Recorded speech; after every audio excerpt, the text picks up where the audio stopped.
following story will likely not end happily. The following acts you will witness are those of desperate people in desperate times. But oh, how the desperate do dream. Welcome to the dark future.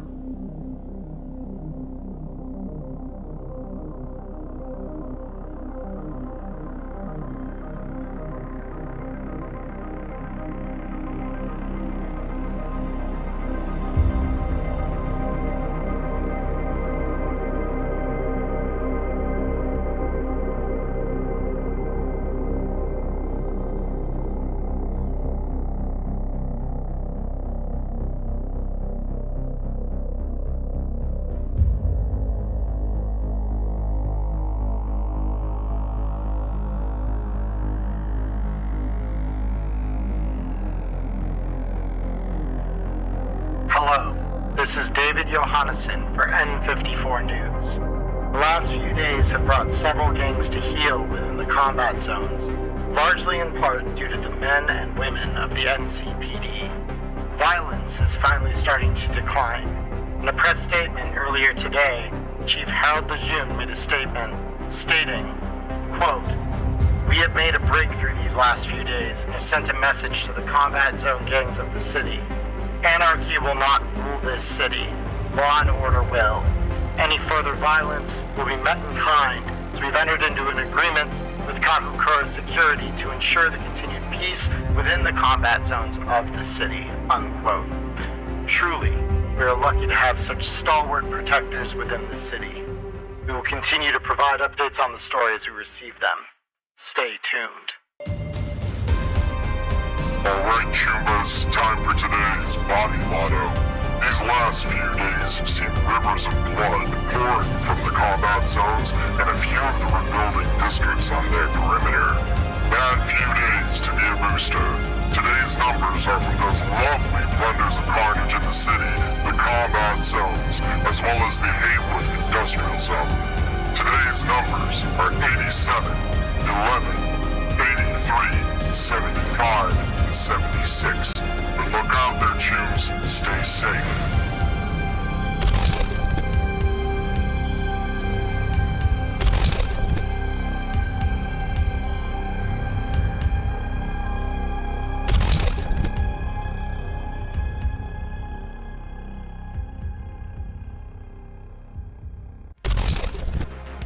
Hello, everybody. Welcome back. It is Monday night. It is a little past when we wanted to start. It's about 7:17 here in Arizona, but I appreciate everyone's patience.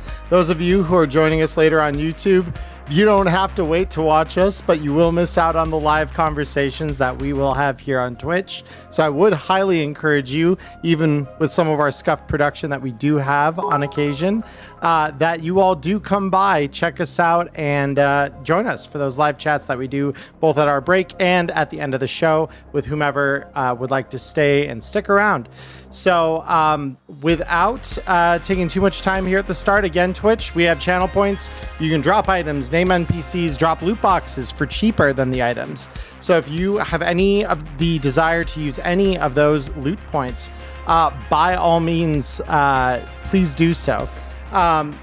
Before we get any deeper in, there's been some insanity happening at the start of the stream here that happened before I was even on camera. So to those of you who have been checking out the pre-game here with us, Prepper Jack, it's good to have you with us. Thank you for the gift sub for Fox and the 5,000 bits. I appreciate that so much. And Walrus Man, thank you for the 100 bits. I really appreciate that as well.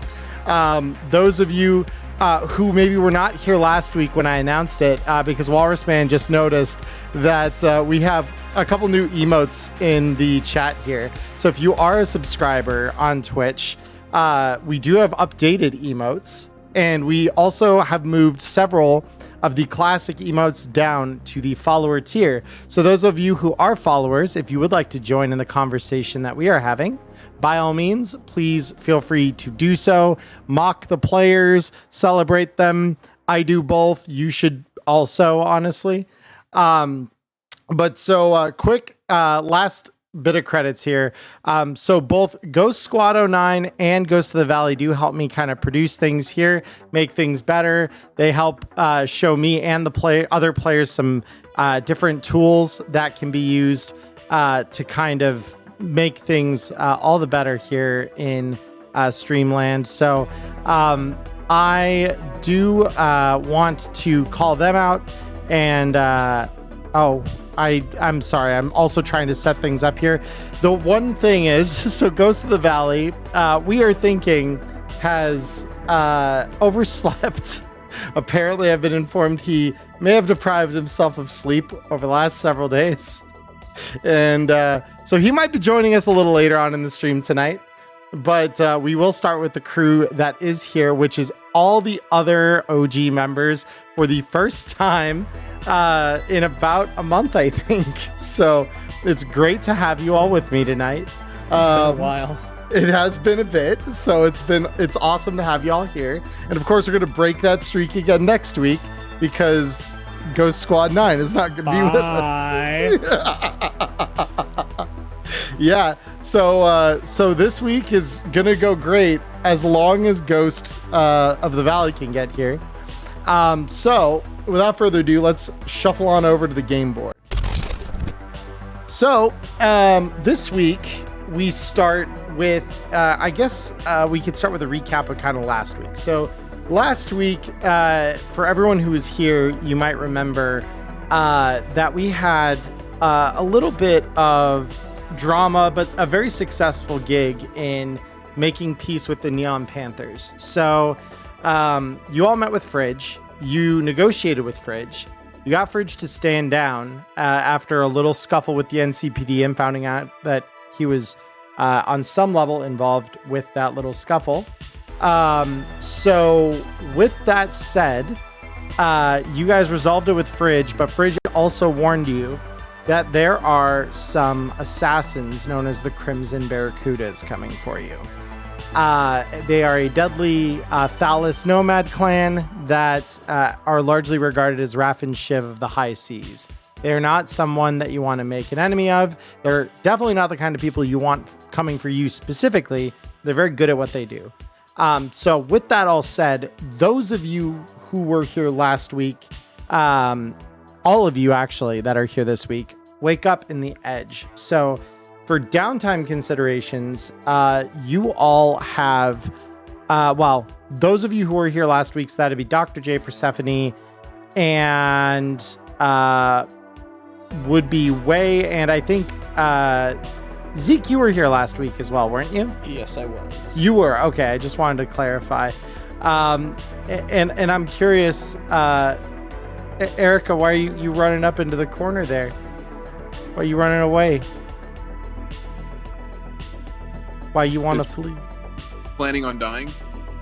I didn't realize I was muted there for a second. I was like, honestly, I was just curious how long it would take you to notice. I noticed before and I moved you back. I know. I moved myself again and I was like, he's busy talking. He won't notice me. Yeah, no, I pay attention to the game board. The I got to hold you guys accountable for the nonsense you pull on me. So, so those of you who, are here, you wake up in the edge. Those of you who were here last week, you have about 2 days worth of downtime. Electo, you get just a little more than that. You get about, I think we could probably say, I believe it's about a week for you, if I remember right. About a week? Yeah, between the events of last week and the downtime you're getting before things this week. Yep. So, I guess we'll start with you since you've got the longest time here. I was actually just about to say, could we have someone else go? Because I don't know what I want to do yet. Oh, yeah. No, not a problem at all. So in that case, let's start from the other side of the line here. Persephone, what do you want to do with your 2 days worth of free time? And you are muted. Oh, that's me. That's you. Yeah, I'm on my phone, so I have to always go back to that app. I was just looking into that, so I want to modify some of my skills and buy some levels here.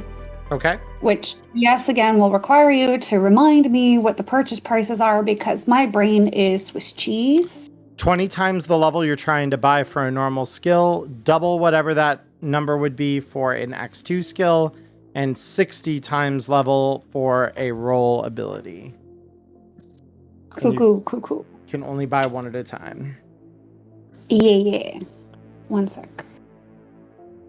What was I wanting to do again?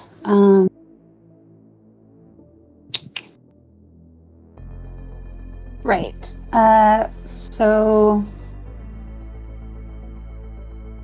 Okay, so it's 20 times whatever level I'm trying to get to. Right. Whatever level you're trying to buy, and you can only go up one level at a time. Okay.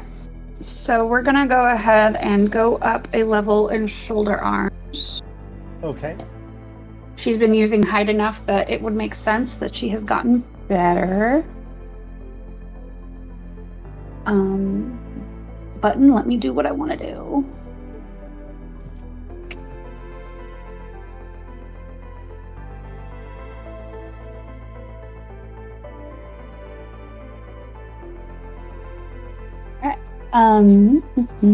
Oh shoot, I think I just added instead of subtracted. Hold on, I can look at it. I did. I definitely just added instead of subtracted. Hold on. Yeah, it's all good. So just subtract 200 and you're fine. Yeah, that's what I was doing, and then I hit the cancel button instead of the confirm button because what is my life? There we go. Okay, so that went up, and then I wanted... It's here somewhere.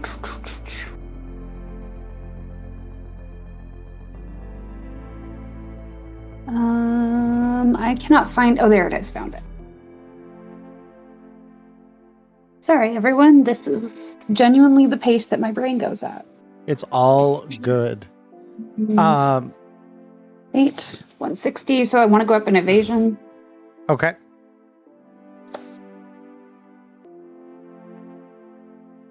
Please do the thing. Thank you. Oh my god, I did it again. Holy fucking shit. Okay, sorry. Give me a second.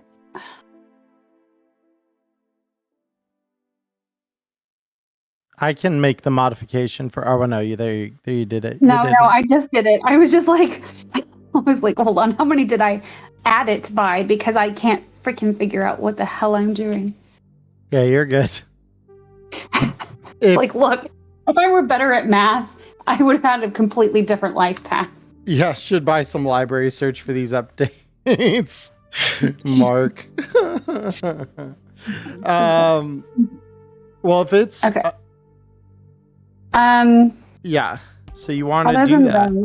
Yep. I did that. I did subtract it that time when I went through that as well.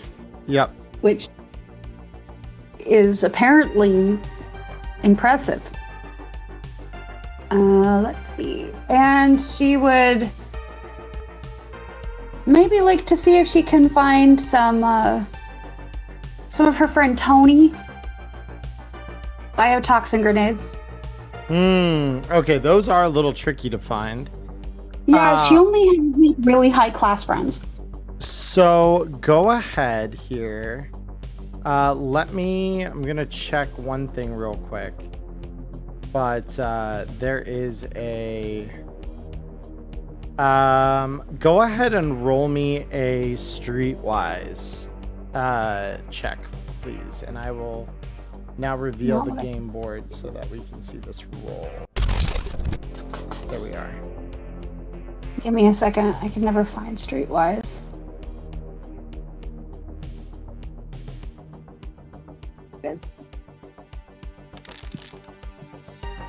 All right, so try as though you might, siphoning, through whatever contacts you have, you are unable to come up with biotoxin grenades, unfortunately. It's all good. Let me go through my gear one more time before I pass it on to someone else. Yep, yeah, because I was going to say, we're going to say that used about a day's worth of time for you to get, that search done. She would like to buy some glow sticks. Okay. 2 of them, which I think they're either $10 or $20 a piece. I can't remember which. So glow sticks are 10 eddies. So yeah, I mean those would be carried at your local bodega or vended or something. You can find those right in the local area pretty easy.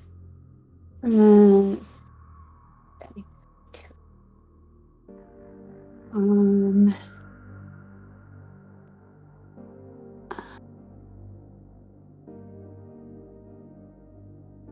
no, that should be good. Yeah, I think that's all we wanted to do. Cool. Okay. Nothing to do with armor or anything like that. No, because she has subdermal. Ah, I see. Okay. Yeah, so she would be able to ultimately I have armor listed on there because she got the frame a while back. Yeah. And is kind of weak, so she was wearing that, and it really hasn't. She hasn't taken it off yet. Yeah, no, that's fair. I forgot to remove it from my thing. Huh? AKA, I forgot to remove it. Yeah, no, you're good. You would have enough time for your subdermals to have repaired as well, so that is all good. All right, very cool. So next on the list, we have Dr. J. Dr. J, what are you doing with your 2 days worth of free time here? I would like to point out that somebody in chat redeemed a loot box. I do see that. We will get that as soon as we start the session here. Okay, cool. And I was gonna say, Dr. J is actually feeling pretty good. He's going to be basically just working on his combat skills. He feels pretty good about the use of the serum and everything. He's actually been working on some melee, so he's going to bump melee up to level 4, and he's going to bump his archery up to level 8. Ooh, that's pretty hot. I do like that. And that is the entirety of the 240 IP that I currently have. Very cool. All right, so you burned down all your IP. Any shopping for you this week? Let me double check to make sure I don't need anything. Totally. If you could favor on your end and wipe my IP while I check my gear, that'd be fantastic. Yeah, I can absolutely do that. So just wipe your IP. And I'm just going to subtract 240, and I'm going to call this mean GM hours. There we go. Done. Yep. You've lost more IP than you have. No, I didn't, actually. Decreased by 240 to 0. No, I did exactly what I need to. I did it. So yeah, I think I'm good on ammo. I'm good on gear. I've got speed heals still, just in case. I have 2 days of downtime, you said? Yes, 2 days worth. So, yeah, because the IP is passive, so that doesn't cost you any time. If you go out and do shopping, that's obviously going to take some time. And if you go out, to get anything repaired, that's going to take some time as well. But yeah, your call on all of those. But yeah, I think I'm actually going to go out and see if I can find somebody to get me some low light vision. Oh, like the module for your cyber eyes? Yeah. Very cool. Because you already do have cyber eyes. Awesome. Let me just check the price of that, because I believe that is a those are 500 eddies. So tell me, I guess, how you want to go about trying to locate those. I haven't called him, and the last time I checked, he called me and messaged us on his personal phone again. At least I think it was. You're talking about Rex? Talking about Rex. You could try to reach out to him, for sure. I mean, that seems like the best option for me, at least, because we know that the Neon Panthers aren't going to be opening their shop anytime soon, and we know that that local tech is long gone, so I'll do that. Yeah. So, let's see. Yeah, so you contact Rex, And Rex doesn't immediately answer. He does, however, respond with a message that just says, "Can't talk at the moment, but I'm down if you need to send me something. Let me know what you need." Yeah, I'll just send him the quick little list of stuff. Just the low light and then a possible contact to install. Gotcha. Okay. So he is going to, it takes maybe half an hour. And I am going to have Rex roll me his fixer roll ability here, because he should be able to roll some streetwise for us. Streetwise. Wait, does operator have a rank roll? Hold up. I need to double check how fixer's operator works, because I know that they do have the ability to, bonus off of it occasionally. Yeah.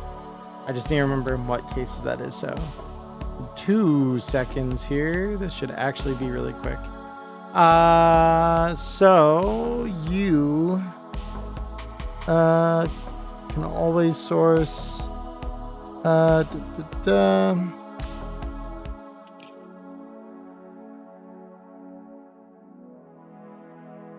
it's haggle. Okay. So when they find something, they can get it easier. That's where they get their bonus. Okay. So his will be a streetwise check that we roll. Oh, baby. All right. So, Rex rolling a 34 on his ability to search stuff. And so in that 30 minutes, he must have gotten some serious contacts done, despite the fact that as of the last time you heard from him, he was very clear that I'm burning off some of the heat from the cops. So he responds with, "Good news, Chumba. I happen to have exactly what you need. It'll take a couple of hours, maybe into tomorrow, but let's just say a drone will be stopping by the front. Just make sure Molly knows so she doesn't shoot at it." And that's all he says, but he does include an image of what appears to be a fairly good condition box labeled with the Kuroshi Optics logo. So he found something. He found good something. Good. Yeah, it's always nice. Yeah, so he says, "Only thing is I need the eddies. Go ahead, wire me over. For you, I'm willing to do face value. I know this is going to be a worthy investment in our future relationship here. 1,000 eddies." Oh yeah, that's easy. I'll Yep. shoot him right away. Yep, and as soon as your little thing chimes back, payment received, Rex says, "Prompt as always. Love that." And he just sends you another image. It says, "Drone op shipment confirmed." And so you are going to be receiving those here at some point in the next 24 hours. Yep. Was that all the shopping you need to do? I think so. I'm not doing anything too crazy right now. So if I have spare time in those 2 days, I wouldn't mind seeing if Electo is anywhere nearby to try to just bump the armor up to 11. Yeah. Well, I mean, Electo has said before, I think, that she's always down to repair armor. Isn't that right? Yeah, I always will. Cool. If you could then, Electo, please go ahead and roll me that field expertise with basic tech. DV to beat, I believe, is a DV17. Easy. Yep. So that'll be a 26 from Electo. Very cool. So, yeah, your armor is fully repaired. Dr. Jane, you can hit that little repair button to denote that. We're good. Yep. So, it's sometime the next day when Electo finally finishes your armor jack.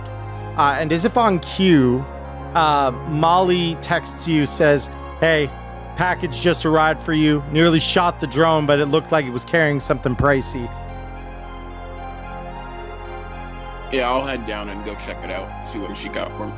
Yeah, and so right in front of you there, sitting on the front desk counter space in front of Molly's kicked up feet is that beautiful box with the Kuroshi Optics logo.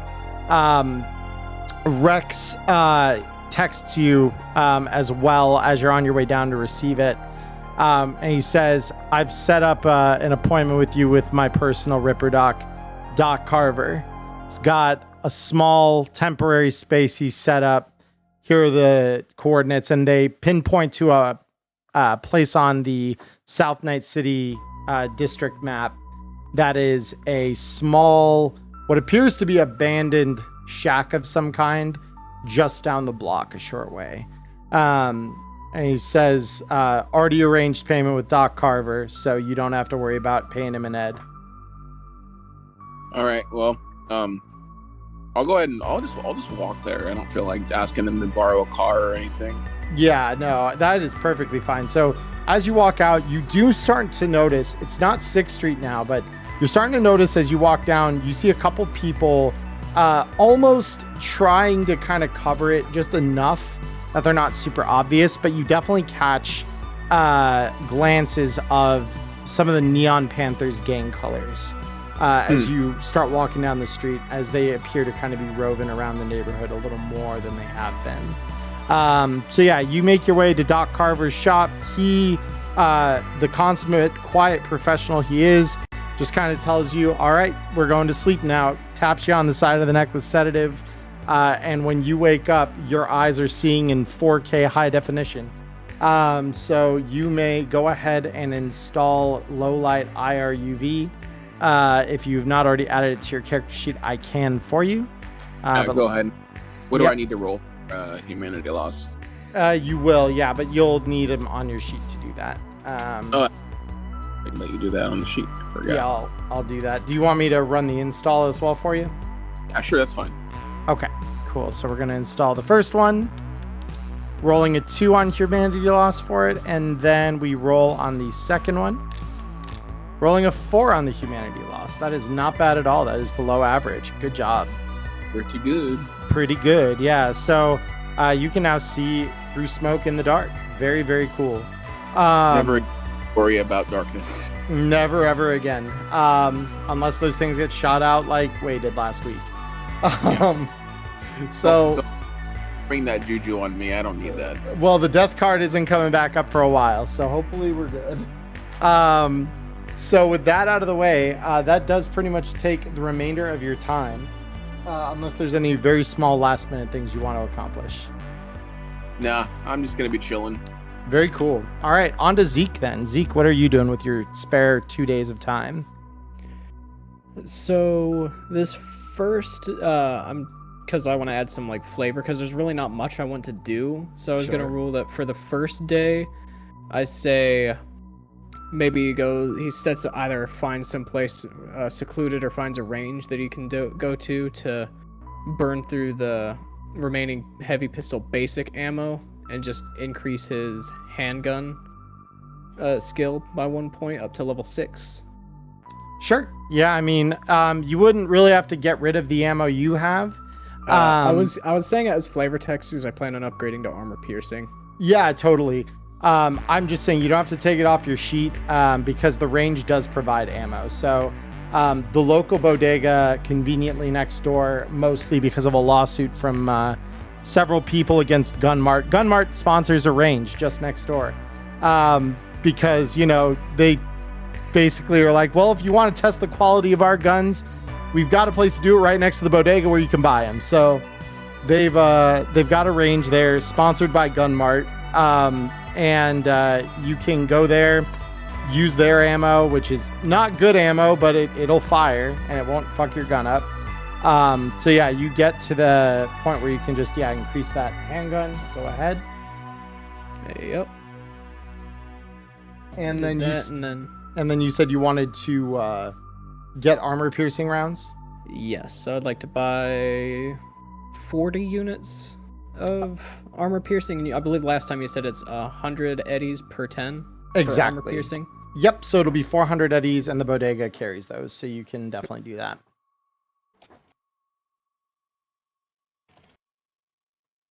Here we go. Yep. So your first day is spent buying gun ammo, shooting gun, and getting your level up. Was there anything else on that first day? Nothing I can really think of. Cool. All right. And then the second day, is there anything you want to do? Maybe browse around for a better quality heavy pistol. I have a standard one, but you want that? Maybe find an excellent quality heavy pistol. Just do any desperate searching. Sure. If you don't come up with anything, I can upgrade it for you. Yeah, upgrades do take time, but I believe I'll double check this, but I believe that the upgrade is relatively for a premium item. I need to check if it's based on the item that you're upgrading or the cost of the new weapon that it would become at that point. But I think it's equal. I think it equates the quality. So let me check something here. Roll abilities, tech here. Upgrade. So to upgrade, you roll tech plus that. You must purchase the same price category of the item that is being upgraded, which installing the upgrade consumes. DV you roll against is based off the price category item you are upgrading. One exception is vehicle upgrades, which are treated as 1,000 eddies for this purpose. Okay. So you are just rolling against the premium table. So sourcing the parts and stuff. So Electo, let's assume, Ghost, that you want to give Electo this stuff to upgrade your gun, because it is actually going to be cheaper. So this, of course, Electo will probably burn all the free time that you have. Or at least not all the time. It'll burn part of it though. So just if I don't do that, would I have enough time to work on my the air gun thing I was working on, like the attachment for the assault rifle? The attachment. So you actually, even if you didn't do anything, you wouldn't have enough time to work on that, because that does require. Oh, that's right, because it's 2 weeks, not one. It's a 2 week thing. Yep. Yeah, never mind. Sorry, I forgored. No, you're totally good. So are you okay then with just running upgrades and stuff for the moment, and then seeing what else you want to do with your time? Okay. Yes. So awesome. So yeah, Zeke, you would just drop. You can probably get the list of components Electo needs. They would all be available through the local bodega or local parts dealers that are kind of scattered around the neighborhood, but you would have the means to basically get everything that you need to upgrade your gun, and pass that all off to Electo to get the gun upgraded. And what would that run me? 100 eddies.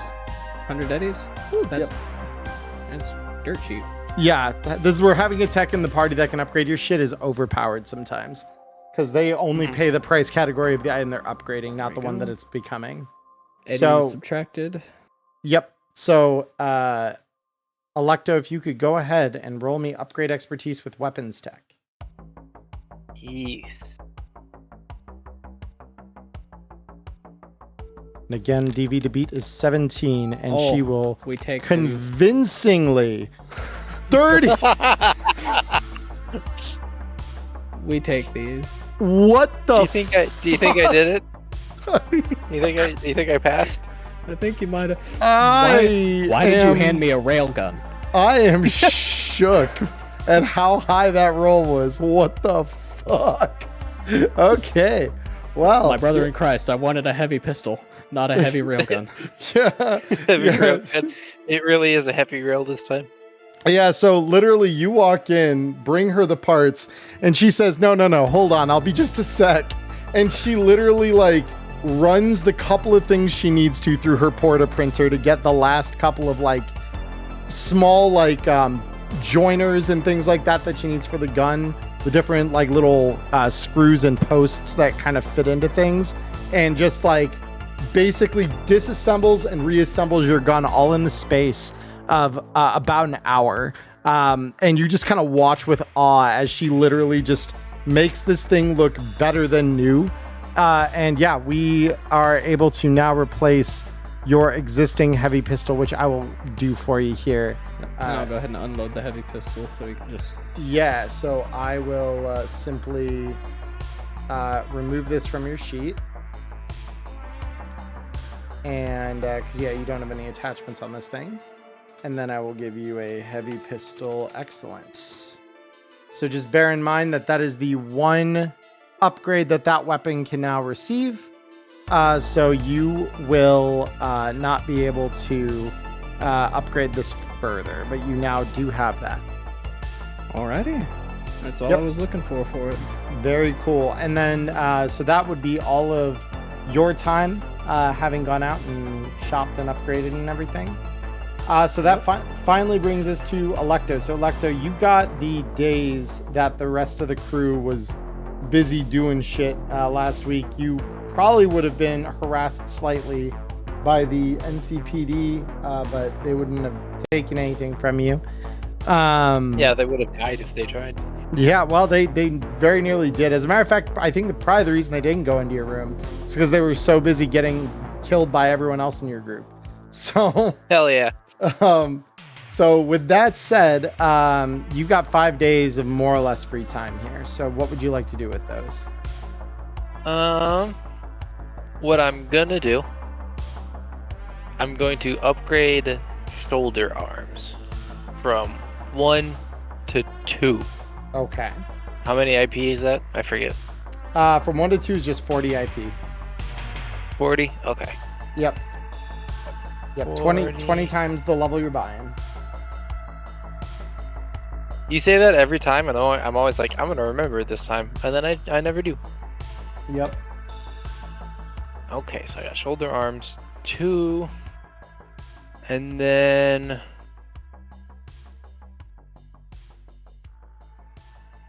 I'm gonna do brawling 2, 4. So that would be 80, right? Yes. Yep. Yay! Maya does math. Maya does math.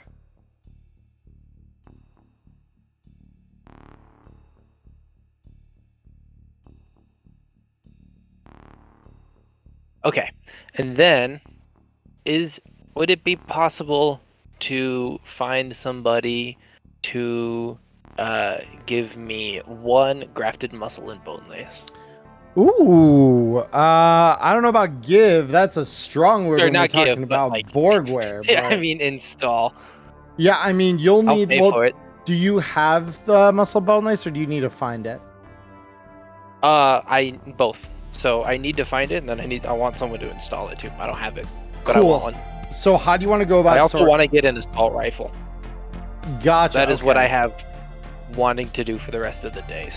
Gotcha. So you know that if you went out and you went to the local bodega, that they could print you an assault rifle, but it would be dog shit. It'd be a poor quality one. So that you could get a polymer one-shot assault rifle, which is totally reasonable, doable, etc., but it is cheap as shit. So to get a nicer one, we've got a couple of options, right? Can I change my mind and say I want a shotgun instead? It's the same skill. It is the same skill, and I do believe same price. So, and so the things I'm saying would also apply to the shotguns. So, you know, typical dog shit polymer one-shot shotgun, gonna run you 100 eddies. Same with a polymer one-shot assault rifle. Very, very cheap, 3D printed, not particularly great, but they'll do it in a pinch. But if you do want to go out and find both that and your grafted muscle bone lace, how do you want to go about sourcing those things? Are you looking at going through like a fixer? Are you looking to try and find them yourself? What are you doing? Fixer is probably the best bet, unless I happen to salvage one. Sure. But I don't know if I have time to do that. You do need to scavenge the city. You need a full week of downtime, like any other like major downtime activities. So, so for this one, then if we're going through a fixer, I assume, are you going through Molly then, or are you going through someone else? To my knowledge, at this point, Rex is still on the down low, right? So he probably wouldn't be able to help me. Yeah, he would have messaged the group partway through your downtime here, but where we're talking in your downtime probably wouldn't have been that yet. So yeah. So yeah, we'd be looking at you probably needing some some other contact. So Molly would be one that you could go to for sure. Yeah, let's do Molly. Okay, cool. So I saved her hotel. She can point me to where I get bone lace and a shotgun. For sure. So I will have Molly roll her streetwise check here. So again, let me check what the muscle bone lace DV is to find. But I believe it's going to be a DV 15. Just based on the fact that I believe it's a 500 eddy that is cyberware, but I could be wrong about this. So again, let's find out. It's 1,000 eddies, so it is a little more expensive. Therefore, it's a little harder to find. And if there are two, I'll buy two, but I only have the humanity to chip one in safely right now. Yeah, no, that's understandable. So I will have her roll. Oh my. Yeah. Yeah. Where was this shit last week? Right. So 30. Very, very cool. So Molly is able to actually, when you tell her, hey, I want this grafted muscle and bone lace, she goes through her contacts to find a dealer. And she says, so good news, Choom. I've got a fix on some new cyberware coming into the city courtesy of some sea nomads that just happened to find something floating out in the Pacific. And they are bringing the whole shipment to a dock I control. So I am very down to deal you what you need. How many of these you looking for? I need to buy two, but I only feel safe chipping one in at the moment. That's fair. So, and you could always include one in your inventory for now. So, so she says, all right. I mean, if you're down for two of them, obviously this isn't a charity. This is a business. So I will charge you 1,100 per. So it'll be 2,200. Yeah. So it'll be 2,200 for two of them. I know better than to try and negotiate at this point. Yeah, I'll do it. And so, yeah, so she gets in touch with her contact, and the next day comes into the lobby bearing a body weight case that has the bone lace that you ordered. And she says, so I'll set you up with an appointment with a local ripper, goes by the name of Fildo. And he can hook you up with the install on whichever of these you're looking to chip in right now.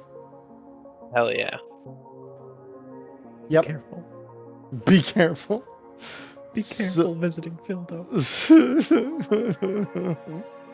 So, and Prepper Jack, the quality guide for making items, it's 1 week if it's a premium quality item. You're fabricating it. It's a 2-week process, or no, it's 1 week for a 500 eddy item. So that'd be a expensive item. Very expensive is 2 weeks. That's what it is. But yeah, so you get the appointment to go down to Fildo's Ripper clinic. And so you take the one case that you do want installed with you. And, upon walking through the door, you hear someone with what you recognize as a tech is probably a very badly glitched out audio vox. You just hear, no, what did you do to my voice? And Philip, oh, I am so sorry. Stop squirming. And you hear the hiss of an air hypo. Oh, it was very nearly bad. give me one moment. And he like looks back at you in the entryway, because this is not a well-kept studio. This is very much a dirty back alley clinic. So he finishes doing some like surgery. You see he's got a micro Waldo on his one hand that he's quickly running over the audio box in this person's throat as they've been resedated.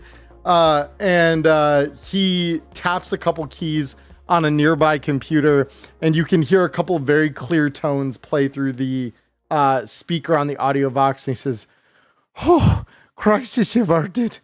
Fieldo is happy. Okay, what can Fieldo do for you today, young lady?" I would. And he looks. Install some bone lace. Yeah, and he looks down at the case. "Oh, we are talking full body." Fieldo is excited. "Ah, yes, come on in." Don't say that. that scares me. Please don't say that. Fieldo just like motions, "Yes, come in, take a seat." And so you sit down, presumably in one of the chairs here. And he says, okay, sit. Bone lace on table. And so and he kind of opens the case up to take a look. "Oh, it's so beautiful. Fieldo never knows when he next see this." And so he closes it. He says, "Ah, yes, must prep you for the installation." And he grabs an air hypo, taps your neck. And as you feel the consciousness begin kind of leaving your sense here, you hear the audio voxed patient somewhere off to your right saying like, "Why is my voice still fucked up?" And so Philo says, "Oh, fuck," and then you pass out. So Be careful. Jesus, I'm not waking up. This is it. I better start rolling in his character. He's gone. It's not even because he botches the job. It's because he's so. You look so fucked up afterwards. You take double humanity loss. Yeah. So, Electo, I will have you go ahead if you did not already add that bone lace to your sheet. Go ahead and do so, and then roll me the install cost here. Yeah, we'll install one of them.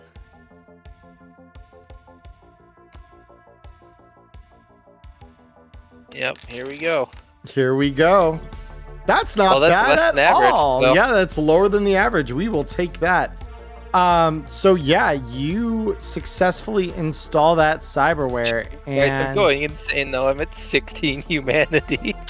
yeah. So you wake up very gently, and you can hear the last of like what sounds to be some kind of like pneumatic gun firing off along your side as Fildo is there with some kind of like suture gun, essentially, as he's like stitching up the last of your wounds.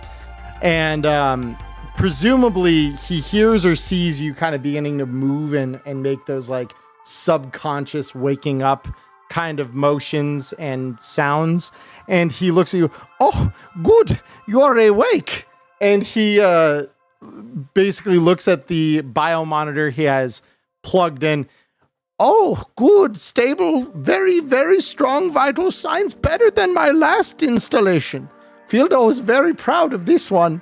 And he grabs the like a surgical mirror from one of the kind of arms of this operational setup, drags it down so that you can see, and you could see the circuit lines subtly under your skin, along with like the quickly fading signs of the surgical scars where the bone lace has been kind of installed. And so while it doesn't look like you've bulked up a ton, you do see like these lines, and you slowly are kind of feeling like the small nanites. It almost feels like your skin is not unpleasantly so, but it feels like your skin is kind of tingling as nanites are literally running under your skin and growing this bone lace and synthetic muscle over your naturally existing bone and muscle. And you also look at the look on your face, and you are beginning to not recognize that person in the mirror so much. You have this like distinct moment of depersonalization as you feel that tingling under your skin. And a single thought kind of crosses your mind, which is simply that thought of no one's ever going to die like her again. Not now. And you just feel that strength coursing through your veins and that like maybe misplaced confidence in that fact. But bottom line, you are stronger now by a pretty significant margin. Yeah, so does it automatically increase my body? It does, yep. And then for my hit points, do I have to manually recalculate those? If I just click this little button here, it does now. So your health points have just gone up. 5 more hit points. Look out. I'm unstoppable now. Yep, so you do feel that bulk. And Fildo just says, "Oh, it looks like you're enjoying the new looks. Fildo is very pleased indeed. Molly has settled payment. Fildo is good. You have wonderful evening. I can already hear gunshot out on the street. Enjoy your time." And he just kind of like finishes kind of like throwing things into a sterile alcohol bath that he used in the surgery, and just kind of like motions to the door as he does so, kind of signaling to you like you can leave. Oh, thank God. Does he have any speed heal? Since I'm leaving, I have a feeling I might need at least one, if he has any for sale. So he doesn't sell those to non-med techs because they would be useless. I am a med tech though. Oh, you I have are. one level. I med did indeed forget that you had bought that one rank. So it's okay because I bought that one rank and then Dr. J joined the party. So I was like, eh. Yeah. So you just say, "Wait, before I leave, do you have speed heal?" And he looks really quick kind of through a drawer, and you could see like a couple of loose files of stuff just kind of rolling around. You hear the clattering of glass as he kind of looks through it. He says, "Ooh, little short, but I have a couple." I'll take a couple. And so he has 2. So they cost 100 eddies each, which he will sell at just face value to you. Cool. And he will also sell you for the, I believe it's 50 eddies per hypo. He will sell you 2 air hypos to go with those. Oh yeah, you kind of need those. Yeah, you do. So yeah, he'll sell you each one for essentially 150 with the air hypo and the vial to insert into it. So 300 total? Yes, 300 total. Okay. And so Perfect. as he kind of like stuffs it into a small like medicine bag, like think those like little paper bags you get at like a CVS or Walgreens, stuffs those in there, and he says, "Oh, Fildo nearly forgot. You have not heard Fildo's great music." And he stuffs a media chip in with the other stuff you've purchased. "Please enjoy. Fildo is quite proud of sound." And stuffs that in your bag and just kind of hands it to you with a grin. Thanks. Anytime. Fildo is happy to serve community. Yeah. I just leave. Yeah, and so as you walk out, you just hear off in the distance down an alley, "The Ripper fucked my voice up." Just never fixed it. Jesus Christ. And then was the shitty 3D printed shotgun my only option for getting a shotgun? So that was part of what you wanted Molly to source then as well, right? Or was it just... Yes. Okay. Sorry if I didn't explain that very well. No, you're good. On that roll, I will say that Molly can also source you, probably not an excellent quality one, but she can source you a base quality one along with the cyberware shipments. So with that, you could easily get your hands on a shotgun. It would just cost you, she would charge you 550 eddies for it. 550 Yep. for a shotgun, and then I could go to the bodega to get ammo, right? Right. Yep. Because that costs the same for whatever gun you're trying to buy, as long as it's ammo that sells for 100 eddies per 10 units or less. You're able to buy it at the bodega. Oh yeah. Yep. So then let's see. Shotgun, just a regular shotgun. Yeah, you want, and then you want slugs if you're looking for single shot ammo.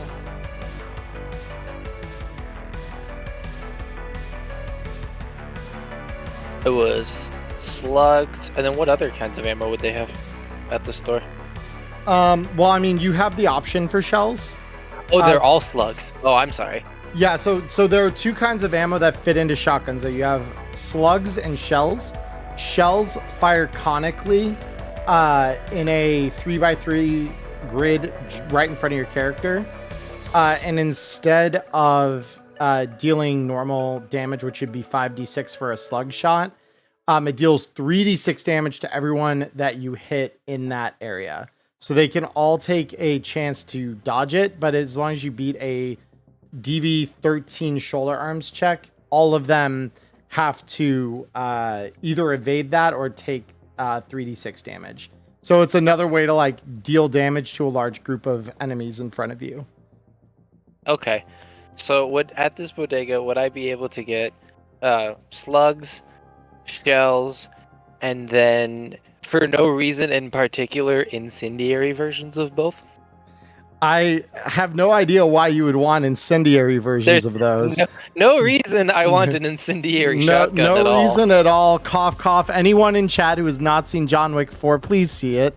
It's better than all the other John ones, Wick and I 4. never thought I'd say that. Yeah, it's the best one of the series. They just keep getting better, and there's absolutely no reason at all that I'm bringing this up after she asked for incendiary rounds. Yeah, this is completely out of left field. I don't know why you mentioned it. Although I will say Zeke has a flamethrower that he doesn't use. Ooh, he does have that. No. I have a flamethrower that I don't use because I'm not skilled with it exactly. So Scene and media and cinema history with a flamethrower. I'm sorry, you just can't. Yeah. So, I mean, those incendiary rounds are just 100 eddies per 10. So, however many of each you want, the bodega will probably have that in stock. So the incendiary are 100 for 10, and for is that 10. the same with the regular? So when you say regular, so regular rounds, so whether like, it's normal slugs. Sorry. So normal slugs and shells are both 10 eddies for 10 bullets. Jesus. Incendiary shells and slugs are 100 per 10. Okay. Yeah, So I'm basic gonna ammo do- is always an eddy per bullet. You just have to buy it in quantities of 10. Okay. So Maya does math here. I want 30 of each. Well, maybe not 30 of the incendiaries, because that would be... No, that would be 300 for the incendiaries, right? Yeah. Yeah, and then 30 for the regulars. So that's 30, so 660 total. Yes. Right? Yep. Is my math right? Mhm. Okay. I'm going to do that. Sick. 660.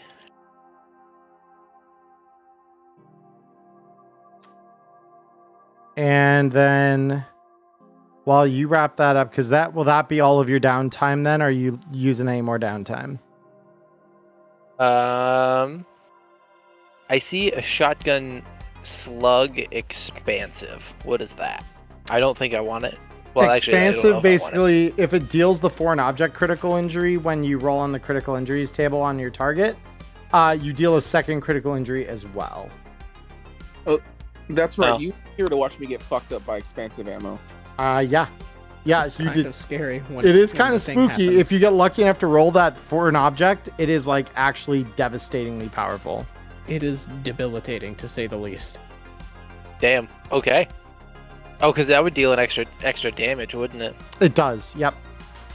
How many? I thought the expansive thing said that it didn't deal the Oh. damage of the second critical injury. Oh, it might not, but even then, just dealing 2 critical injuries is You suffer the insane. penalties of the second critical injury, you just don't take the damage from it. Yeah. Yeah. How many are there on the table? Like, what's the odds of getting the foreign object? The odds are, let me check my DM screen here. We are looking at, I believe it's just the one. Yeah, it's just one. It's if you roll, but it's a 7 on 2d6. So of all of the 2 die combinations, it's the most common. Oh, okay. There are 6 ways you can roll a 7 on 2d6. So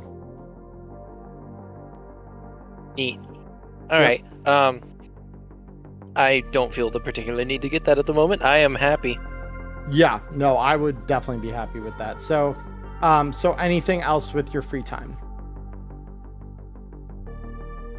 I can not think of anything except probably disassembling and reassembling my new shotgun. Plenty of times thinking about how I can't wait to use it and figure out what I want to add to it. Fair enough. All right. So with that all said, It looks like Ghost might actually. oh my be here. goodness. I'm here. Oh, He perfect is timing. arrived. Holy There we shit. go. Right as we're about to wrap up downtime. Oh, Right thank as we're God. about to wrap downtime. Hell yeah. So way. You've got 2 You're days. you're not lying. Actually, downtime. Yeah, we're actually just approaching the end of downtime. We just wrapped Electos. So welcome. I believed in you. I believed in you. Believe. Oh, Sorry, now I'm we're only picturing. I was scared. I was Only like, hearing your stream. I've got to get everything fixed.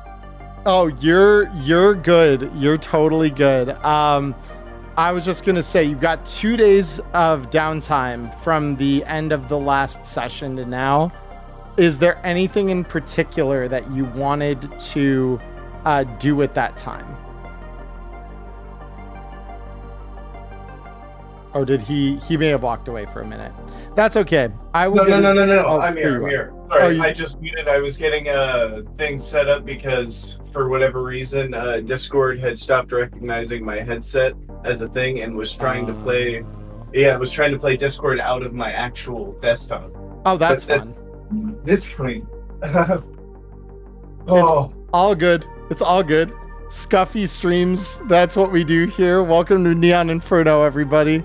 It's just part of the charm. Every now and then you have to have a really scuffed stream. It's all good. This one's not even that scuffed. I've done way more scuffed stuff in the past, so we're big chilling. That's so funny though. It's like literally the best timing. You could have come in late to the stream. Oh my gosh. full disclosure, I just rolled out of bed, went fuck, like audibly yelling through my house. Bumped into my chair and went, fuck, it's already 8:15. I'm screwed. Nah, you're chilling. We haven't gotten the This big shit takes started being yet. fashionably late to a whole new level. Yeah, no, it's okay. I even said, I'm like, well, technically we can have Way come in whenever, because like he's not even with the rest of you in the edge. So like, we're chilling. It's canonical.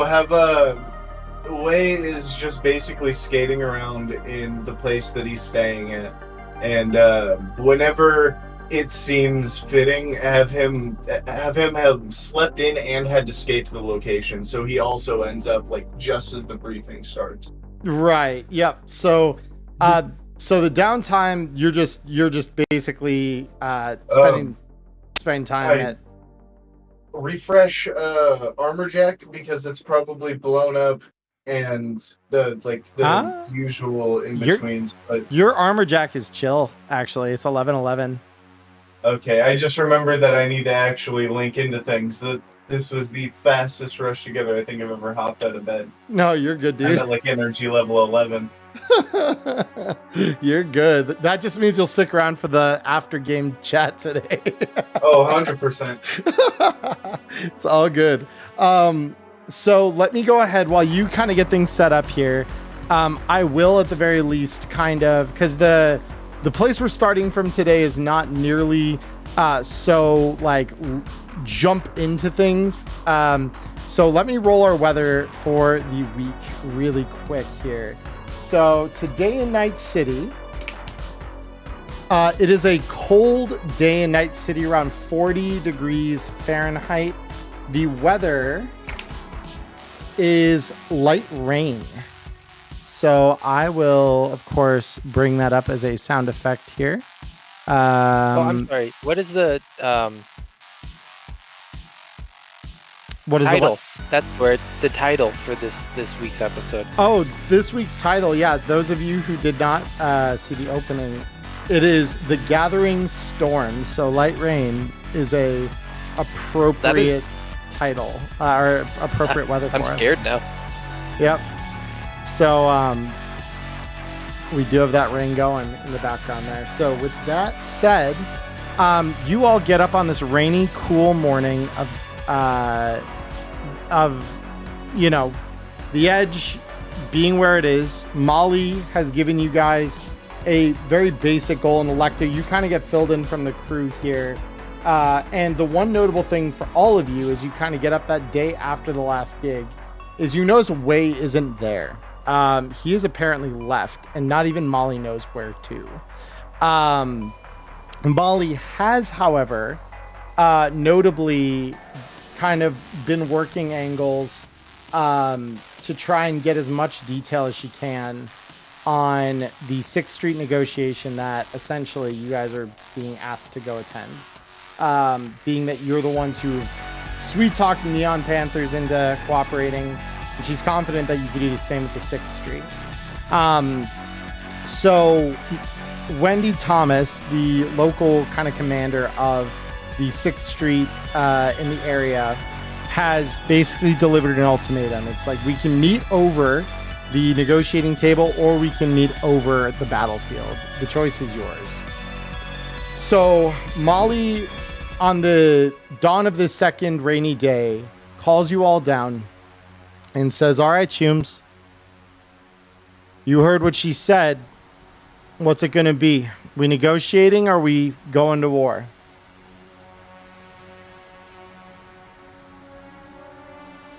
Zeke just kind of raises his hands. He's like, I vote that we try to negotiate first. I think having the PD kind of harassing us is enough at the moment. I still think trying to go get ahead. anybody on our side that we can against Continental is going to be the best bet. Any other voices? I will kill them. I will kill them all. And she kind of looks at you, and she even sees your eye twitch a little bit, and she says, that Bone Lace agreeing with you all right, Electo? I will kill them. I will kill them all. Okay. Zeke is visibly disturbed. Just make sure to scoot a little bit further away from Electo.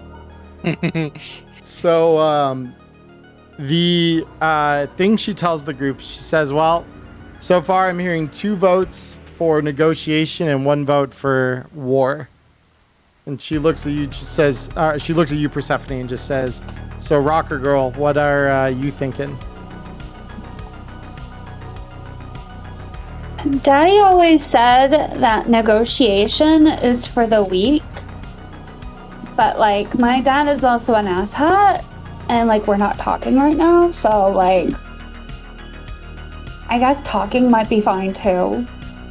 I don't know, I've never really tried it. LOL. Yeah, and she just kind of looks at you and just says, huh, a rocker who doesn't talk, that's shocking. Well, Look, I'm kind of, like, going through some things now, and, like, I usually love to talk, but, like, right now, I kind of just, yeah, talking is a little bit for pussies, because the last time I tried to talk, I died. So, like, what? Zeke is Fair enough. audibly, Zeke is just visibly in pain at this point, just keeling over. He's like, oh no, it's gonna happen. I'll sort of I die. I'll chime in and just be like, you guys who are so bloodthirsty, we might end up there anyway. So let's skip With the cod blood, it's delicious. It has like this little metallic tang. It's super tasty. You should try it. And so Molly is looking like more and more disturbed by the moment, and she just kind of says, after whatever this is done, y'all need fucking therapy, is what I think. That's what I've been saying. So Yeah, see, this is why I don't talk anymore. yeah, it's so she says, so I don't know where Way's been, but I've sent him a message, and Way, you would have gotten a message on your agent earlier in the day that just basically says, hey, the crew's meeting here to discuss what's going on. I'll update you when they've reached a decision if you won't be here to speak for yourself. Yeah, I'm assuming he would have started moving as soon as he got the message, but not said anything and not taken a ground card because he's trying to be low pro. So he would show up a little bit late and completely out of breath because he just smashed there on the skateboard the entire way. Yeah, so as she says, like, yeah, I mean, it sounds like we got 3 to negotiate-ish with Persephone, and then you just hear the door kind of slam open and the panting of Way as he's got this skateboard slung over his other shoulder as he walks into the room half out of breath and just kind of slumps down his seat. He's excited. He's like hopping over the seat. He's like, please tell me you're feeling good today. A long ride. A little tired. And so she says, not much, just discussing whether we're all about to get flatlined or make friends. What do you think with 6th Street? Do we talk with them? Do we flatline them? Friends are good. Friends are good. Thank you. And so she looks and said, okay, well, that's about as convincing as I think we're going to get. So I'm going to say that whatever happens, just know I have full faith that you'll succeed. I'm going to set you up with a ride over to their little compound that Wendy sent me coordinates to. And I wish you all the best of luck in negotiating with these assholes. And so just because I do need to set some ambiance up here. So you all find your way outside if you don't have any questions. So does anyone have questions for Molly before I kind of move on here? Yeah, Just to make sure I understand, we're getting in a car to go to the location that 6th Street said. 6th Street said we're going to for negotiations. Exactly. Yep. Okay.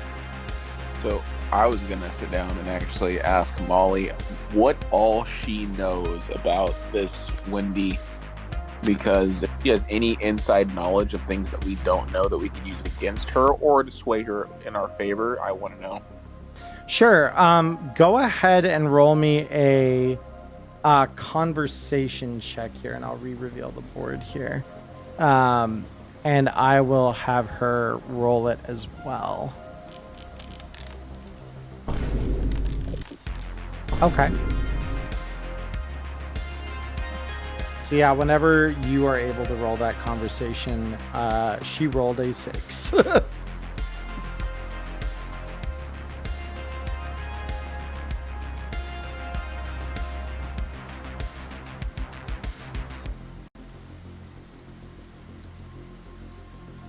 How about a 17?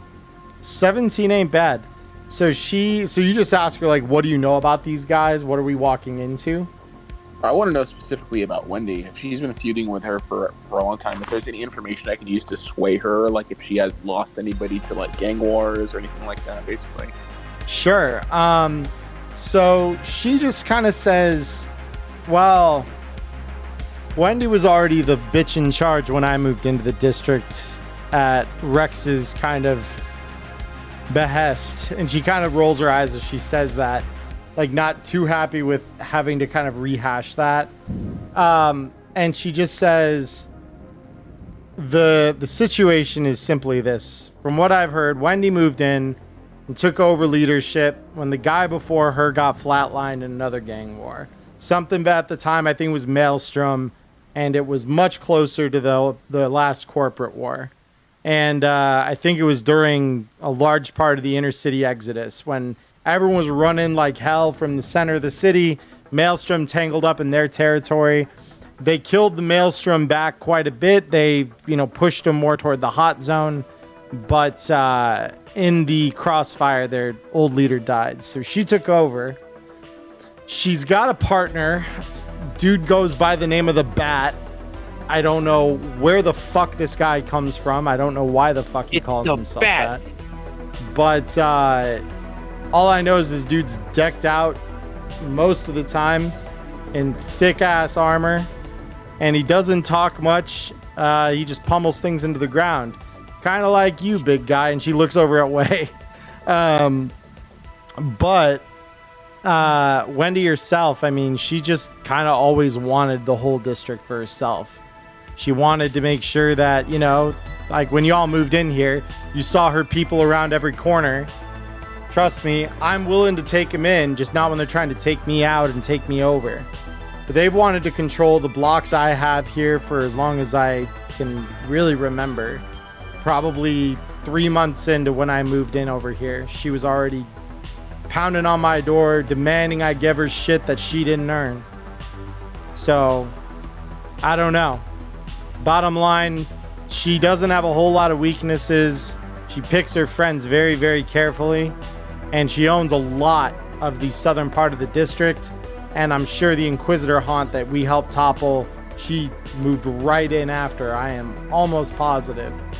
Because where she's asking you guys to go is not very far from there at all.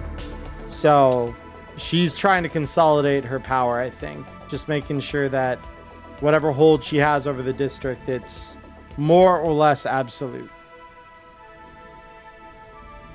Alrighty then. Well, that's all we've got. I guess I'll just have to wing it.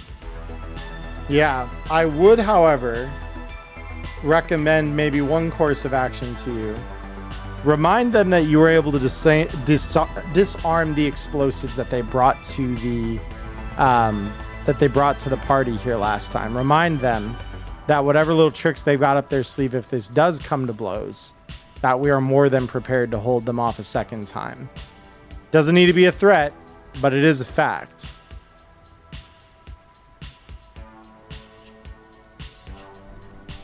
Alrighty. Yeah, for sure. Yep. And so as everyone kind of gets up here, I would like to roll that loot box that I was redeemed earlier. Oh boy. So let us find out. Let us roll on the table of mystery. So Spin the wheel. Spin the wheel. The table of mystery comes up with a 5, meaning we get a box handsomely gift wrapped. I think we got that one the last time we rolled on the table too. Yep. And we now roll on that box.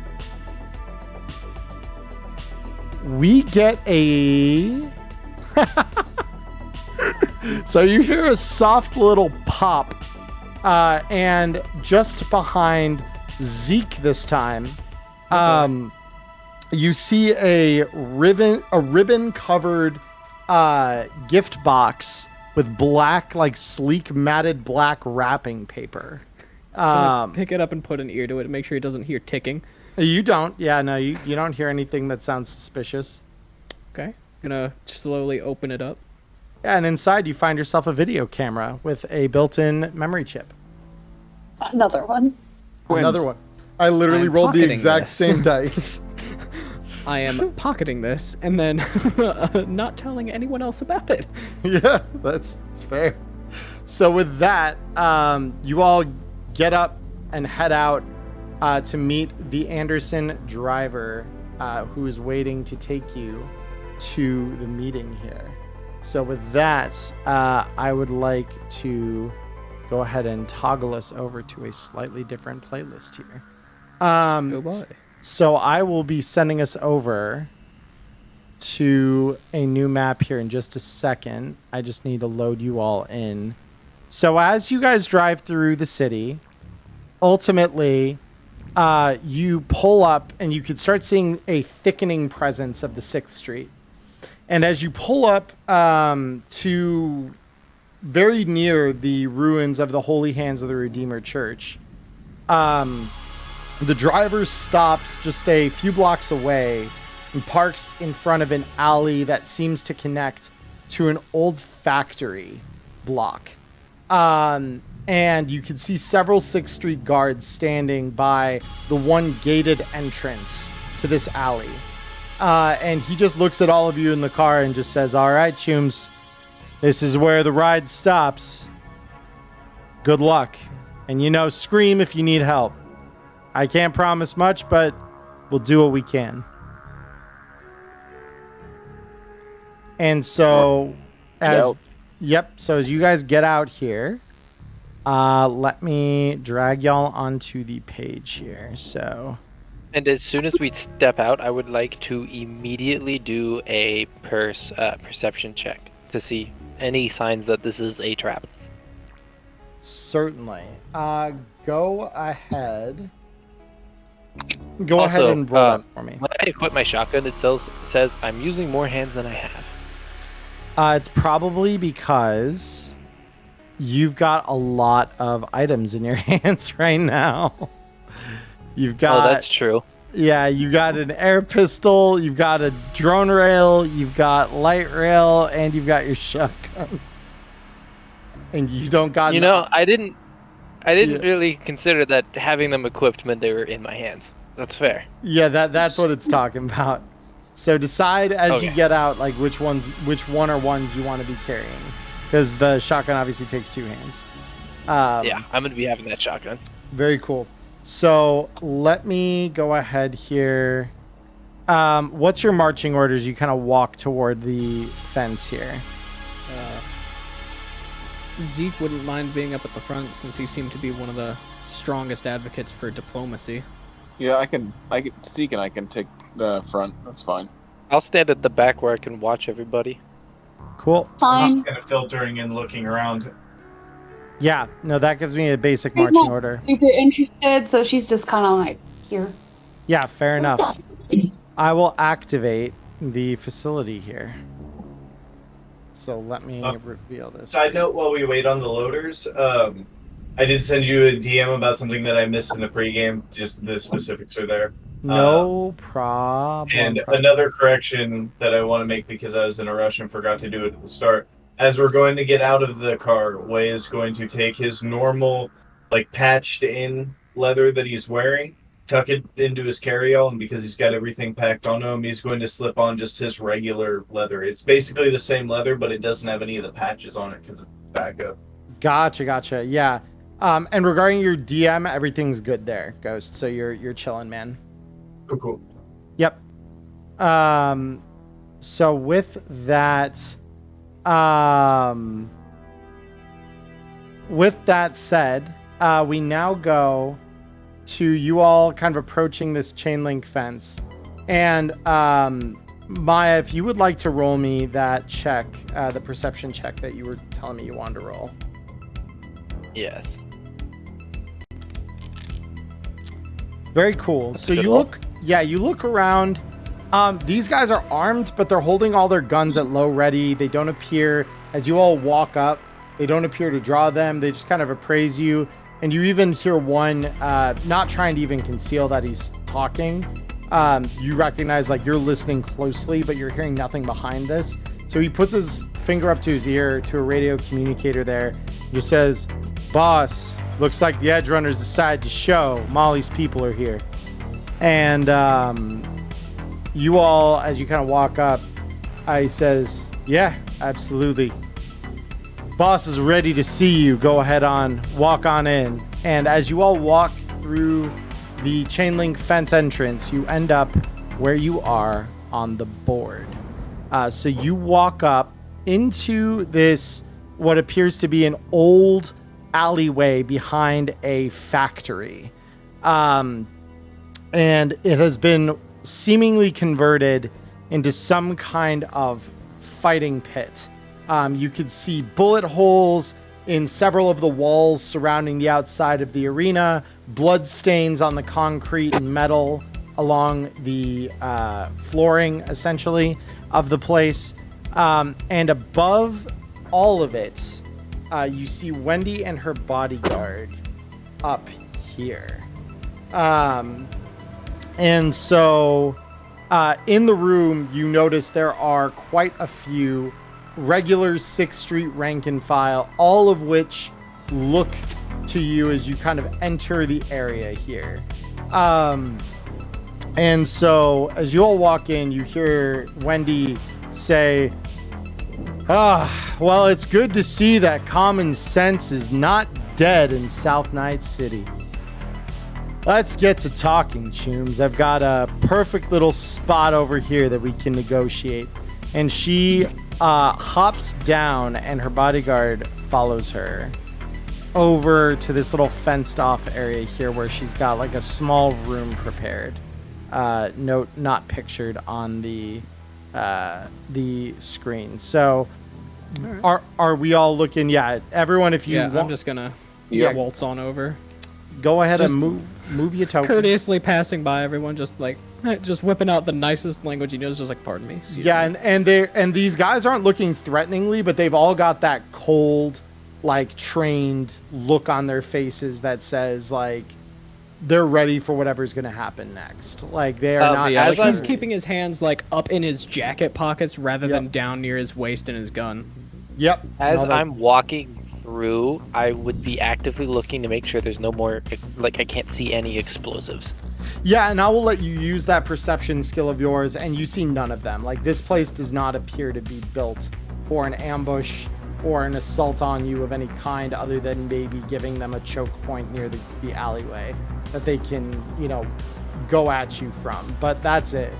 Beyond that, this appears to just largely be a spot whereby you can all kind of be here and meet with Wendy. And then, Cody, did you want me to move your token over by everyone else? If you could do that, that'd be great, because the rain on the map is making it near impossible to do. Yeah, it is all good. No, I got you, man. So with that, so Wendy says, and by the way, before we continue, I do want to call out, thank you, Foresight, for the sub. I appreciate it. So with Wendy gathering you all here with her bodyguard, says, as I'm sure maybe you aren't all aware, you seem pretty green, and I didn't know any of you before you set foot in the church, so Molly got my men killed. I want her to pay penance for that. So what kind of peace offering have you come to offer me? What is it that you want? I want the edge in all the area near it. Without that thing crumbles. Every corporation that comes hunting me, they've got a foothold. Any of them that want to eat this district alive, they've got a base of operations, and I just can't have that. Zeke just lets out this audible, just like sigh, well, I hate to break it to you, but looks like some of the corps are already trying to make a move on that area you want. So, and this includes, but is not limited to, the use of the NCPD in, and he does air quotes with his hands, just random searches. Yep. And so the NCPD, so with that, she looks at you and raises an eyebrow, and she says, I'm aware they were coming into the neighborhood. I was not aware that they were working with the neighborhood. So go ahead, Zeke, roll me a, well, tell me, are you trying to persuade her with that, or kind of how are you approaching that delivery I'm of that? kind of approaching it with the setup to be like, so set up to be like, yeah, so if you want that land, you're probably going to want to fight them back and make sure they don't get their asses back in looking for it. Cool, yeah. Go ahead, roll me persuasion then, and you will get a +2 situational mod for using info that she did not know. Alrighty. Rolling. Easy. So yeah, she looks very like taken aback by the information. She looks at you and just says, wow, that is very interesting. So tell me, if you know this, how do you know this? Did you flatline the gonk that they were working with? We flatlined the officers that searched the building we were in. So Me. I'll definitely pipe up at this point and be like, we found out that the police decided to basically interrogate and threaten Fridge over with the Neon Panthers. And after doing a little bit of research and a little bit of police killing, which is always normal here, we decided to talk to Fridge, and we've allied with him to fight back the PD and Continental, which has also got their foot in this whole stake here. She looks at you and she says, Continental I was aware of, but... So the Neon Panthers were the weak link here? They're the reason the NCPD got to come on in and waltz around the edge? And Zeke puts a hand up. He's like, well, not willingly. They were in fact strong-armed. Go ahead. Both Zeke and I will go ahead and add, just like, they weren't strong-armed, and they are more than willing to double-cross them. Very fun. Okay. Zeke, roll me persuasion with a +2. And Dr. J, I will have you roll me conversation without a situational mod.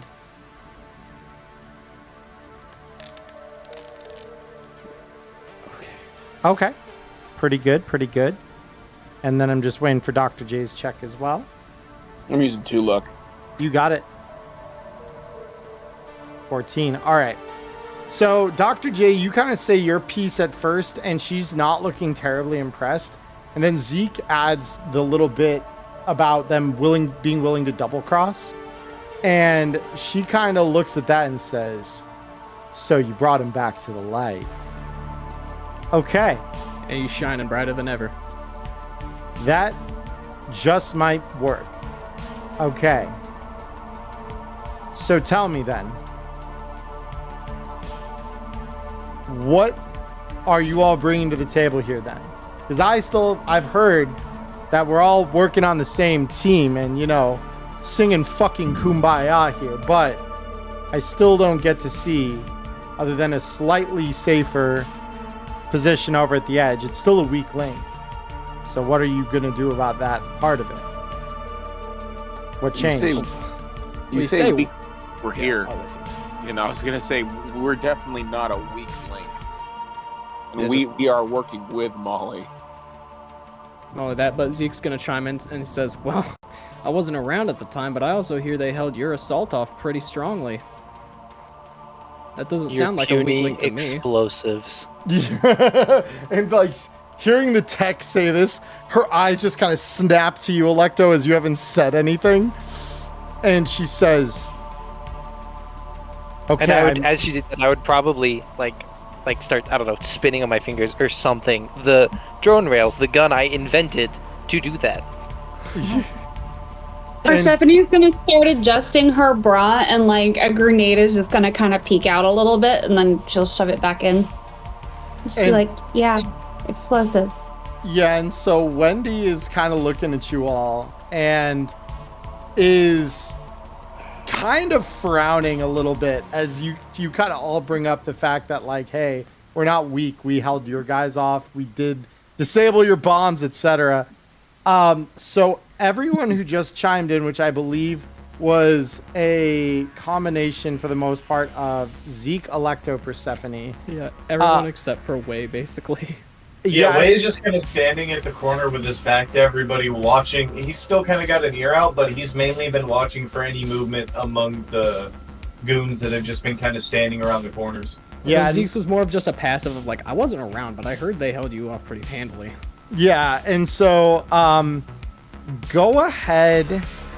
Everyone who just made those observations, please go ahead and roll me a persuasion check. And everyone who brought this up is going to get a +2 situational bonus because you are pretty much showing her like her own ass here. Oh my. Oh. That was sexy. You've having me roll these persuasion checks and I'm sweating over here. Oh, yeah. Easy. Okay.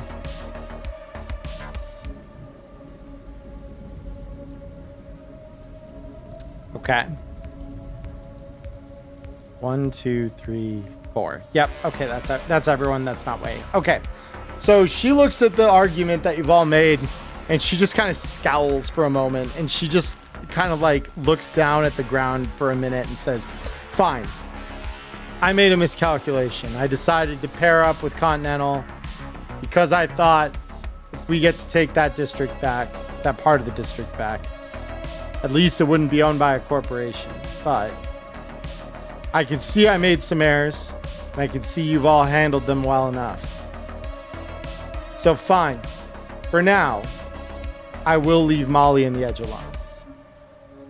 I will leave them alone, and I'll even offer you some support." So, Zeke will chime in and say, "I did hear about the men that you lost," and he's gonna hand 3,000 eddies over and say, "Just take this as a sign of good faith. I'm really sorry for your loss. I know that you probably thought of them like your family." and she looks down at the money. She takes it and she says, "Now, I'm not going to say money is as good as men. However, you can buy a couple of good replacements every so often. Or at the very least, a bigger piece of iron for one of these guys to hold." And you kind of notice as she says that everyone that's not her or her bodyguard are equipped with pretty poor quality weapons. Like, they're not the best stuff, right? They're kind of rusted. Their stocks look worn. And she says, "This might help us just a little bit." And he just like gives that consolation, like that consoling kind of look, just like, yeah, like I don't have much to offer myself. That's pretty much a good chunk of what I have in total, but I know how it feels to lose somebody. So, and she kind of like looks solemnly at the money. She stuffs it into her pocket and she says, "Well, I appreciate that. That certainly will get this relationship off to the right foot. So, let's talk about what happens now. Get Molly on the line. Let's get our heads together. So tell me, what do you know that I don't about what's about to come for us?" Because it sounds like... Well, sorry, you finish. Yeah, she just says, in kind of closing that thought out, she says, "Obviously you wouldn't be meeting with me here if I was, your only enemy. I think you would take me on then if you're this capable. So there's got to be more. Who are they?"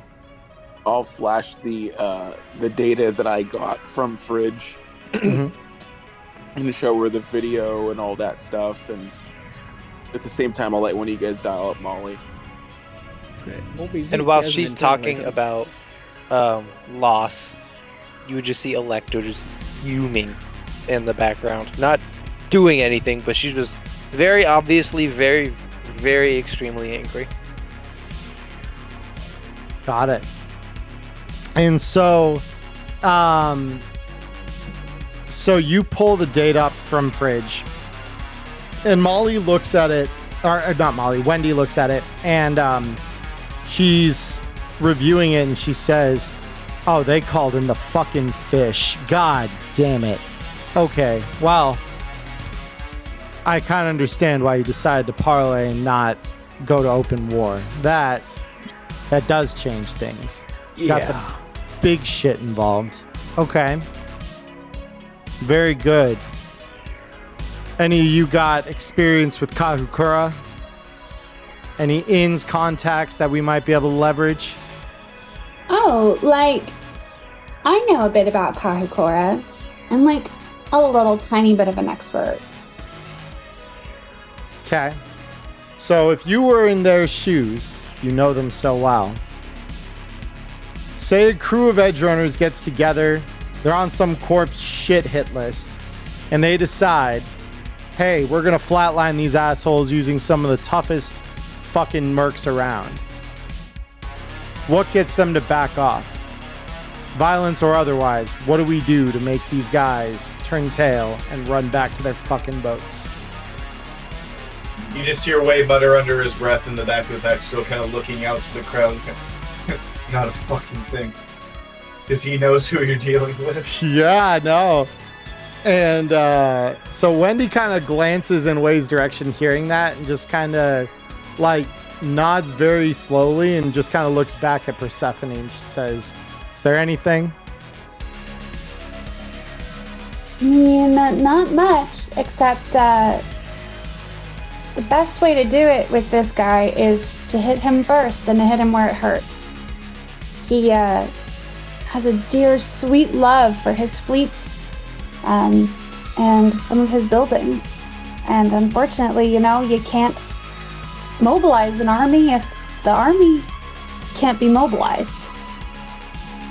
And she kind of, again, like scratches her chin a little bit at that and says, "Well, that we can do." And she hauls up a small satchel that she's had sitting on the ground next to her. She says, "This was never meant for you, but I figured if we're going to give peace a chance, I might as well come prepared for the possibility." And she sets the thing down on the table in front of you. And inside, you see a whole load of C9 charges with detonators. Zeke is grinning ear to ear. Yeah. And so she says... Party. What was that, Erica? Oh, good. Like you came to party.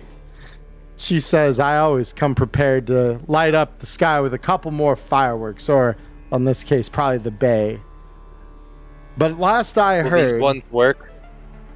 And she kind of looks at you and casts you like another dirty glance, but she says, "Yes, they work.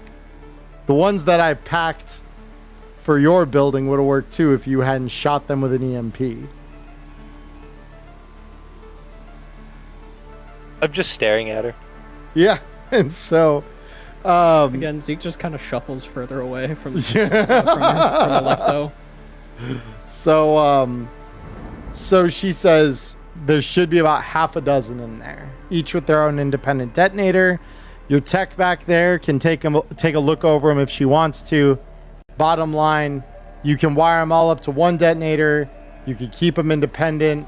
You can even tune them to an agent if it makes it work better for you. Whatever you do with it, there are some connections that I have down in the South Night City docks. There are a few ways we could take this.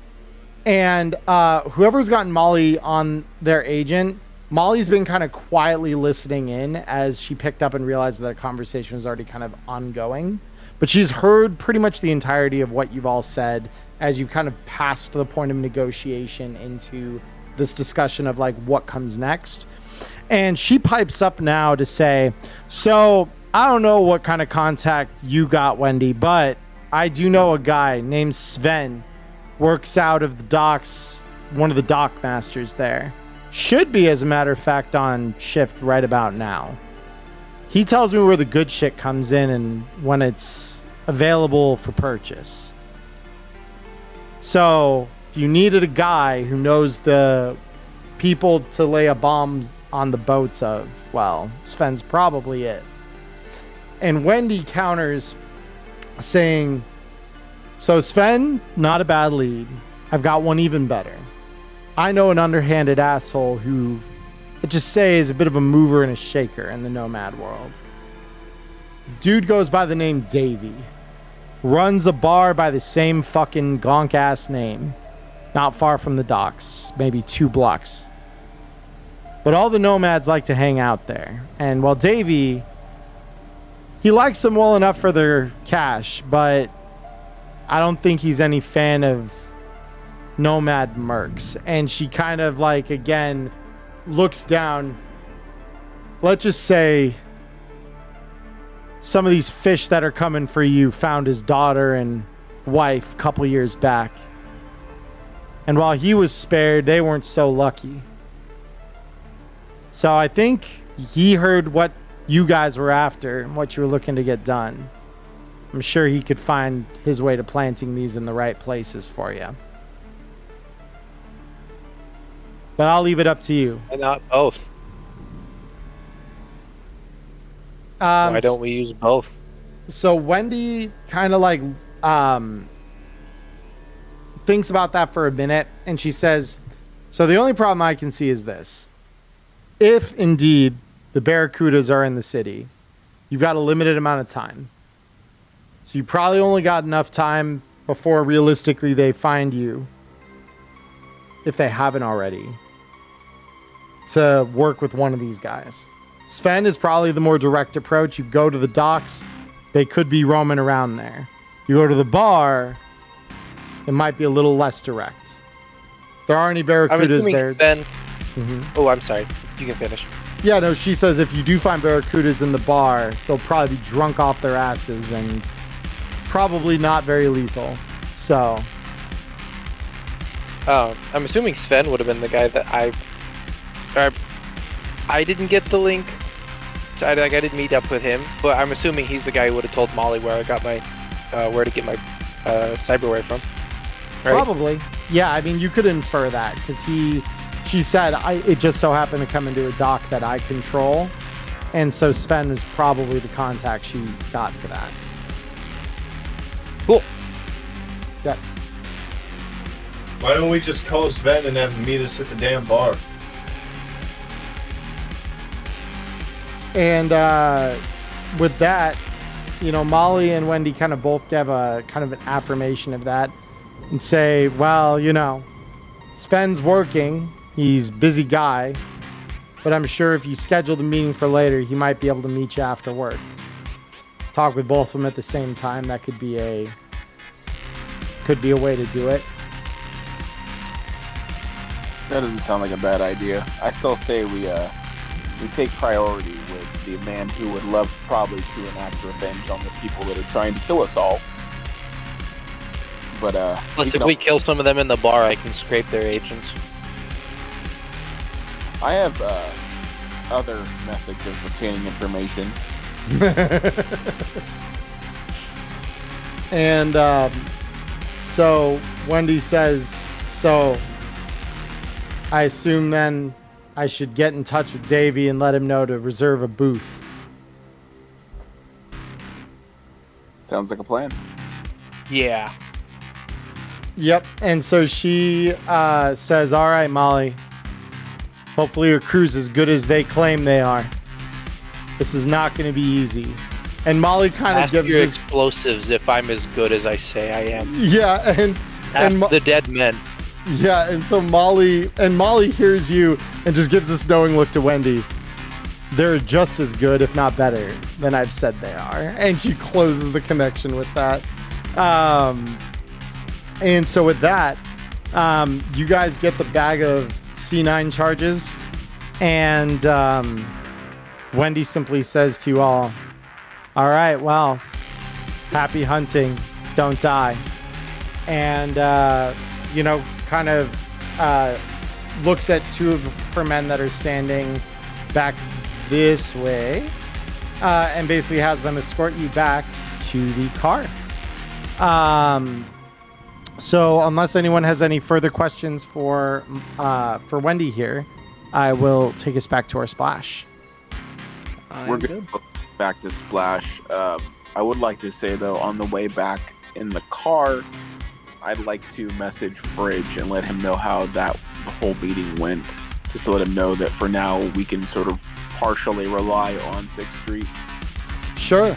And so Fridge, hearing the news, he says, honestly, that's good news, Chumba. Better than I could have hoped for, at least. Maybe we will just about get back into the neighborhood at this rate. And while we're in the car driving off, I'm now going to switch back to my patch jacket. I just didn't. I figured a clan patch of the ones that we are literally about to go to war with probably isn't the best idea to wear while trying to form an alliance against them. Fair enough. Charlie, I sent you a sneak peek in your Discord of the notes that I think you would like to read. Oh, very good.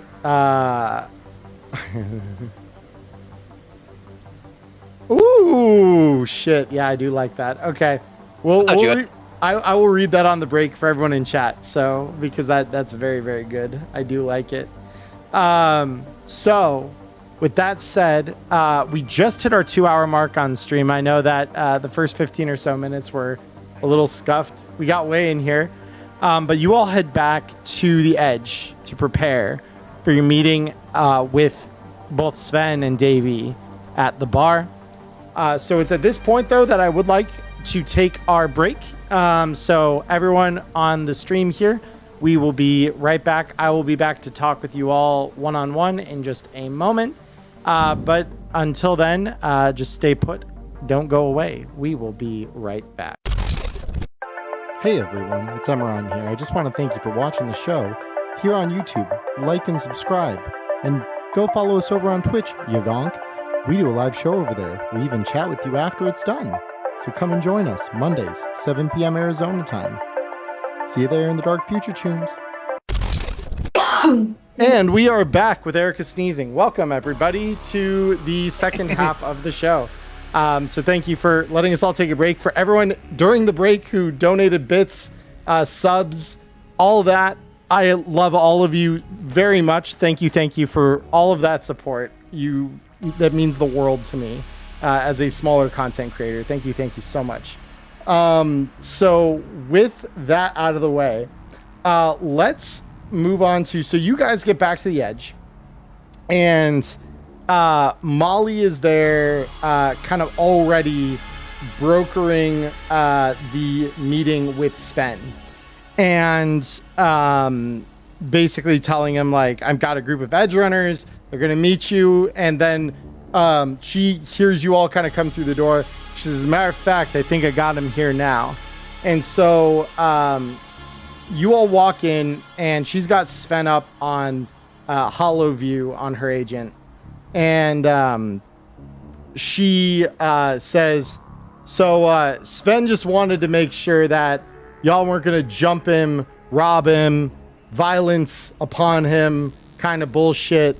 So I'm trying to give him assurances, and I figure talking face to face with you over the hollow, probably the best way to negotiate that.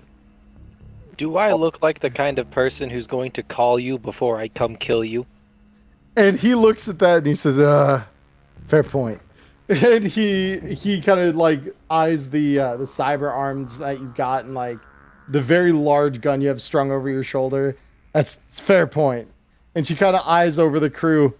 Molly, I wasn't aware you got a bunch of combat zone veterans here.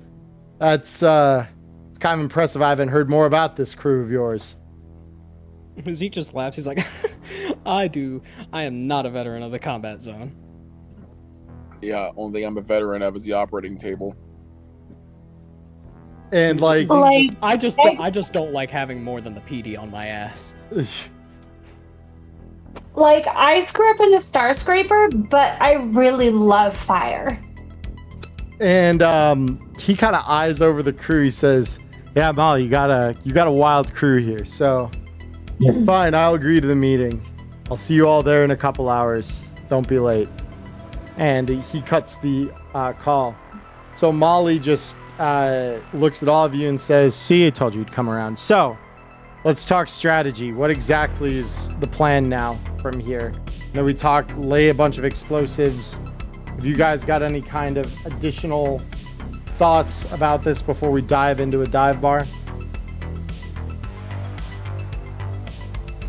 No. I think we're just gonna trust Wendy and hope that she doesn't decide to fuck us as we get our stuff done. So I'll send a couple of my guys with you. They'll make sure that nothing squirrely happens, or nothing squirrelier than we're expecting to happen. I'm assuming the Barracudas will be waiting for you, but I don't think that their heavy hitters are going to show there. From what I've heard, it sounds like a lot of their dock workers. Keep dying. Give me a sec. I'll be right back.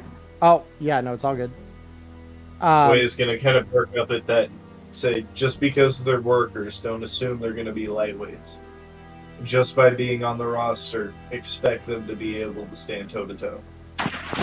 And she says, oh, don't worry. It's not that I think little of them. However, and she spins her agent around after tapping at the screen a couple of times to pull up a photo, and she projects it up so that everyone can see it. And you see what appears to be a still image from security footage taken. She says, this was just sent to me by one of my contacts in the local area, one of my guys. And Wei, you recognize the image you see on here as that of Yuria. And you could see her buying something out of a vendit. And you could see very like pronounced is that like red patch she wears on the back of her jacket. And she says this was taken just a couple blocks from here. I think they definitely know right about where we are. So I think the heavy hitters are already a little closer to home. These guys, they are their lightweights. And it's lightweight for the Crims and Barracudas, so take it with a grain of salt, but they're there. Yeah, Wade just kind of crosses his arms and goes into contemplation mode. Because that's a lot. Yep. So she says, so feel free to, catch a bite, take a breather, get your iron nice and polished. You got about 2 hours. Then my guys are going to take you down to Davies. Meet with him, meet with Sven.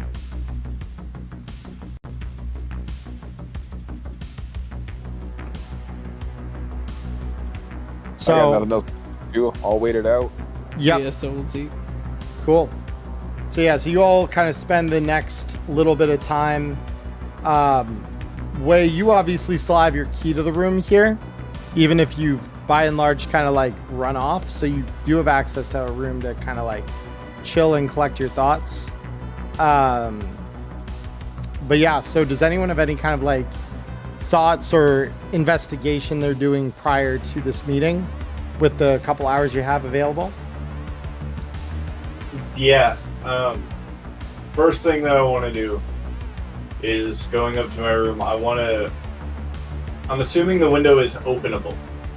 It is. Like I can just kind of slide it open. Yep. I want to leave the window open and just kind of sit on my bed waiting on the chance, because I figure she had jumped on me the last time. She may still be tailing me, so I'm going to give her an easy in and see if Yuri jumps in for another chat. Interesting. Okay. Let me roll something here. Bear with me just a sec. I'm going to black the screen out for everyone else because I don't want to tilt my hand quite yet on some of these character sheets I've got ready. But I will roll a check here.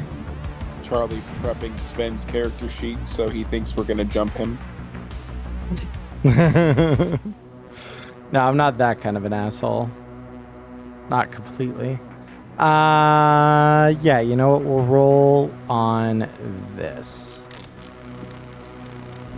Ooh. Very interesting. Need I mention to Twitch chat here that our wonderful GM this week before the session posts a new channel in the Discord for obituaries and says something to the degree of this is good for the coming storm. Yeah. I am scared. Yeah. I mean, it should have been there from the beginning. That I truly meant that when I said it. I'm like, damn, I should just put this here. But I think when I say I'm sending a group of elite assassins after you, that's the time to make sure that it's there. So, yeah. So if you guys aren't in the Discord, by the way, you should join it. The link is below. You could also type !Discord, and my helpful little Nightbot will send you a link to join the server if you'd like to join us there. But with that said, you open the window way, and it takes a little bit of time. But sure enough, you see at first the very small hook of a thin grapple line, and then the form of Yuria is in front of you. And she just kind of gives you this look that kind of looks at you questioningly. Like she doesn't quite know what you're intending, but she says, so you decide to make it easy for me. Why? We already spotted you on the trail. We know we have a tail. I'm just letting you know because I don't want the crew to end up turning around on you while you think you're being smart. And she looks a little like disappointed in herself for just a moment. She kind of gives this look down like fuck. But then she kind of flattens her expression and looks right back at you and says, okay, so what stops me from cutting you open right now? Well, the fact that it could very quickly turn into a 5v1, which is not what I intended. Then what did you And to intend? keep you safe. 'Cause this is going to get really bad really fast. And I don't want you to get caught up in this storm. She looks back at the window and like looks down on the street level and she says, you do realize I'm part of that storm. Yeah, but we both know you can find your way to the back lines up. And she kind of, again, she's like looking down and she's got this like, you can kind of see like just the barest half of the left side of her face. And just, you kind of hear her sigh and just say, I can. They've taken me once.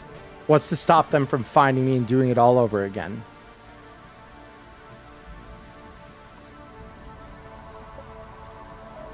Well, they're already in my path. So just do your best to stay out of the way. Do what you will now, but just try and stay away from the waterfront for a while. And Wei is going to ready an action to dodge in case he hears her make a move, but he's going to turn his back to her and kind of shift around with things in the wardrobe, basically giving her the opportunity to leave her move. So she thinks about that. Go ahead, roll me a persuasion check, if you wouldn't mind. Alright, and I'm going to dump my 2 luck into this because it needs to happen. Yeah, no, I'm here for that. So I will have her roll persuasion back. See how easily she is persuaded. Ooh. Not very. Not very. She is a war. Oh my! So good. So she looks at you, and despite the fact that you feel like your words haven't really gotten through to her, she does take she reaches into a small bag that she has tied around her waist, and does so very slowly, like doesn't look to make any like sudden moves to get you the wrong impression. She drops 2 things on the bed behind her.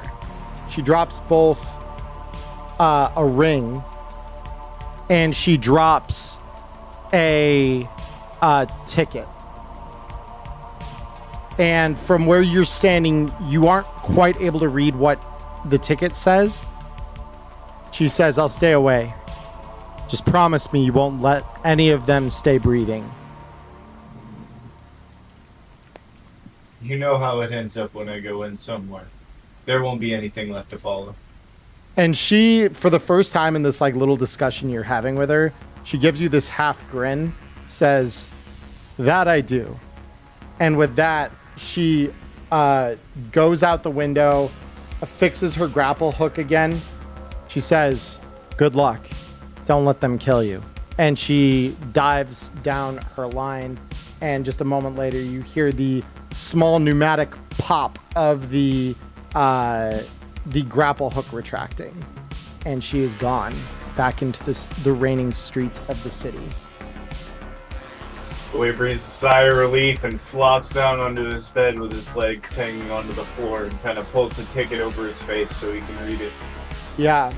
So the ticket is to a club called the Slammer, and it is a fighting match that is scheduled for tonight at about 7 p.m. Your meeting, by the way, with these other nomads is at around 5. So this is scheduled for slightly afterward. Okay, I think I'm gonna keep that to myself for now. He's gonna pep that on like the breast pocket of his leather. He's just gonna keep that tucked close to the heart, and Yeah, he's gonna what? I'm debating whether or not he's actually going to wear the ring. Yeah, Nah, he's just gonna carry it because he's trying to keep this on the down low.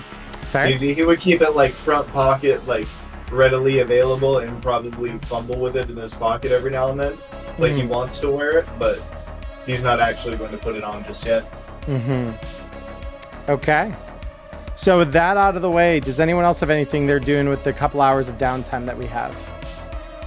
I believe Zeke said no, Electo said no, Dr. Jared, Persephone, either of you? No, I'm good. I'm assuming I couldn't go find a plug for one more black lace in 2 hours. Sure you could. Absolutely I you could? Yeah, there's this dude around the corner. He had a proper name at one point. Most of the community just calls him Skivs now because, well, he's been taken down to his underwear more than a couple of times by local booster gangers looking to get a quick fix. However, he is a reliable drug dealer. He usually has shit on him.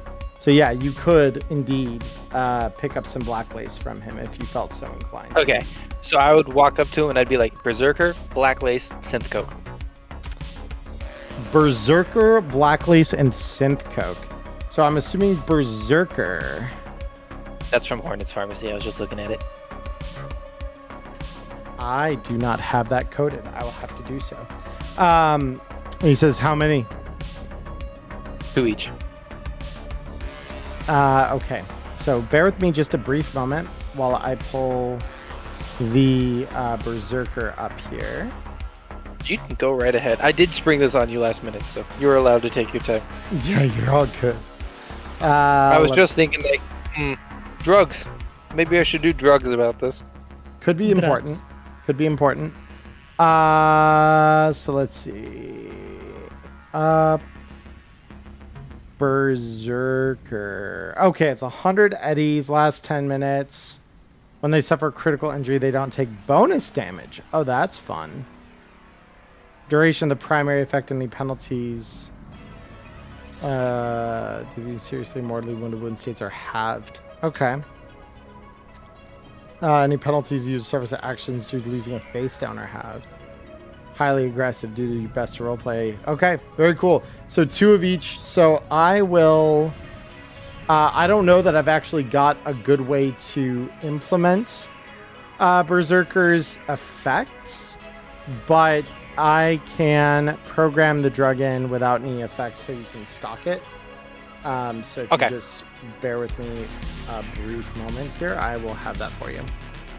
Just copy pasta the book text into the description so that when right before use you can just click on it to reread when we need it. Yeah, I mean this is a pretty easy drug to remember because I can just type it like this. Oh, can I retroactive add time warp to that too? I don't know what we're gonna need, and I want to make sure I have it. Sure. Let me see. Time warp easy. +3 to Has initiative. all wound penalties. All wound penalties, face down penalties, and eliminates the damage from critical injuries for the next 10 minutes.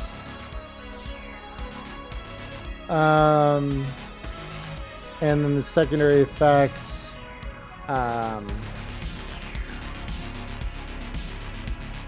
if we're just going to do DV17, if addicted, the user loses 2 humanity. Base death save increases by 1. And that I can actually code into the effects for the secondary. Edit. Oh, that's nice. Yeah, Berserker.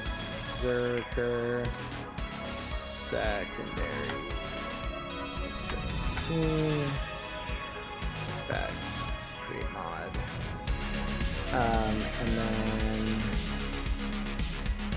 combat. Death penalty 1. All right, perfect. And then yeah, that'll be toggle on off. So yeah, so Berserker should be available now for you to add to your sheet, and then time warp. So the Berserkers are 100 eddies apiece, and then time warp adds +3 to any initiative that they made. Oh wow, it's like a drug Sandevistan. That is insane. Holy shit. Yeah. I'm not seeing Berserker pop up. I'll add it to your sheet if you can't see it. It is a custom item, so I might need to do that, but that's okay. Time, so +3 to initiative checks and count for the next minutes.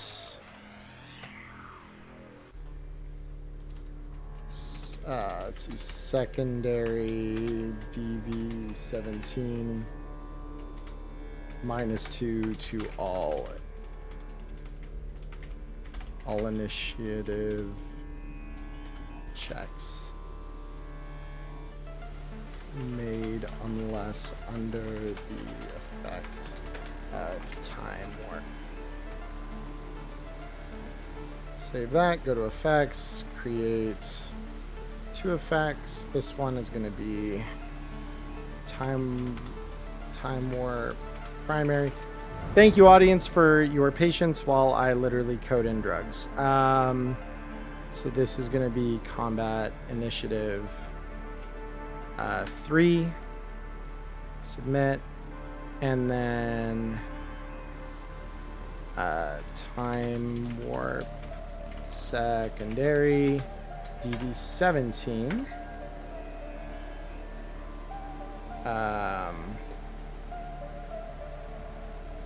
Initiative -2. And I'm watching you code this. Imagine taking a drug that gives you an extra hand. Yeah. Because I saw a number of hands was one of the little effects you could add.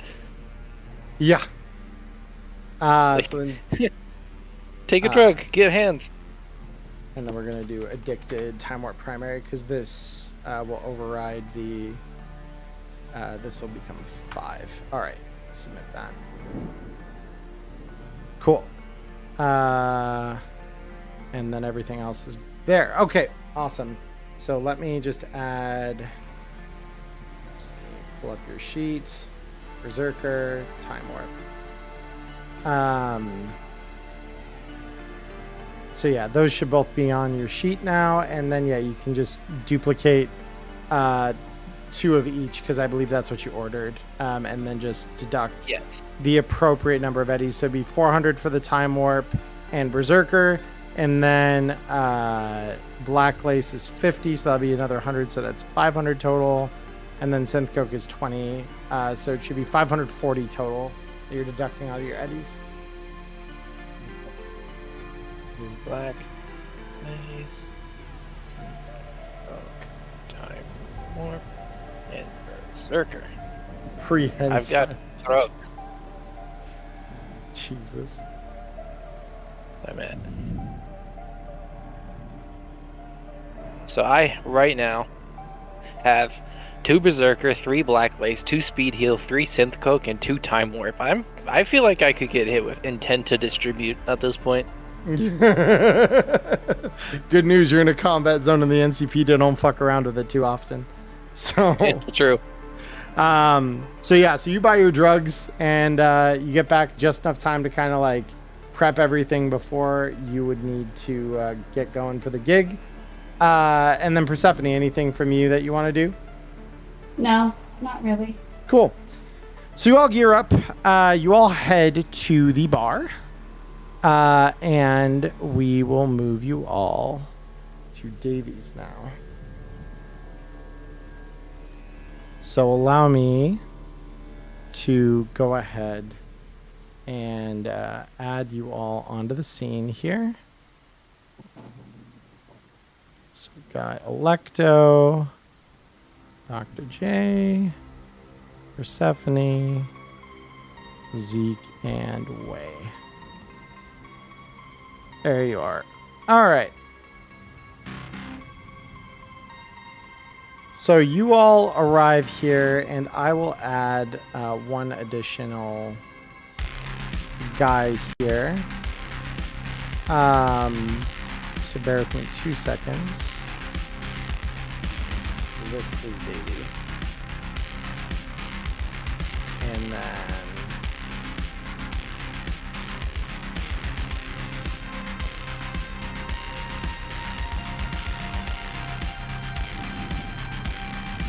for those of you who don't know how Foundry works, this is a great little speed tutorial in how this works.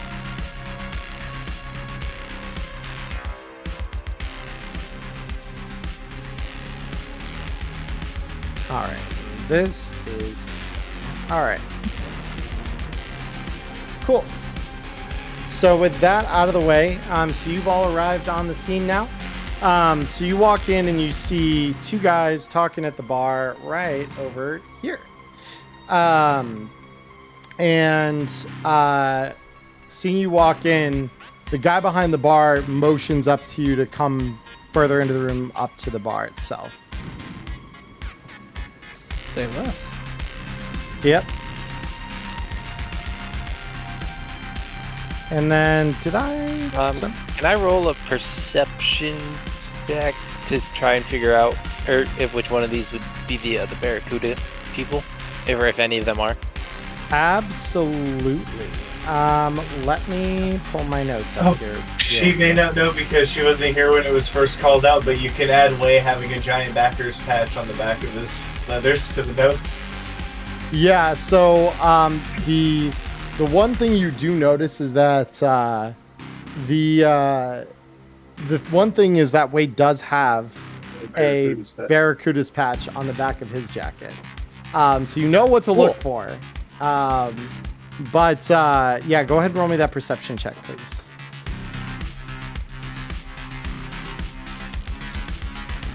Not bad. All right. So with that, so you see, so you don't see any from where you're standing right now, but I will let you hold that check as you progress into the bar here, Maya, if you'd like to do so. Yes. Yep. And you also are overhearing a lot of the conversation around the bar is talking about the Crimson Barracudas and the fact that a bunch of their ships just rolled in over the last day or two into the harbor. And that it's like getting in the way of some of the other nomads' business. Like one you can hear loudly bitching about, I had to wait for 4 fucking hours for a fucking slip to open up. Do you know how fucking bad we needed to offload that food? How quick it needed to move? Fuck these guys. And as you move in Electo, you notice these guys over here, you see the red patch on one of their shoulders. On one of theirs? Okay. Which one? This one. That one? Okay. Yep. And so you all gather there, and this guy says, so I'm Davey. This is Sven. He said you've already talked. So what do you want to know?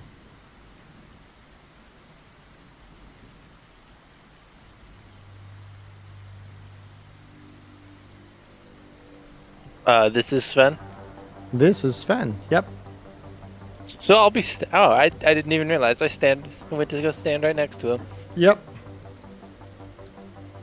And so you see both of these guys wearing kind of similar clothing to what Way is, like long leather jackets, some fairly like worn pants and shirt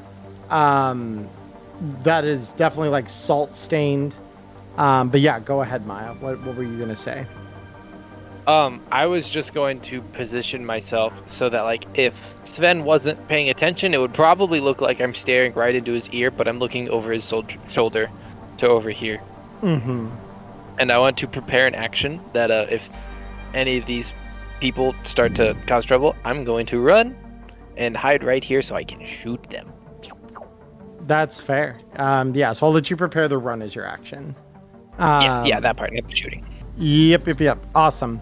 So Davey just looks at you all and says, yeah, so heard from Wendy that you might have some biz for me. What do you want?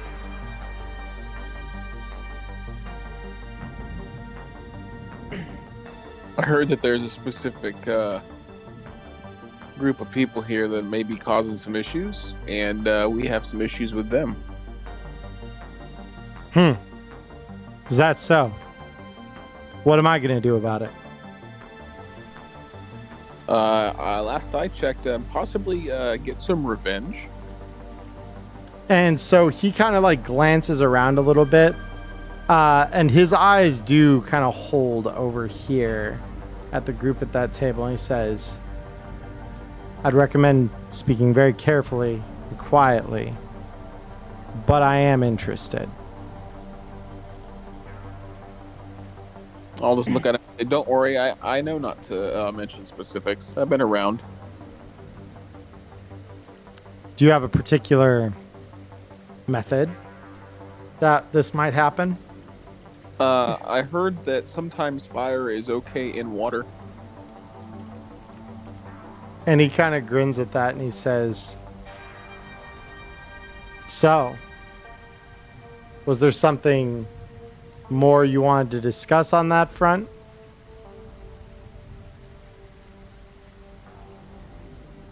I'll nudge Zeke at this point and be like, I don't know who the hell's carrying. Zeke nods and he's gonna try to flash both of these guys the deets to his agent, since he has an internal agent, so he could just kind of like send them text messages while like acting like he's just asking for a round of drinks for everyone and making small talk. So he can just flash them text messages on their agents saying like, yeah, this is what's going on. Sure. And what kind of a drink do you order? Just something light. Something light? Okay. Yeah, something light, because he doesn't want to like start. He doesn't want to get too hammered too early. He's a bit of a lightweight. Of course. That's fair. So, hearing the small beep of his agent, but hearing at the same time that you say, yeah, I'll just do vodka soda. And then just like... Yeah, and I just order around for everybody here at the table. And I would just like act like we're making small talk, like business for like trade. But in reality, I'm just like having my internal agent send texts. Say, yeah, so this is what's going on, where you're talking about divvying up the responsibility for like these explosives that need to be placed in these ideal locations. So if either of you have contacts that would make that easy and get it done quietly, preferably, get it set up quietly, preferably, and then when we have more deets on when it needs to happen, we'll shoot them to you, but it needs to happen sooner rather than later. Yeah, and so Davey kind of like smiles as he kind of like glances the agent while he's shaking with his other hand the strainer full of drinks, and he kind of quickly responds to it, says, okay, I'm very interested. Leave whatever you need me to take out back. I'll deal with it. And Sven's sitting there and he says, so what's my part?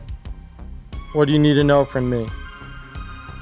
Connections, back alleys, places that we could get in that aren't exactly watched, I guess you could say.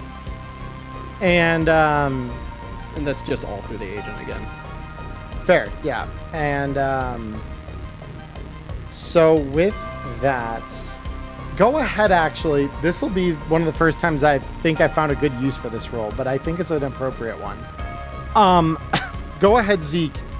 As you're trying to like code your language, roll me a language streetwise check, please. Because we'll kind of use it like in D&D, what we would use like a thieves' cant for almost. Language street slang. Street slang. Yep, that's the one that comes by default on everyone's character sheet at a level 2. And I will spend a couple of luck here. 'Cause Okay. I don't want this to go bad. Very cool. Yeah, and so you succeed at kind of like slipping words between your words while messaging the more clear kind of version of what you're saying on an agent. Yeah, because like in voice, I'm just like trying to make it sound like we're setting up like a trade opportunity. Of like just like saying we're hauling something basic like food or some shit. Yeah, perfect. So what I want you to roll as well, 'cause that's kind of coding your language. Go ahead and roll me persuasion, please, as well. Alrighty. And I will spend the last bit of luck here because I don't want this to fail. Fair enough.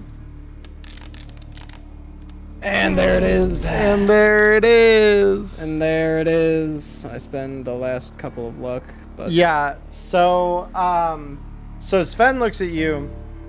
And he says, "I'll be honest.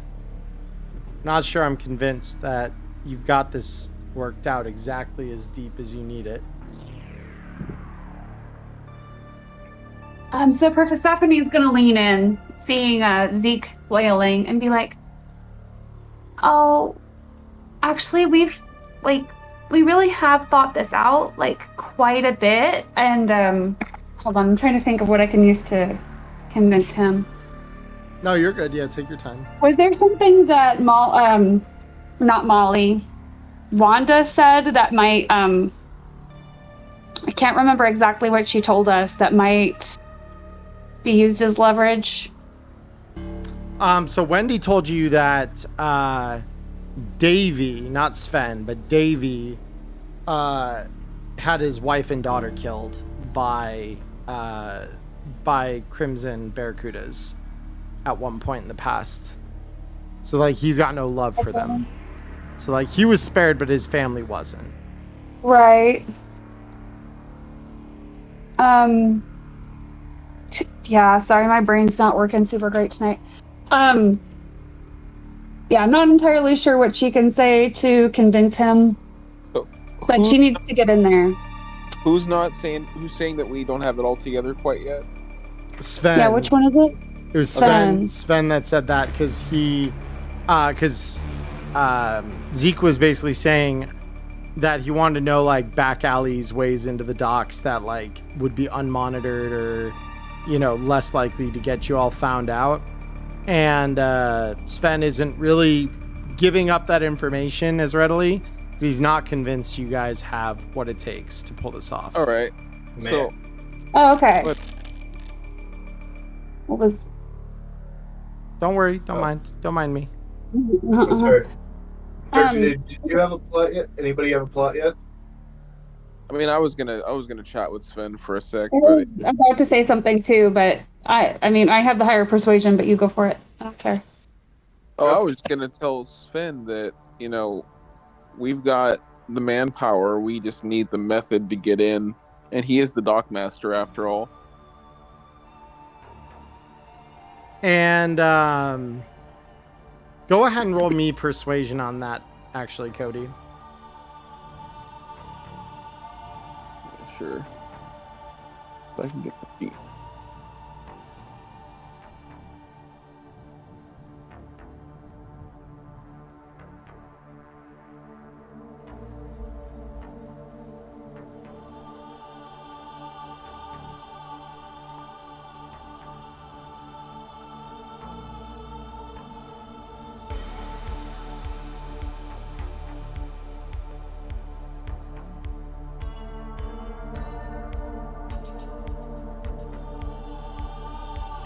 Persuasion. Yeah. And so Sven is looking at you and says, "Yeah, but what about my ass, my neck? You realize what these kinds of people do, right?" So Persephone's gonna shove in and be like, did you hear about the little incident at the church recently? Like, we may have had a little bit to do with that, and you will know that anyone who's on our side, we have their backs. Otherwise, that church probably would still be a church. You get my drift? Go ahead and roll me persuasion with a +2.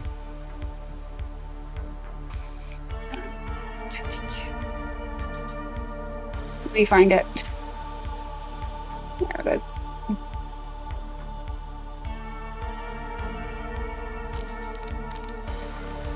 There we go. So this time, especially as you mentioned the Holy Hands of the Redeemer, Sven looks at you and kind of recognizes exactly who you all are in that moment and hadn't really considered it before. And he doesn't really apologize, but he looks at you and says, "Fine."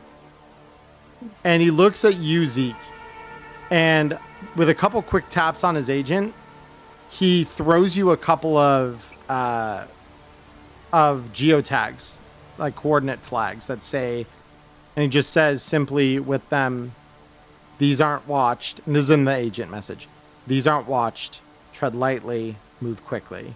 And says, well, if that's all the nonsense that's up to around here, he just takes the drink that was in front of him, knocks it back.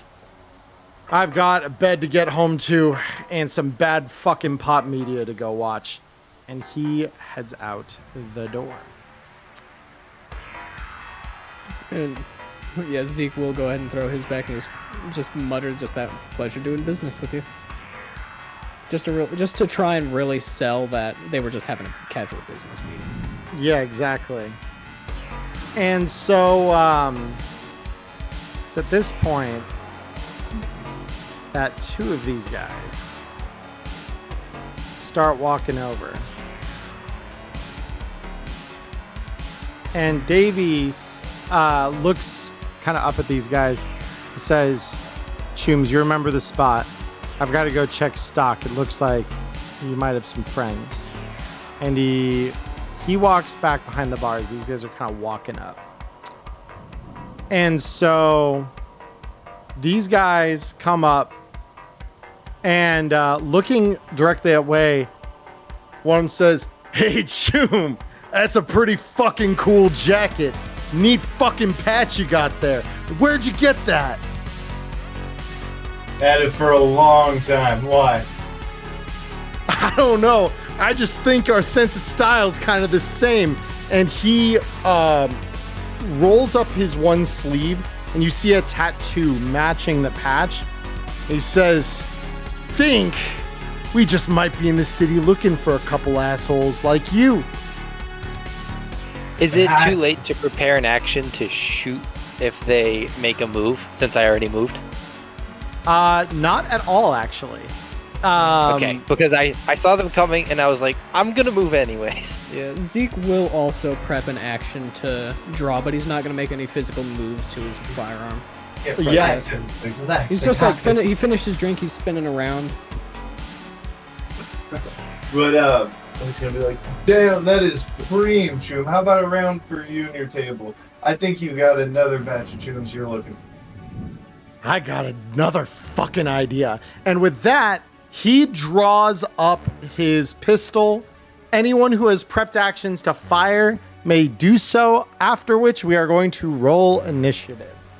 Okay, and it was this dude who drew up? This one right here. That one? Okay, Okay. And I am going to start our battle music now. Okay. So with that in And mind, I'll let Electa go first. yeah. So Electo, you've got your gun prepped. Yep. I'm just gonna toss this liquid stuff. It's a DV20. Ooh. Weighs on it. I'm gonna put all three of my luck into this shot. Damn it! Not too shabby, but yeah, a little off. So, all right. And then, yeah, as gunfire erupts, these other 3 at the table come alive as well, and initiative is on. I do have my prepped action to shoot. Go ahead and roll it. And then, so we're gonna go ahead and try and take a couple of shots here.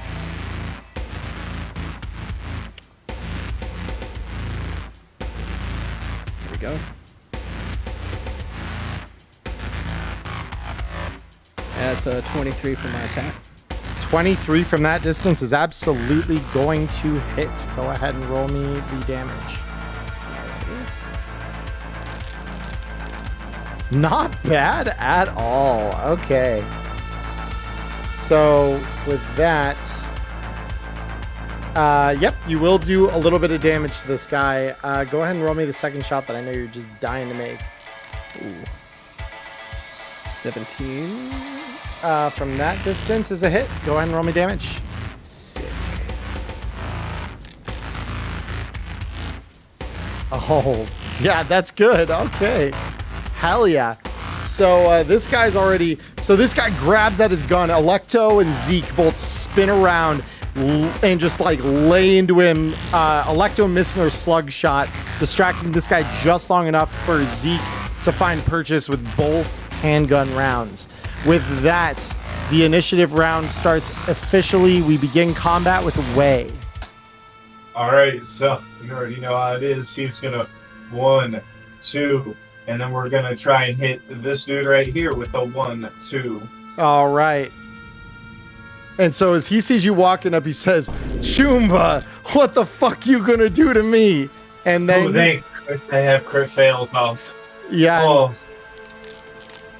So that's 16. Yeah, okay. That evasion is not enough then if that's a 16. Holy shit. That's a big deal. Go ahead and roll me damage. There you go. Let's see it. Did that roll not come through? It did not come through. I did not see it. Nope. Well, I'll throw it. There it goes. There it goes. There it goes. All right. So yeah, so the first one slams into him as he tries to duck the punch, and the second one that I know is coming. He's gonna say, "That's what I'm gonna do, you fucking donk," and then he's gonna try and overhand him with the second one. Oh yeah, yes he is indeed. Yep, go ahead and roll me that damage. All right. Yep. And so this guy, as he just sees you walk up confident, he just kind of like looks at you and just is like full of all kinds of cocky attitude. And then just says, "What are you gonna fucking do?" Sees it look like you're about to half stumble, and then you just catch him in the stomach, catch him in the top of his head. You just hear him clock, and you hear several teeth crack as the second fist just connects with him. And he is very quickly now just bleeding out of his face all over the floor. So Wei, is that going to be the end of your turn then? I actually think he's going to step back to the bar. Fair. Like nothing can happen since I still have the movement. Cool. Yep. All right. So you move back. Dr. J, I did see you already take your movement there. Go ahead and tell me what you'd like to do. Well, I'm shuffling back. The bow's already in my hand, and I'm just going to pop a shot at the same guy that Wei just decided to pummel. Yeah, go ahead.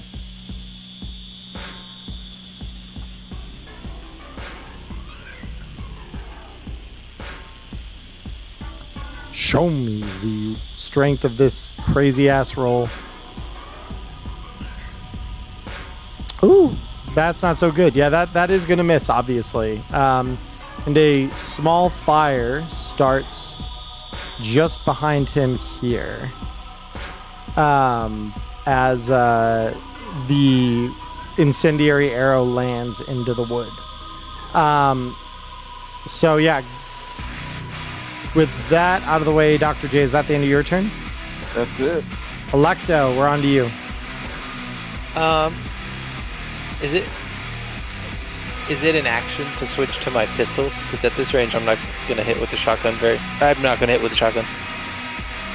So it's only an action if you officially stow the shotgun.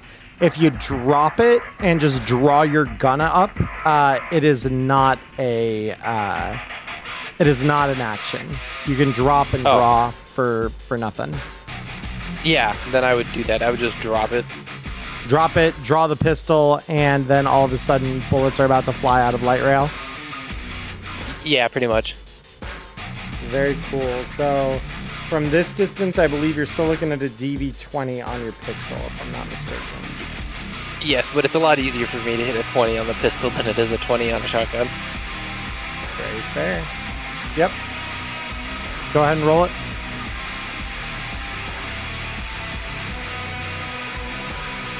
All right. God damn it. That is going to miss.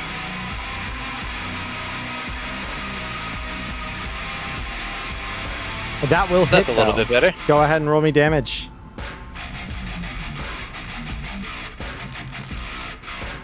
Ooh, that's not bad either. Holy shit. Okay. Yeah, and then that is enough to flatline this guy. So you toss the shotgun to the ground. It clatters onto the wooden floor. You draw your gun up. First shot misses. Second shot nails him right in the chest. And this guy goes down as it pierces his Kevlar vest. Good night. And so with that, we now... And then I'm going to step right here so they can't shoot me. Fair enough. All right, cool. We now go to the first Barracuda that is going to be joining the fight here. So this one will move up with a move of 5. So they're going to move 1, 2, 3, 4, 5. And they are going to aim a pistol at Wei. So Wei, the DV is 15. What would you like to do? I think that. That is fair. All right, the first shot. And it will miss. Oh, scare me like that. Yeah, now the second shot coming. I assume you're going to try to evade again? That's it, your DV? Oh my god. Yeah, so you're just dodging bullets like crazy. Yeah, so this girl spins around, grabs her heavy pistol out from a holster at her hip, tries to shoot you twice, and you just easily duck both shots here. After dodging, Wei is just going to point at her. Oh shit.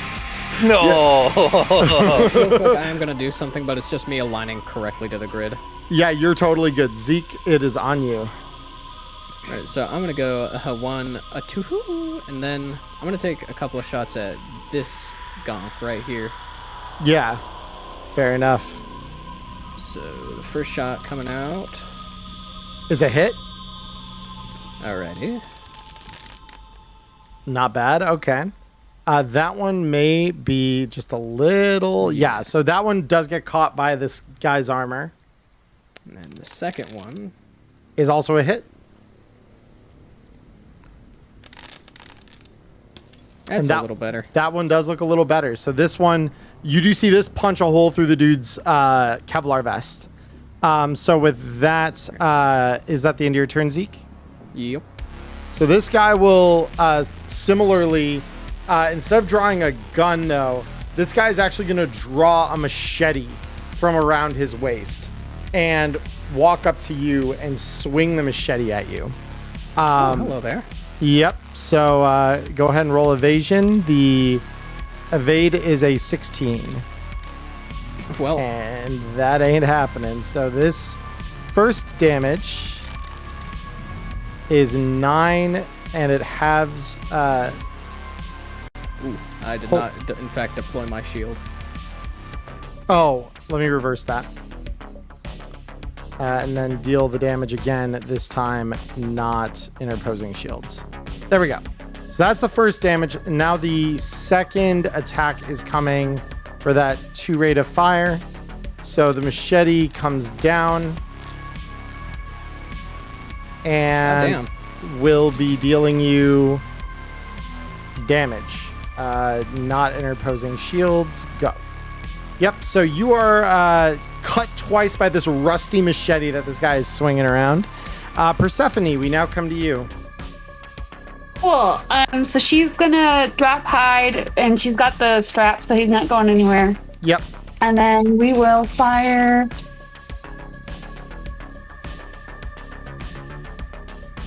I'm sorry, can you remind me who's shooting at us? So this one, and these two okay. have also looked at you kind of aggressively. Cool. That all kind of looked like our people, so I wasn't sure. I'll take a shot at him. Okay. Go ahead and roll me your attack. And this is with your handgun?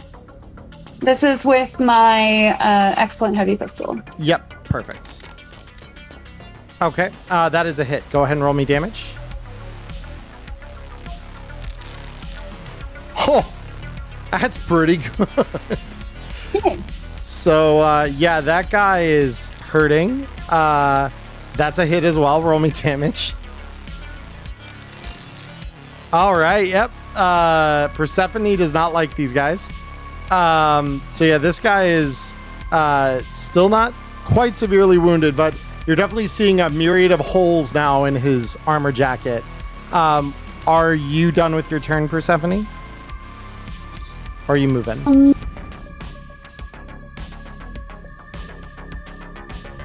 Can I like jump over a countertop for cover, or do I have to walk around it? The jump will just use up 2 of your movement instead of the 1. So as long as you still have enough to clear over that with 2 of your movement going away, you're good. Well, I should, provided it lets me pass through solid objects. There we go. Yeah, it's the way I have that wall set is to make it so you can't just jump over without me doing it. I mean, it does make sense. Yeah, so then you just jump over and duck behind the counter for cover? Yeah. Very cool. All right, so this deckhand now is going to come out 1, 2, 3. Here, let me do this. 1, 2, 3, 4, 5. And is going to line up a shot on Zeke over here with his pistol. So Zeke, the DV that he's trying to beat is a 15. Are you going to roll to evade? I will. Okay. To evade, so let's see. 18. Beat an 18. Pretty good. And he does miss, so the second shot coming. And I assume you're evading this as well, so feel free to roll that evade. Oh, no. Oh, that not good. Oh, my. Well, at least this doesn't affect the damage. Yeah, that could have been way worse. So that's fine. So, oh, I'm so sorry. I did the interposed shield thing again. I keep forgetting to uncheck that. All right, there you go. So yeah, you've been dealt some damage. And then this one will come up 1, 2, 3, 4, 5. And we'll also shoot at you, Zeke. DV15 again. All right, I will attempt to evade, but this time, if I am allowed, I will, in fact, reflexively pop up the shield. So the shield... Or is that an action to deploy? I will double check that real quick, actually, if that's a thing you can deploy free. It might be. Because I just don't see people use that very often. So cyberware, cyber arms. Because I know that when the shield is damaged, it requires an action to stow. It can be Or, drawn like, or it just stowed requires an without an action to stow. action, provided the shield has more than 0 HP. When extended, you can't use the cyber arm to do anything else other than serve as a shield, and you can't hold anything in that hand other than the shield. Perfect. Yeah, so yeah, you'll pop it out, and then so this one is going to be protected by the shield then, yes? Yes. Okay. So the roll on damage this time is not enough to break the shield either. Good. So the shield has absorbed 9 of its 10 damage. And we now go back to Wei. So Wei, you have pointed at a woman here. Menacingly. Yep, and now he is going to draw his Mono 3, also menacingly, and start walking this way. And then, not really looking to his left of it, he is just going to slash to his left and try and cut the guy that's right up on feet. Okay, yeah, go ahead and roll me a melee attack. This guy will try to evade, but holy shit. Good fucking luck. God damn. Oh my. Yeah, that guy is hurting. Go ahead and roll me your damage, please. As a 13, so this guy just loses 13 health directly because he is well below the Mono 3's capability to deal damage. Just ablates his body one further. So with that, he's not dead yet, but Wei, are you done moving then? Nope, I just wanted to wait to see the reaction of that, and then he's going to walk the 2 more steps and then stop and stand still menacingly in front of her and wait and see what happens next. Absolutely. So Dr. J. Oh, and I should mention, since we just turned over the encounter timer, everyone else in the bar starts kind of like running for the exit, hearing like the gunfire breaking out. So they're going 1, 2, 3, 4, 5. And then this group is going to do the same. Hold up.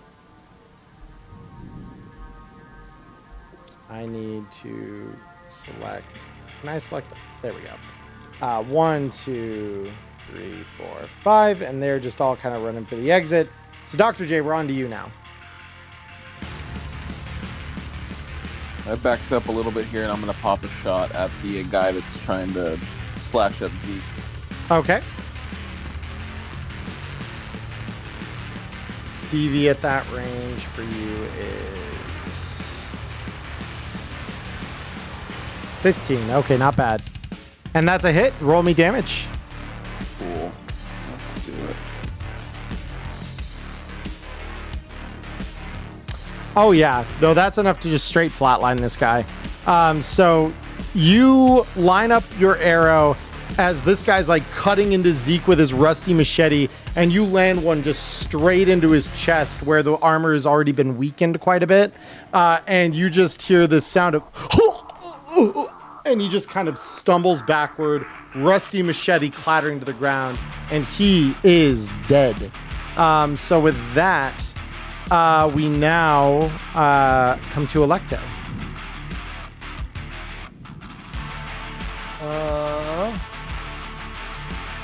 That's a deckhand, that's a deckhand, and that's a deckhand, right?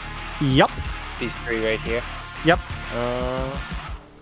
20, 20, 20. Well, I don't want to kill Steel away. He doesn't like it when we do that, so I'm going to shoot at this guy. Okay.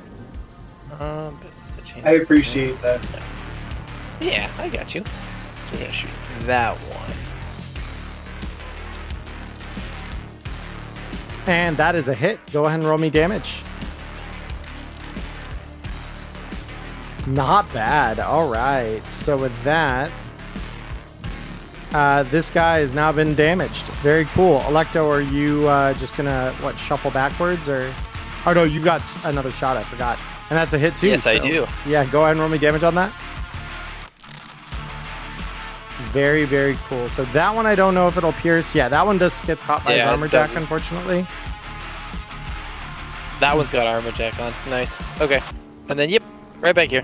Cool. All right. Now the one in front of you, Wei. So this one just says, so you think you could just come up, cut us open, and then I won't cut you in? And she just stabs at you with the rusty I machete. like how she stumbled on her words.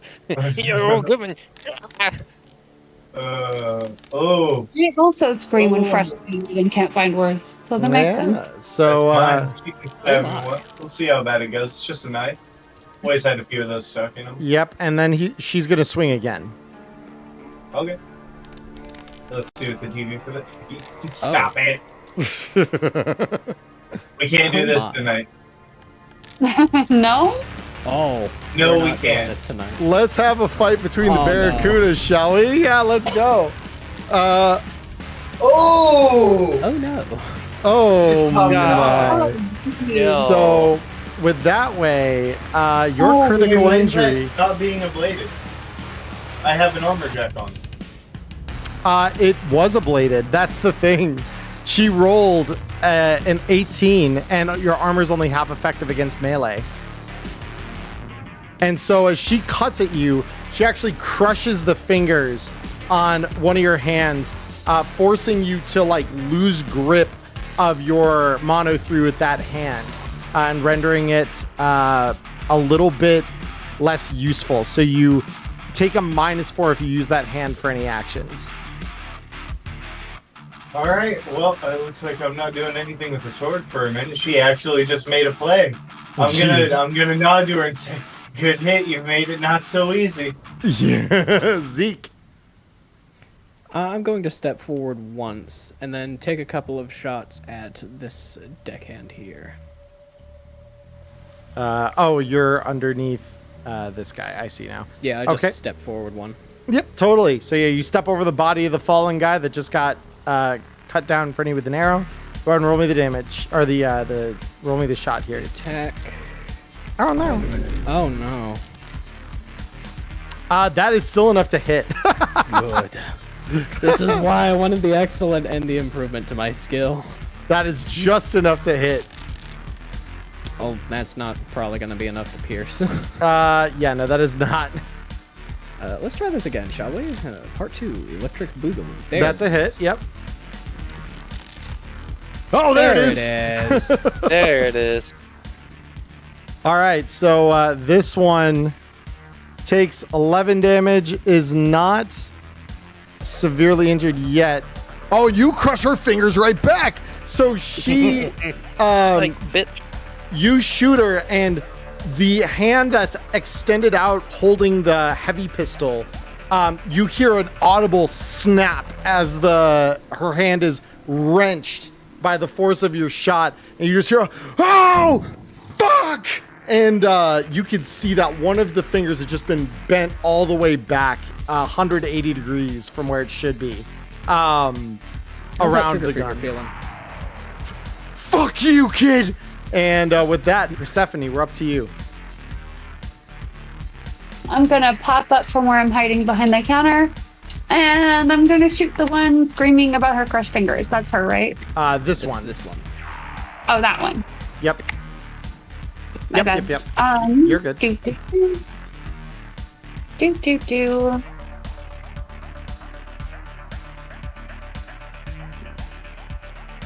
Oh my god. Yeah, that's a hit.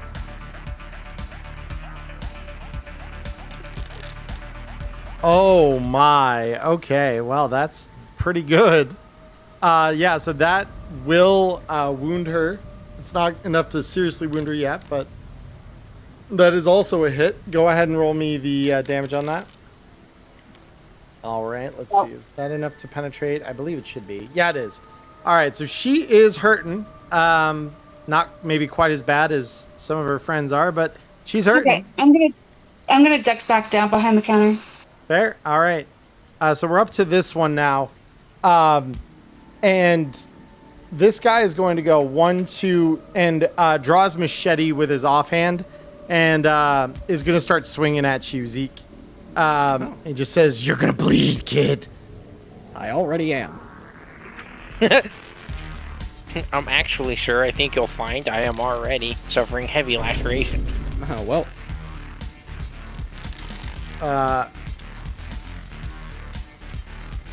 Oh my. Does this interact with the shield? Yeah, it's Oh wait, that's Zek's hand. Hold up. I don't know why I targeted him instead of you. Hold on. No, it's okay. We can keep it that way. Please tell me this interacts with the shield. I can avoid a critical injury. I'm gonna move the body out. You probably actually will here. Yeah, you do. So this thing thank God. slams with just this huge force against your shield, and you just feel it break as your arm just braces against the force of this attack. And then he comes back for the second cut. So it shatters. Just bitch. This one is an 18. Oh, and you respond perfectly. Let's go. So yeah, Thank fucking God. You catch it directly in front of me. Yeah, so you catch the first hit against the shield, shattering it, and you just hear the blade scrape against the metal on your arm, and then you deftly roll out from under the second one that comes down behind it. So now we come to this one, who is going to likewise draw out her heavy melee here and start cutting at Wei. So Wei, this is 19.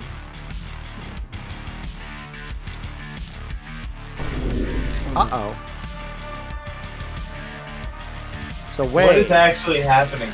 I have no idea. You're against Barracudas, man. This is the way of it. You know. That's the way of it. Melee number 2. Ooh, alright. Hopefully. Not quite enough. Ow. The good news is the damage isn't insane. So, you are hurting a little bit, but, with the cuts you're sustaining, it's not the worst thing in the world. So we go to the next round of initiative. Everyone at this point on this side has left. On this side, they go 1, 2, 3, 4, 5. So they're leaving. Dr. J, not Dr. J. Wei, we come to you. I'm so sorry. It's fine. I'm used to it at this point. I know. I'm going to keep the sword in my offhand, and I'm going to start using them Taekwondo kicks on the lady that crushed my fingers. There, yeah, absolutely. Yeah, that's not a hand action. So go ahead. She's going to try to evade you. Let me roll the evasion here. Ooh, that's good. Awesome. Okay, yep. So you get to deal damage. Go ahead. Oh, baby. All right. Yep. So she takes just this massive hit from your fist colliding against the armor that she does have on. Go ahead and roll me that second swing that I know is coming. Or I guess it's a kick against her chest more so. But either way, you are doing some shit.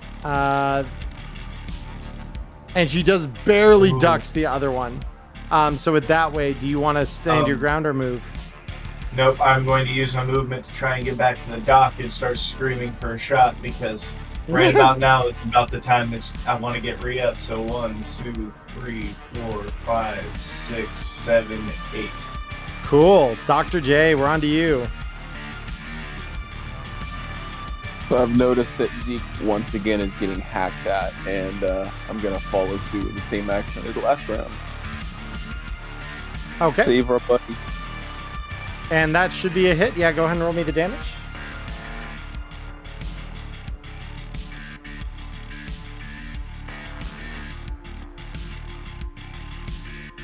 Oh my god, that's another critical hit. What the hell? Let's go. Oh my god. Hawkeye out here. All right. Well, this guy is not liking life. He's not severely wounded. However, you did score a foreign object critical injury on him, so he can't move more than 2 spaces without taking extra damage. So Dr. J, are you moving at all? No, I'll stick here. Cool. Electo. Oh, I'm sorry. Oh, I was going to say, I'm just assuming that the arrow just sort of lodges in him and doesn't really go anywhere. Yeah, so I mean, like this thing, you hear the solid thunk as it just like pierces through the armor vest he's wearing. And it just like, you see the end of it vibrate as it just hits bone. And you hear that just solid crack as you have embedded this deep into probably one of his ribs without breaking it. So yeah, he's not happy about that. He's screaming his lungs out. Electo, we are on to you. And Prepper Jack, yes, I also am convinced Wei's frame is magnetic to blades. Yeah, it's okay. Hardening is on the shopping list. Maybe once it's shielded so it can't be EMP'd, it'll also lose its magnetism. That might be true. Oh, that'd be funny as hell. Okay, yeah, I'm gonna shoot this same fella. Okay.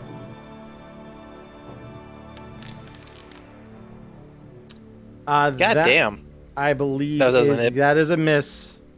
It's a DV20. That will hit, though. Well, that hits. You shouldn't have 2 Oh, at least I made up for it. Jack. You did make up for it with that shot. Holy crap. Yeah, so now that guy is hurting pretty bad. And Electo, I assume you're shuffling back into the shadows again. Yeah. Cool. We come to this one. So this one, after getting shot at from someone behind the counter, is literally going to go 1, 2, 3, 4, and is going to line up a shot against you, Persephone, with her pistol. Cool. So the first shot is, and I assume you're dodging, yes? I'm assuming that's within the DV. This is within the DV. Normally you're supposed to roll the dodge first, but Yeah, I just assumed I was gonna. Yeah, so then that I will assumed miss. She was looking up that it was gonna be a fairly low DD, so. Yep, so now the second attack, are you dodging that one as well? Perhaps. Yes, Yes, you will I be. So yeah, she shoots you twice, and you dodge both. So next, Zeke, we come to you, face to face the man with. standing in front of me Absolutely, go ahead. with a gun, no less. It's time for my Yeah, I'll favorite just plop that martial right up art. there. My favorite martial art, gun fu. Let's go. Roll me the damage. Gun kata. Oh my god, that's a ton of damage. Holy shit. So yeah, that guy, that flatlines him. So yeah, you just like press your gun right up into this guy's midsection, pull the trigger, and blood erupts out this guy's back after he's been nailed with an arrow from Dr. J. He is dead. Now you still obviously have that second rate of fire. Yes, and I'm going to shoot this person standing just further behind them. Okay, go ahead and roll me the attack. It's DV13. Easy hit. Roll me damage. Not bad. All right, cool. So with that, Then I will 1, 2, 3, 4, 5, and just kind of body block way as best I can. I'm very small compared to him. that is fair. Persephone, we're up to you. Cool. I shoot that bitch. Yep, shoot that bitch.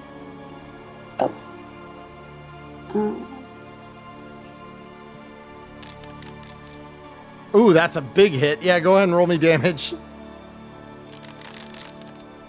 All right, not bad at all. So with that, she's not severely wounded yet. That is more damage. Go ahead and roll it. Holy shit. God damn. Getting real close to max damage on that. Oh my god. Now she's severely wounded. So you land 2 well-placed shots right in her stomach, both of which pierce her armor, and she's coughing up blood. So go ahead. Are you moving at all? Yeah. I was gonna say she's gonna jump over the counter again. Yep. So that's your 2 of your move. And then she'll just, she's behind the counter, which gives her some cover from Bleeding Lady. Fair enough. This one, however, is going to come out now and is just going to go 1, 2, 3, 4, 5 and start cutting at you with her rusty machete. So the first swing.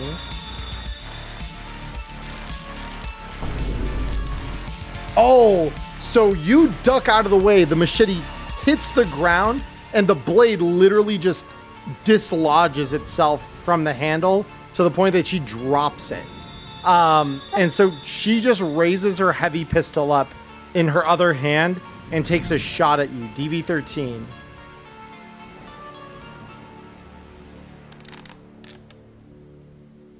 DV21 now. She will miss. So with that, the remaining patrons of the bar run the hell out. Way, we are on to you.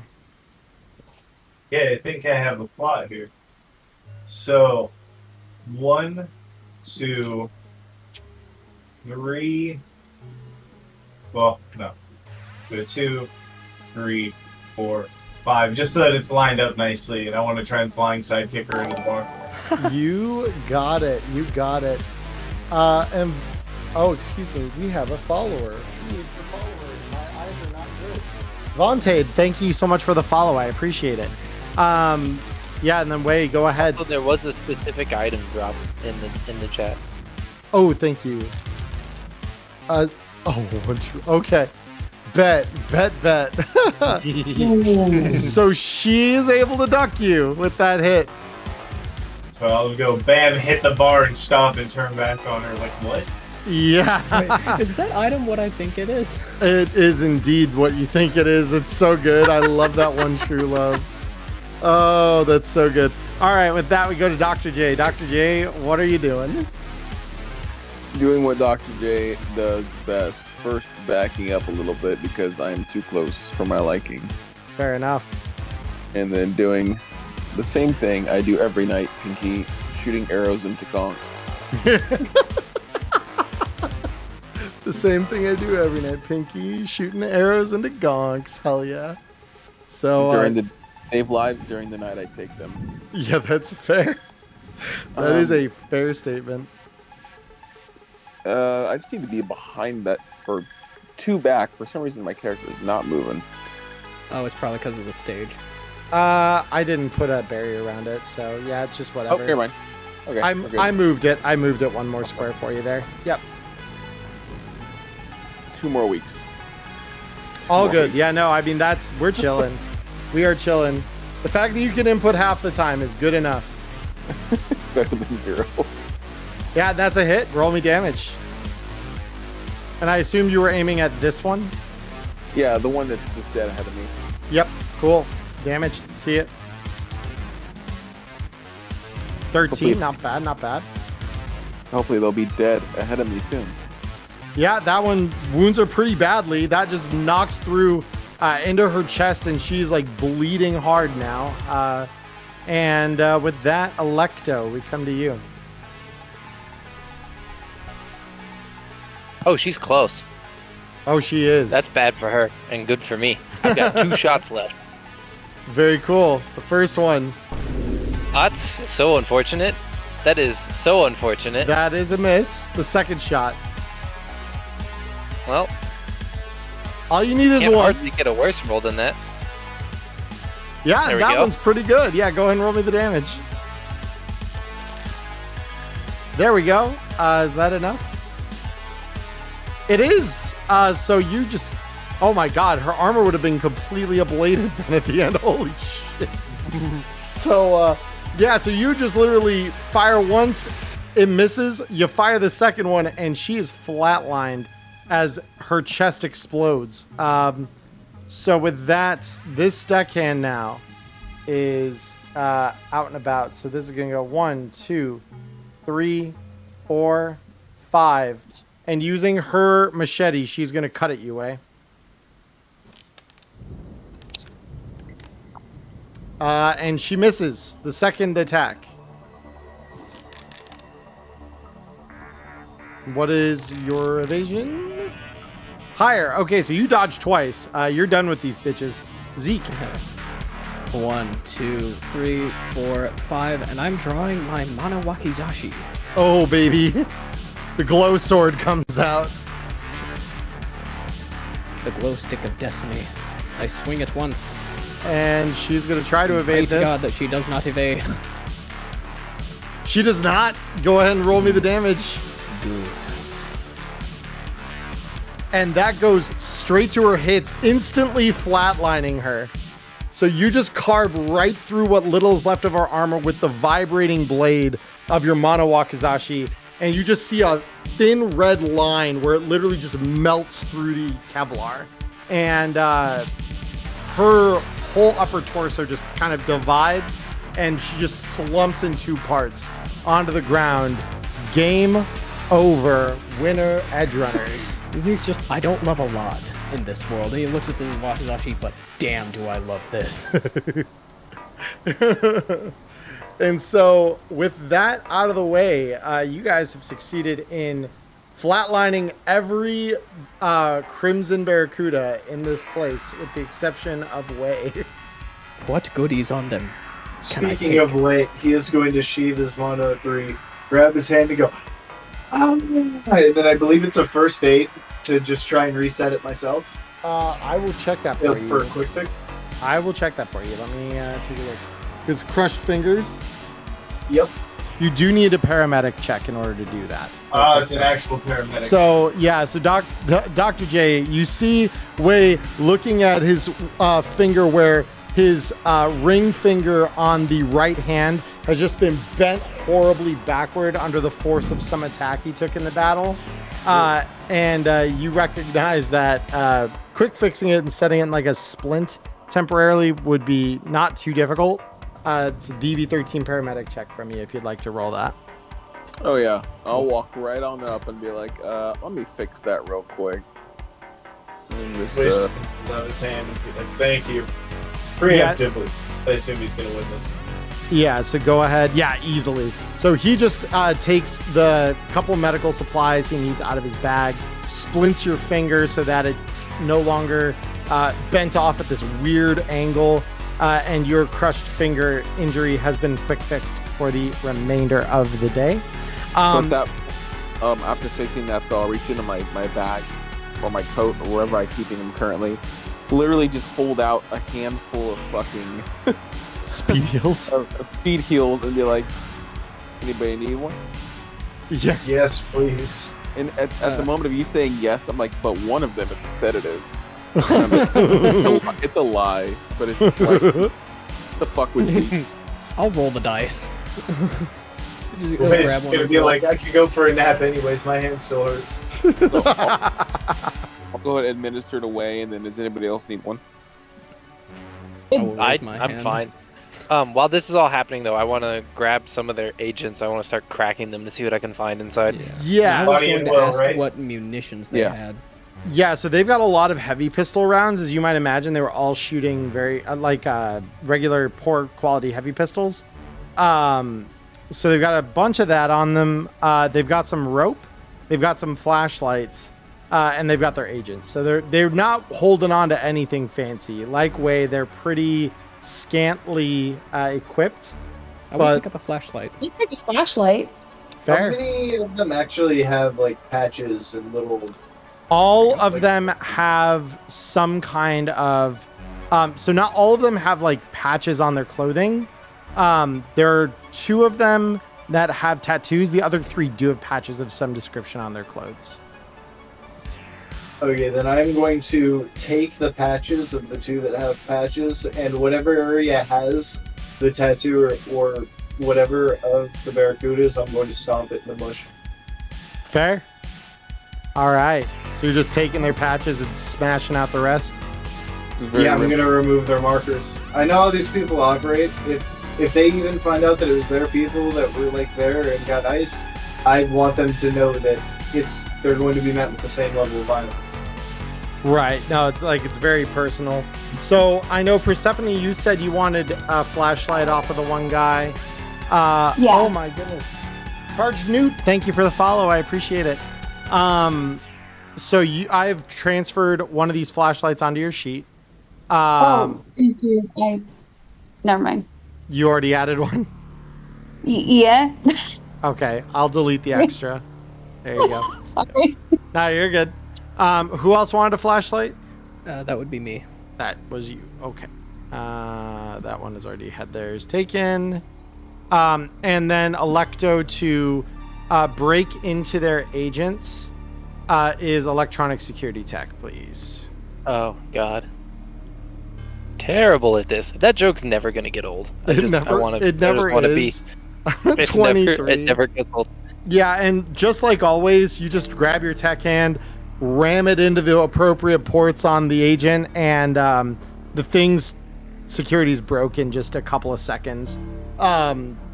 So inside, you've got communications between these mooks and the big cheese on the ground barracudas. So they are talking with someone who simply goes by the name Kraken on the agent.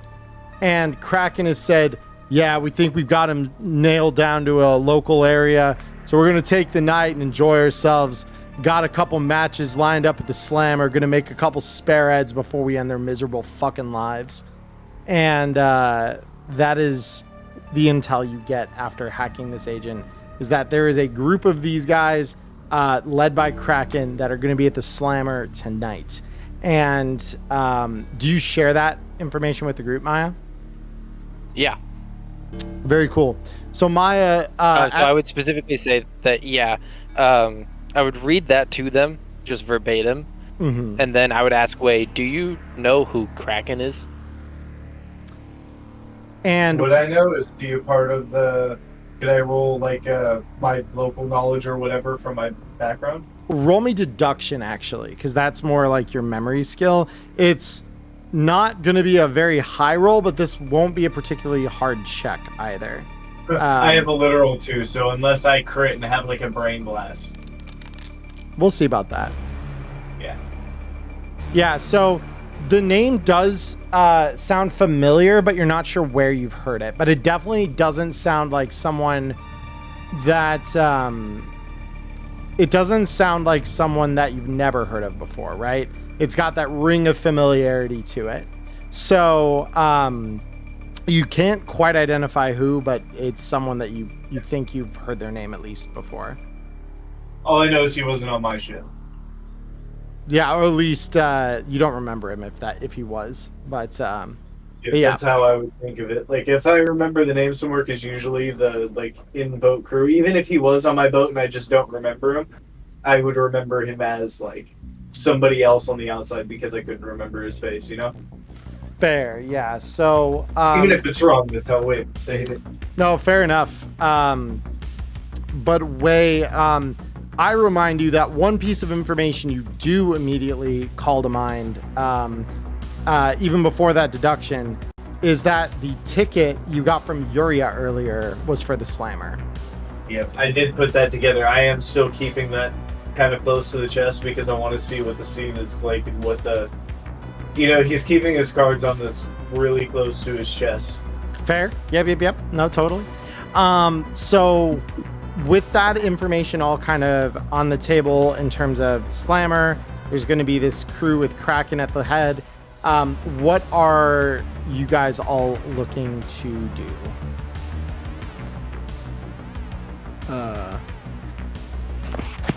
I'm gonna check up on our Electo's bar. already thinking about inventions that would have helped her in this situation, in this combat encounter. She's like, what could I have made that would have made that go easier? Yeah, Zeke's looking to... Well, first he will shoot the deets that he got from...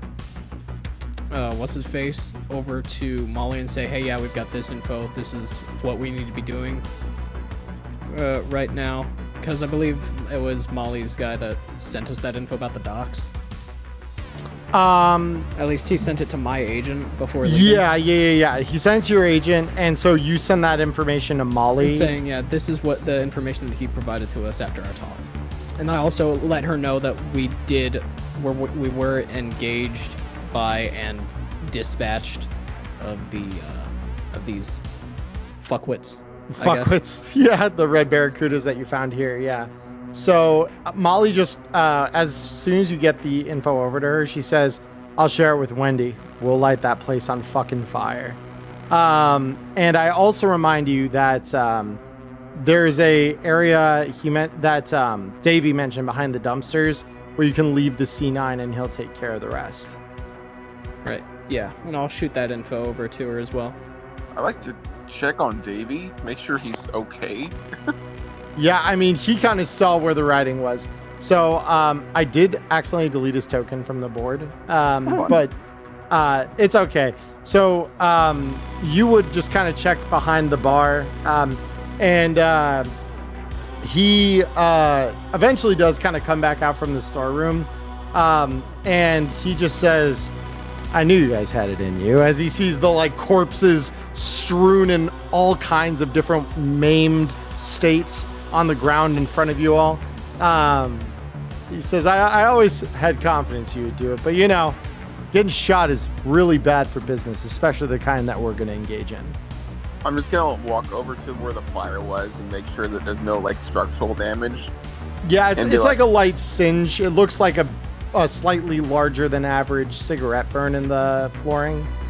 I'll look at him and be like, sorry for the floor burn there. Forgot I had one of these readied up, and I'll just sort of hold one of the incendiary arrows. And, and he just kind of shrugs. He says, "Not the worst I've seen," and just kind of gestures at some of the other cracks in the plaster that makes up the walls and the various states of broken glass along the edge of the room that was there even before you guys started your little bar fight tonight. So yeah, he says it's no big chew, trust me, worth it. And with that out of the way, were there any other lines of inquiry or investigation that we needed to attend to here? None crossed my mind. Okay. Well, with that in mind, so I'm going to take us back to the splash screen then. All right. So with your information you've discovered and the Anderson's driver that's drove you here waiting outside, the sun has dropped below the horizon, and that eerie deep blue of early night has descended over the city. The rain has not let up. It is still that frigid, cold rain in the late spring. And you get into the car, and the Anderson that's driving you looks back at you all and says, "So, I notice a couple bullet holes here and there. Everything good?" Some red barracudas, you know how it is. Yeah, how many? What was it, 4? 5 of them. Yep. And so he looks at it, he says, "Hot damn. And you're all still 10 and 10. Fucking impressive every goddamn time. So where are we off to?" Zeke is just gonna slide the deeds to the meeting location that he was given by... I keep forgetting the name. I'm very sorry. Oh, Sven. So Sven. what Sven gave you wasn't so much a meeting as much as a move quickly and quietly. And Molly said her and Wendy would get everything distributed out there with Davy's help. So they're going to take care of that. This thing at the Slammer, however, is one of the guys coming after you all. So. Oh yeah, that. There's that. I'm just gonna ask him. You know anything about the Slammer? Because Zeke is very much so uninformed on that. And this guy grins a little bit and he says, yeah, no, I love that fucking place. Lots of good shit happening there. They got a giant cinder block arena in the floor. Lots of thick, resistant glass. If you get lucky enough, VIP rooms are right on the arena side. You got a nice cap on it. Bets, me and the boys, we fucking love beating the shit out of some gonks there. 6th Street, back when there was, a little better blood between us. Well, before you guys came along. I'm not ashamed to say I knocked some of them right on their asses and won some pretty good eddies. So, yeah, it's a great place. Love the fucking place. Well, it sounds like whoever wants us dead is, well, at least one of them that wants us dead is over there, so we might need to stop by. Well, I mean, I'm always down to head on over to the fucking Slammer. Absolutely. I'll even walk in with y'all. And so with that, he shifts the car into gear, and with just a little of extra energy, you kind of feel the kick as he hits the accelerator and starts peeling off toward the Slammer on the south end of the combat zone. Now, sadly, I do not have a Slammer map. So this will be done Theater of the Mind, as much as I wish I did. Yeah, no, it's there's no good. Trust me, I looked so hard for one, and I could not find one. So you all arrive at the Slammer maybe 20 minutes later here.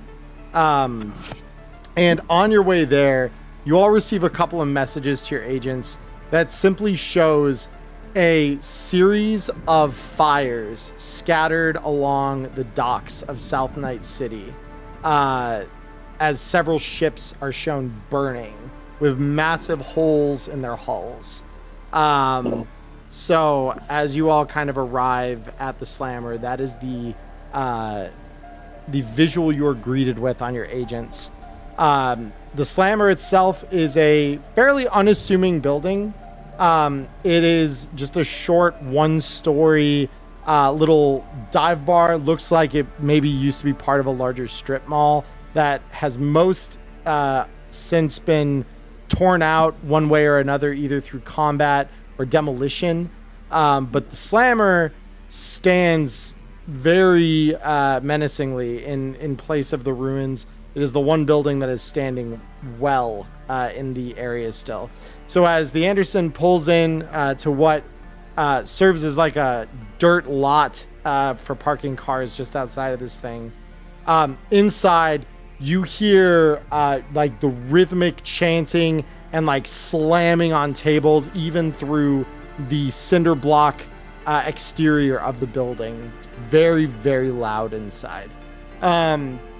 So as you all enter, on the various vid screens that are kind of scattered throughout the interior, you hear the chanting of like, Hugo, Hugo, Hugo, and then you see the spray of blood as a blade cuts across this dude's throat, just sending him toppling over backwards. And Wei, you recognize the figure and face of Yuria as she has just cut this dude's throat wide open, and you just hear a bunch of loud, fuck, that was all my eddies, shit, and like people are angry about this. Like they were betting against this like fairly unassuming looking girl as she cuts down this massive, very much borged out with 4 arms brawler in the arena, and she just cut him down to size without a second thought. Yeah, Wade tries to look disinterested, but you can tell he's trying to hide his smirk. Yeah. So as you all walk in, I want everyone please roll me perception checks. Oh boy. Oh boy. Oh boy. Hey, not bad. That's not bad. Way as usual, not extremely perceptive. And Dr. J with the big perception. Okay. Very, very cool. So you, as you walk in here, you notice through the cursing and the angry gamblers that are scattered throughout the bar here, you notice that there is a man wearing that looks about as big as Wei does, with the same Barracuda patch, walking toward a door labeled VIP, in front of which stands a bouncer who kind of nods at the guy, lets him pass into what you see is an elevator. So the doors open in front of this guy and 2 of his entourage. The door shuts behind them and they descend down below the floor to the VIP section next to the arena. So that being the introduction to the club here, what is everyone wanting to do? Well, I believe we got in without getting ticketed, right? Like we didn't have to pay to get in. It was just kind of a walk in and see. Yeah, no, so they don't really have like a cover charge or anything that they demand of you guys as you walk in. There is a guy that kind of approaches you as you walk up. He just says, all right, well, shit, if this guy's fighting, he points at you, this guy's fighting, my money's on this guy. Fuck, dude, he could just shit all over these punks. And like, you can tell he's a little inebriated as he's kind of like stumbling over himself as he walks up to you, but he's like already wondering like if you're about to just go into the ring and fight and earn a ton of money or something. Well, I'm gonna give him a bit of a show. I'm gonna give him like a heavy-handed pat on the shoulder to like put a little bit of weight down on him. So it's like, oh, this guy is huge. Just be like, hopefully not tonight, Joe, but maybe you'll get to see some action. Yeah, well, fuck, man. I just want to get fucking rich and I can see eddies in your eyes. And with that, he kind of stumbles to the bar, says, another fucking smash! And yeah, that is your interaction with this guy. So, okay, I do want to then approach the VIP bouncer and approach him with the ticket, because if we got in without getting ticketed, that ticket had to be for something. Yeah, and so you approach you're saying the bouncer by the VIP? Yeah, I'm basically going to check my ticket with him and act like I'm supposed to walk by, just flash it to him. Yeah, and so he looks at the ticket and he says, is you going down alone? Anyone with you? I look back to the rest of the crew to see if they're kind of entouraging with me or if they've spread out in the corners. But this is where I'll open it up to the rest of the party to do all their things. Zeke will give him a little nod, just acting like he's a plus one, just like none the wiser. Yeah, fair. Because, all right. well, I mean, first time here, it's just like Starry. I'd like, dude, this place is sick.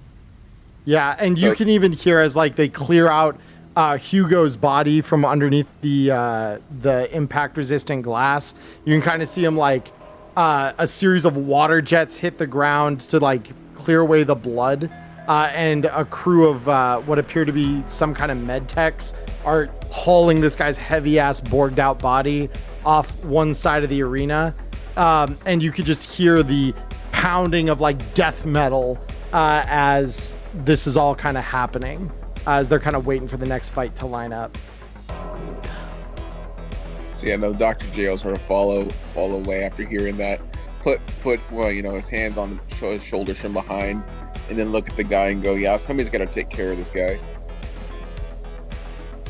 Yeah, Persephone will go too. She's like, whatever. Fair. And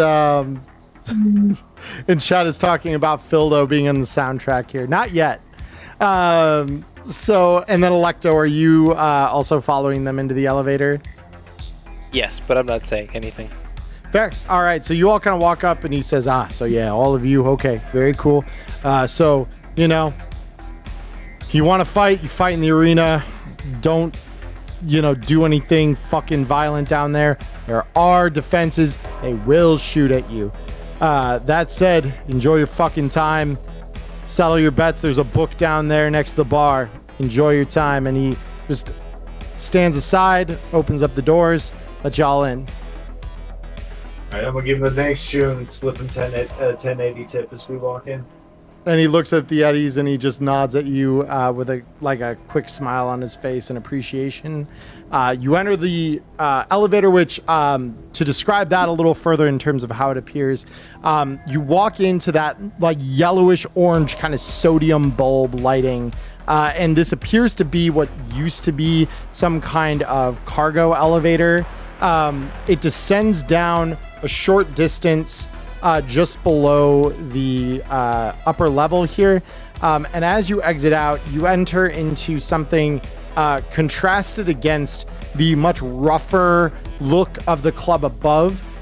Here it looks a little more plush, a little more like Club Synapse, for those of you who had been there. And the clientele down here all look as though they are wearing fairly high-end clothing, with the exception, of course, being the one Crimson Barracuda and his entourage, which are wearing their typical gang wear. But the rest of the room is wearing either high fashion or business wear of some kind. And you see a kind of a small group of people that are still settling their bets after the last fight. And so as you all kind of situate yourself, you hear an announcement from above. And now it's time for the final fight of her evening. Welcome back to the ring, Yuria of the Red. And with that, Yuria walks back into the center of the now somewhat cleaner cinder block arena behind this impact-resistant glass in front of you all. And facing off against her is a crew of some poor, sorry Anderson booster gangers who came in for some eddies and may not walk out alive. And with that, you see three pretty rote standard, like these are guys you probably have even seen around the edge as you kind of been staying there. And they've got some pretty good looking guns, to be fair. They've got, you know, some shotguns with them. And so the fight begins pretty quickly here. Yuria. Wei is going to pull the ring out of his pocket and kind of slip it onto his hand, but keep his fist balled. So now he's wearing it, but it's kind of crossed up in his arms, hidden away. Fair. So he can fumble it while he watches. Fair. Yep.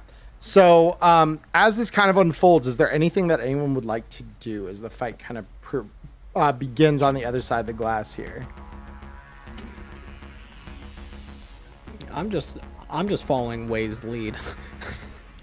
Fair. Yeah, same. I don't. He had the ticket that got us in here, so I assume he knows what's up. Yeah, I'm Fair. out of my element here. There's no tech for me to interact with, so I'm like, I am here to shoot people if we have to, I guess. Fair Now enough. Zeke is being a lapdog led by Way. Oh no. Can I do a perception check just to see if like I can eavesdrop on any interesting conversations happening around us? Sure, absolutely. Yeah, go ahead and roll that.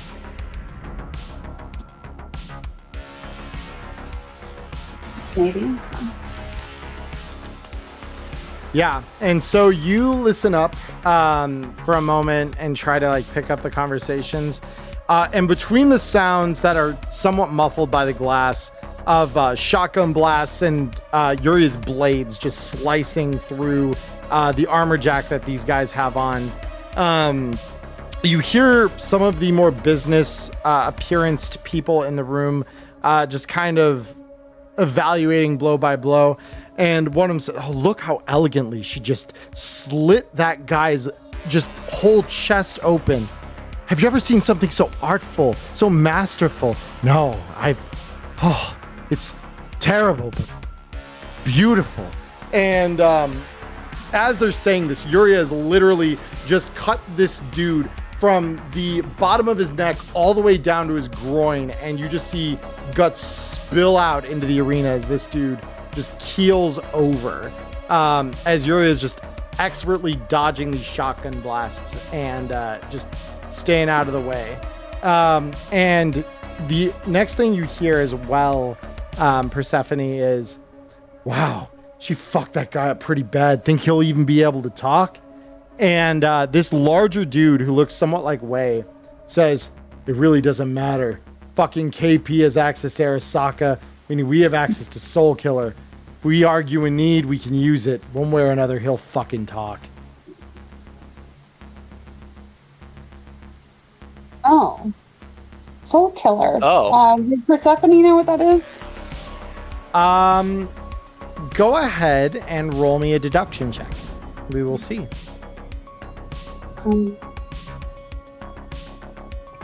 It's going to be in education skills, I'm guessing. Yes. We will use some luck because she has nothing for that.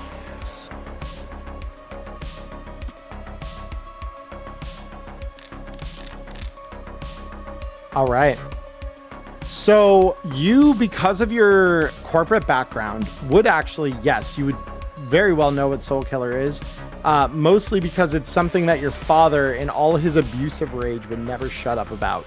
Like he was saying, one day I'll figure out how they fucking did it. I'll use it against every one of my goddamn enemies. I'll hunt them to the ends of the earth. I'll find their fucking foxholes and I'll bomb them the fuck out. And like he was insistent, like this was the key that he needed to unlock, like the last line of his business empire.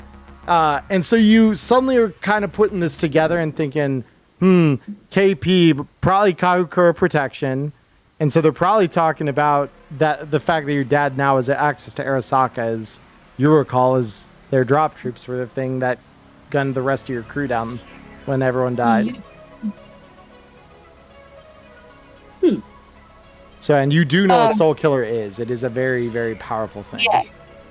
So she's gonna file that away for the moment. Can she overhear anything else without seeming obvious, like she's eavesdropping, or? Yeah, I mean, most of the business people in the room aren't really, they're not saying anything terribly interesting. Most of it's just commentary on the fight. And like one or two people just, fuck, well, there goes my bet. And like just the whole kind of feel of like a, you know, they're betting on this shit. They're betting on blood sport.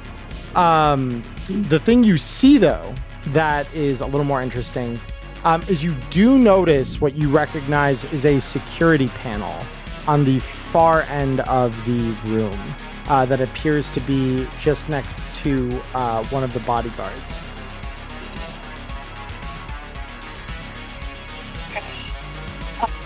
I'm assuming that a tech would know what that is. Yeah, like, so you recognize it's a panel, like a panel controlling something in the room. But it's not something like you would know what it does, but yeah, tech probably would. she's gonna like just quickly message Electo, because what side is it on? It's on the far end of the room, so it's like across the room from where you guys are right now. Okay, she's just gonna message Electo and say, look up. Essentially, just trying to draw her attention to the panel. Yep. So, Electo, you get that ping on your agent. Yeah. So I'm assuming with a 17 perception, I could see the security panel on the other side of the room. Yes, you would. Yes, I'm so sorry. No, that's okay. I mean, just in general, I don't care if she has to tell me about it or if I see it myself. It doesn't matter. Yeah, you do.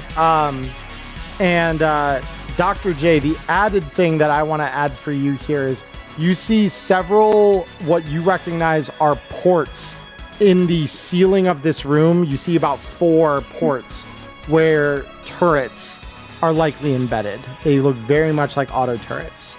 So that is a thing you also notice. So I want to send 2 messages. One, I'll pop a message to the group chat here and let them know about the guard upstairs wasn't fucking around with security, that there's auto turrets embedded in the ceiling. And I also want to send a message to Molly and tell her to tell the rest of the fucking gang to stay the fuck away from this place until the barracudas are gone. Yeah, and Molly says, did they go to the fucking... Oh, no. And, yeah, she already seems to kind of just, from her response, know what they're up to. Like, this isn't the first time it's happened. So she just says, I'll remind them. And with those last couple of words exchanged, Yuria cuts down the last of the 3 Andersons. Again, not a single hit on her, as she's just expertly cut these 3 down to size. And again, from above, you hear just the pounding, the cursing, a couple of people that are just saying, I told you the fucking bitch was going to kill them all. I told you she could go 3 for 3. And, like, someone got really rich upstairs just now. And so, again, the Waylike dude at this point says, well, as expected, she's one of us. Fuck them up. And with that, he says, it almost makes me want to just get into the ring and do some damage to some of these scumbags. This Way's ears kind of perk up because this guy is our target, right? Yeah, that at least is the indication you're getting. He's big and bulky like you are, and he is wearing a Crimson Barracuda jacket. Yeah, Way's going to turn around when he hears that and say, someone looking for a fight? And he looks at you and he says, well, shit. If it isn't Way. And he, the reception you're getting is not warm, but it's very familiar. And it suddenly clicks. This guy wasn't on your boat, but he was in a lot of the raids that you were on as a younger kid, when you were just kind of first getting into the clan. And he looks at you, says, so what, we're gonna hash it out now? You ran like a little bitch from the fucking clan. You ran from the family, and now of all places, you show up in Night fucking City. How typical. Well, I'm not running now. I had my own issues to solve, and that's why I left. But if you want to back down from a fight now, that's your call. Challenge is open. Back down. Hey, guys, did you hear that? Way say I was going to be a pussy like him? No, Choom, we're going to fuck each other up. You and your whole fucking crew against me and mine. That's the deal. Well, that doesn't sound very interesting. I thought we were going to hash things out, right? We will, right after all my fucking crew here. These 2 assholes flatline every one of your chooms. You and me will be the only ones left. I highly doubt that. And Way's going to look back at the rest of the crew. You guys want to catch some bodies in the ring instead of in here? I'll kill them. I'll kill them all.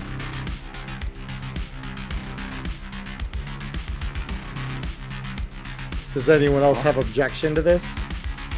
No. Zeke just shrugs. He's like, am I gonna make some money? Because I can smell it. Says only if you're betting on me, kid, and I don't think they let you collect from the grave. You'd be surprised. We're just gonna laugh and say, well, I guess I gotta talk to the bookie real quick, and then we'll see each other in the ring. Yeah, and so the bookie has like been watching intently as this is going down, and he says, "So I get the sense you want to fuck each other up." Oh, most definitely, but it's not really gonna be a fight. He made a mistake. I hope you don't weigh the odds too heavily for it. And he looks, so he looks over you, noticing like the damage on your armor, Jack. He says, "Yeah, he's gonna fucking waste you, but sure. Who am I to say no to some good hard-earned eddies? Go on in. Fees 100 eddies ahead. Have fun." So I'm gonna pay, but I want to remind everyone that I can do a quick fix on your armor. It'll only last 10 minutes, but it's better than nothing. Please. Yep, that's the fight. We can do that in the warm-up room. And I just wanted to say I wanted to cover everybody's head charge because I basically made the whole fight with the arena ways leading the pack on this one. I feel like you just pull out the one fat wad of eddies. Fair. Okay, yeah, no, I'm in for that. So, yeah, you just pull out a stack of 500 eddies and drop it on the counter. And the bookie just kind of grins, says, "This is a great fucking gig, let me tell you. Have fun. Don't leave too big a stain on my floor." And with that, he kind of gestures over to a door just a little distance down the wall from the elevator that has a sign above it that says "To Arena Room 1." And so you can navigate around to the side of the arena here to the ready room. And like, guys, just so that we're all aware, my friend Cindy really wants to play. So like, just, I don't know. This is a Maybe constrained don't arena. get too close. This is a constrained arena. Well, stay packed on the far side of an arena from something. Yeah. Like, just try and keep distance. Keep them packed away from us, and she should be able to burn them all alive. Yeah, that's what I was saying. The other It thing depends on the size of the arena. The other thing you recognize, because you would have seen the size of the arena between the VIP section and the area above. It's a pretty big arena. Like we're talking, we're talking like this is a 30-meter arena. It's not small. Oh, thank God! You said arena. I was like immediately terrified. No, yeah. This is a fairly sizable arena. They develop I was it. thinking like football field size. I was thinking something pretty big, and that's what it sounded like. So Yeah, no, like this is still big enough, or it's small enough to fit inside a building, but it's definitely big enough that a grenade going off under the impact glass isn't going to hurt they didn't everything say inside. restrictions, so I was like, yeah, it should be fine. That's why I was saying just she might. Is it possible to prep an action before we go in, where she could prep to throw a grenade at the group when we first come in? Throw a grenade. Their group, not our group. So they will cover some rules in the ready room here that you'll hear. So before we start deciding what we're gonna do, so first of all, yeah, I know you're good though. So Electo, you want to quick fix everyone's gear that's got damage shit? Yes. All right, cool. So Waze is damaged, yours is not. Persephone's is also not. Although Persephone, I should probably. I just noticed you did not have your subdermals on. No, I thought I did. You didn't have them equipped, so I just need to make sure they're equipped so they don't actually suffer damage. But you're good. You didn't take any damage in that last fight, so you're chilling. Yeah, so literally it's just Zeke and Wei that need it. So Electo, if you could go ahead for each of them, roll me a field expertise basic tech check for their armor. Yes. And I'm doing 1 or 2 rolls. 2 rolls, 1 for each of them. So first we'll Okay, do Way. So I'll just say, yeah, this one's for Way. Easily. That was almost very bad. Easily. I don't know if you saw it, but the dice was spinning on a 1 on my end. Oh, yeah, it didn't look that way on mine. So, yeah, Way, you can punch yours up to full health there. And so can you, Zeke. You are good. This huge. I was expecting maybe like half health or a couple points. Full Nope. health again. It's Amazing. restored to Yeah, full for the it'll- next 10 minutes. 10 minutes, which is long enough for combat. Yep. And I can only do it once for the day. Yep. So you guys are good to go. So as you guys enter the ready room and Electo finishes her repairs on your gear, this guy who looks like a combat zone solo enters the room. He says, "Okay, Choom, so first things first, basic rules. There aren't many, but rule number 1, no net combat. Any of you are wireheads. We don't allow that shit here. Get the fuck out. Rule number 2, no poison or no acids that would degrade the armor on the arena.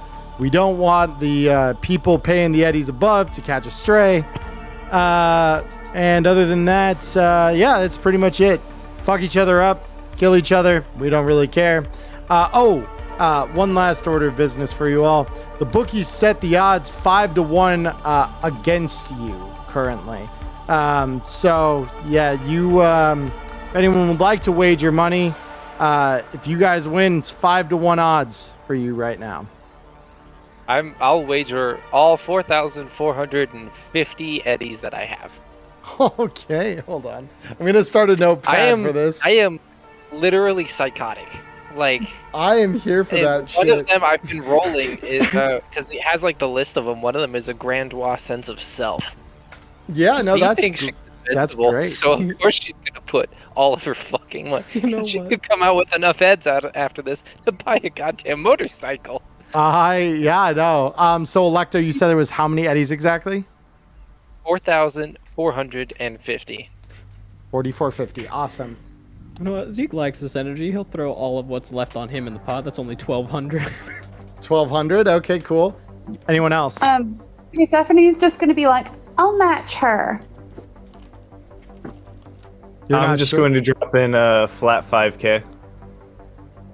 Way 5K. So you said 5-1, so meaning 5K bet is gonna net us 25 grand. That is Yeah, indeed what actually- that means. 5K Yep. too. Yep. That makes it easier. But yeah, And- no, Dr. J will slap 5 grand down to him without any question. So Persephone 5 grand and Dr. J 5 grand. Yep. Yeah, that makes math easier.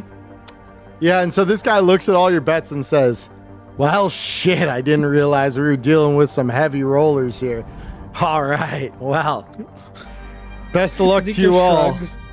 Zeke just shrugs. "If And I'm then gonna I would, die, I'm not gonna need my cash." Yeah, and then I would lightly elbow Persephone and be like, "Do you think all those cops had their odds at us better than 5-1?" Oh, they probably think they're tough shit. They always do. Wade's just gonna laugh to the guy after hitting him the bills and say, I told the bookie not to set the odds too high. He's gonna pay out." He says, "That's your opinion, Shoom. You saw what the last fucking fish just did to the... Oh, God. What Wade you turns and points to the patch on his jacket. But the patch on his jacket. There we go. Yeah, Words. and he looks, he says, I think the bookie overlooked some shit. All right, well, this will be interesting, and I'm not going to tell because, truth be told, my money's on you assholes. If you're rolling in this hard, fuck. Do it. Kill them all." So again, can I prepare an action once we start getting in here to just like immediately throw a grenade at the other crew when they roll in? Oh, yeah, and the one thing he says, no fire before the buzzer. Buzzer goes off, you're good to go. So you but can I prep throw for it that. as soon as the buzzer goes off? You can, yes, that is what he's Zeke saying. will then prep for a AP grenade.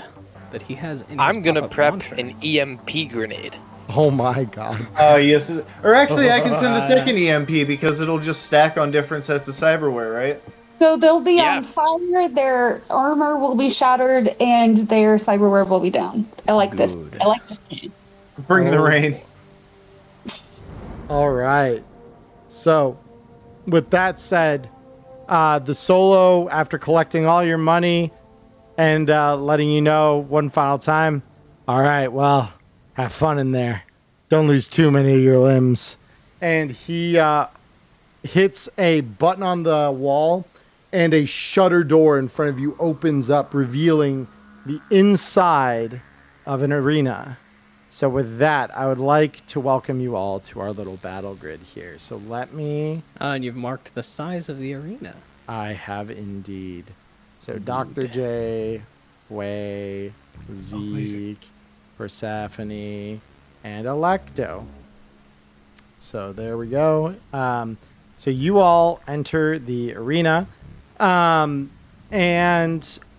let's turn on our combat music here. So I'm at a DV20 like maximum. Oh, these guys are dead. so Fucking dead. Neat. That was great. all right, yep. So everyone roll me up initiative, please.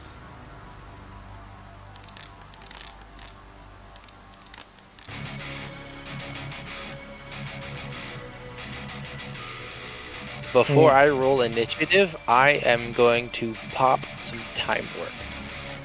Bet, yeah, go ahead. But since we had asked if we could prepare those actions, can we do those things before we start initiative? The initiative is gonna get rolled all the same, because these guys aren't the only ones who can prep actions. So these guys. I like to think that we are, but you're right. And then do I have to manually add the 3 to my initiative, or is it going to do that on its own? So if you used the drug, so if you check your effects tab, so go under effects, and then you want to toggle on the time warp primary effect. Primary. Yep. Got it. Okay. Yep. And now roll your initiative. Well, I'm glad I did. Hell yeah. And then, what do I forget when I roll the resist drugs torture to see if I'm addicted. Is it when I take it? When the primary effect ends. When the primary effect ends, okay. Yep, so for a minute, I believe, is what Time Warp has. So, 20 rounds, and then we see if you're addicted or not. So with this, the Kraken here, whose name I will edit here for us so that we can identify him. So Kraken, can I please? There we go. So let me skip that track. So Kraken going first here. He has prepped an action to immediately go after Wei. So Wei, he immediately steps forward and immediately starts going at you with a kick using his martial arts. Ooh. So you can try to evade this. Here we go. Bam, well, bam. And he does miss the first one, and then he slams his fist forward to try and hit you as well. Damn, 7 movement and double melee on a prep? This guy's crazy. Oh, yeah. And you do dodge his attack successfully. So I'm glad I boosted that. yeah, and so he just looks at you and says, I see. You really are a fucking barracuda. And Dr. J, so we are going to now, with Kraken out of the way here. So let's see, Electo took her action. Dr. J, did you have a prepped action? I did not. I Okay. haven't taken my prep action yet. Go ahead, Electo. It's to throw an EMP grenade. Okay.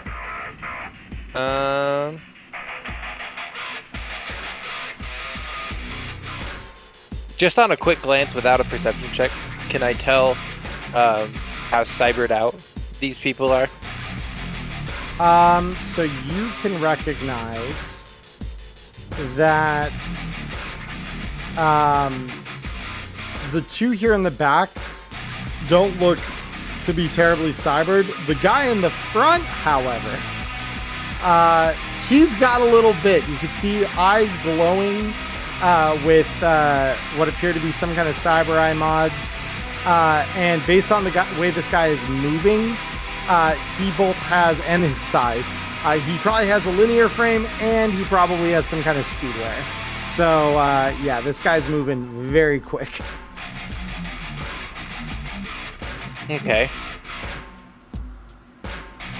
I'm gonna throw, just as I don't expect it to do much, but I want to throw it. Is this the radius of the EMP grenade you have up here? That is a 10-meter radius. So if you centered it Okay, then right yeah. there, that's what you do. That's exactly where I want to throw it. What do I have to roll? What's the DV? DV, so it's using your athletics. So DV for that should be.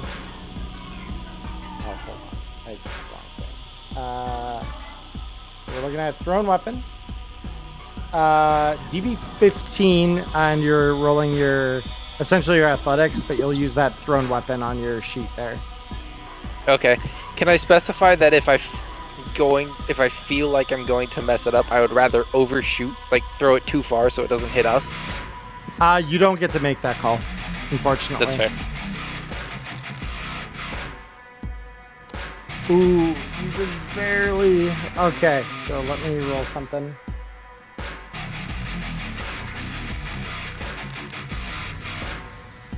All right. So. Yep, so instead of landing where I've indicated here, it's going to land here. So, based on that, the way you are safe from it, Zeke, you will be hit by this unless you can dodge it. Dr. J, you are safe. So, Zeke, I will need an evasion from you against that 15. And obviously, Kraken is going to try to evade this as well. Come on, baby. Yeah. You get out of the way.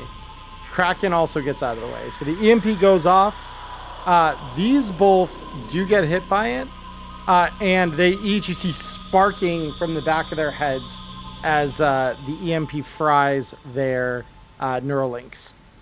So with that, we now go to the next Barracuda here, who does get their action as prepped first.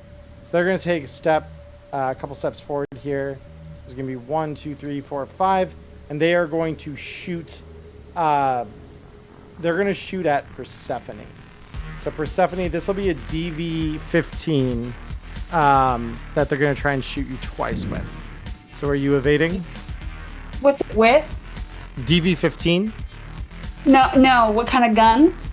Heavy pistol. Yeah, we'll evade. Okay. And you do just barely manage to dodge. They're shooting again if you want to roll that again.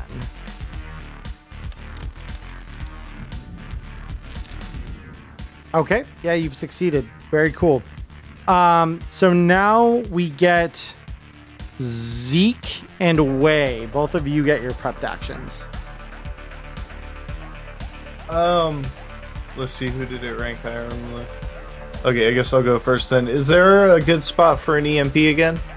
So they do have a secondary EMP to just try and clip the guy in the front. So let me spread a 10-meter I'm thinking like radius here. for you.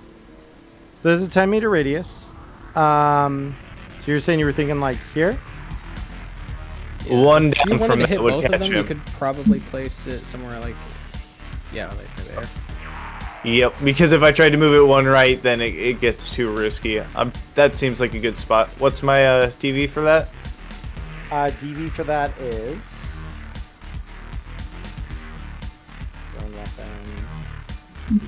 DV 15. Yeah, I got that. I got that easy. All right. He will try to evade. And will not Bozo. succeed. Oh, that's huge. Bozo. Pardoning, I hope your shopping list has been going better than mine there, bud. So he is going to roll a cybertech check, which I believe he needs to be the DV15 cybertech check. Yeah, and I doubt he's got a brain. He's a meathead. Oh, that's huge! Oh my god! Absolutely fucked. So let me count up how much cyber this guy's got. So he's got technically 1, 2, 3, 4, 5, 6, 7, 8. Okay. So let me roll 2d8. Come on, Borgware. Hit the Borgware. All right. So the first thing that gets hit is one of the low light IR UVs in his cyber eye. The other thing that gets hit is his implanted linear frame Sigma. Let's fucking go. Yay! Can I get some preem rolls in the Chad boyos? Yeah, that deserves some Absolutely. cream rolls in the fucking chat. That's insane. Oh my god. Holy shit. Max Preem, everyone. Holy shit. That's incredible. Okay, so with that said, yeah, you've disabled this guy pretty considerably, and you just hear him go, "Fuck! Oh, you underhanded little bitch!" And he is, as understandable, very angry. So with that out of the way, now finally, well, no, this one gets hacked first. So this goes one. My turn for my One. prep action. Oh yeah, you get your prep action first. I'm so sorry. Go ahead, Zeke. So I'm going to plop an AP grenade right here because I don't like the idea of fodder impeding on this absolute beatdown. Oh, you're like, I'm gonna make this guy fucking regret living. Okay. This man is going to suffer, so these two need to die first. All right. I'm So gonna there's try your and plop an 10-meter AP. radius. Yep. All right there. In the So you fire with a heavy weapons roll for yours, obviously. So you Yep. got a launcher. and I am happy that I put some skill into this. Ooh, and I believe, if I'm not mistaken, that will still be a hit. Let me just check grenade launcher real quick. Yes, that is. Oh, thank goodness. That is. Roll me Don't hit damage. us with an AP grenade. Roll me damage. The big. That's not what we like to see, but it's AP at least, so. Yeah. Yep. So that does some damage. But yeah, that was tremendously low. Unfortunately, I feel really sad that was Yeah. all it did. That's depressing. But it's AP, and that's all I care Yeah. about. So just And because I have it. another. I feel the need to call this out. I want angry ones in chat. Angry ones in chat are another good little new emote we have. So with that, so that will be the end of your prepped action, Zeke. Finally, we come to this deckhand who are going to. There we are. Thank you, everyone. So this is going to be 1, 2, 3, 4. They are going to draw up their heavy pistol on you, Zeke. So this one is going to be a DV15 if you would like to try and dodge it. I would like to try and dodge it because I don't trust that they will fail a DV15. Fair enough. DV21 now. And they... Maybe I could've Oh, taken and a the DV. gun fires and jams. So with that, they actually, like, cannot take the second shot. Persephone, we finally come to you in your prepped action. I'm sorry, I have to call attention to this Walrus Man cheer of 1 for the gun. Thank you, Walrus Man, for the 1 bit for the 1. I appreciate your penny. Thank you. Buy something rich. I appreciate your penny. I will try not to spend it all in one place, despite inflation. Thank you. So yeah, Persephone, what would you like to do with your prepped action now? Okay, so what would it look like if I shot a grenade right here? Pretty bad. That'd be bad. Okay. That's what I was asking. Here's your 10 meters. Cool, thank you. I'm like, I need a visual here because I'm not good at that. Can we move that back a little bit? Like, say, there? Or like there? A little, yeah, like there. Okay. And your DV for that will be a thrown weapon. DV 15. Okay. I'm gonna do. Oh my god! There. Let's go. Oh my god! Holy shit! So, yeah. Alright, so obviously Right? Kraken can try to evade and will fail with 10 points. Holy shit. Roll me damage. Yeah, let's see. Oh, that's much better. Holy Oh my god. Oh my god. That's a good number. What Kraken didn't understand is that we weren't bringing 5, we were bringing 6, and one of our members' name is Cindy. Yeah, Oh my we're bringing god. character D. She's the MC. Walrus Man, have you got any more bits for like a 34? You got like 340 bits in there for me? Like, that's insane. Holy shit. Yeah. So okay, so this one is gonna be just 28 damage. Oh my god. This one is 28 damage. These Oh are my both on God. fire. And then this one is 22 damage. And all of these guys suffer crit injuries. So that's Yeah, I'm curious to do. Oh, class long. 10 for the preem roll. Okay, thank you. I appreciate that. This one broke their leg, and this one is on fire. And this one rolls a collapsed lung. So we got 2 collapsed lungs and a broken leg. So they are screaming and on fire. They are not happy at all. And so now, with that all done, we now enter our first official round of combat. This is all technically before combat started. Yeah, so the arena in this early round, the buzzer hits, and the moment it does, the arena literally just explodes as Kraken dashes forward. Wade dodges his strikes, and then everyone else starts shooting. The grenades are exploding. Things are on fire. Everyone above, you can just hear the pounding of, yeah, fuck them up. And so now, Kraken will move 1, 2, and we'll start again coming at you, Way. The martial arts, the first strike. See with the DV for the dodges. Eek. Oh Let's my go. dude, Way is like on fire too. Holy shit. Let's go. Oh, yes. See the Well, if we evasion. still. That's some pro tag armor right there.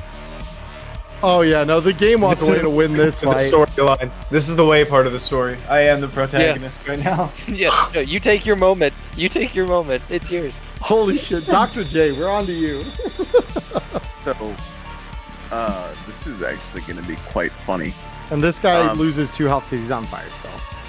I was going to go after the 2 in the back with my sword.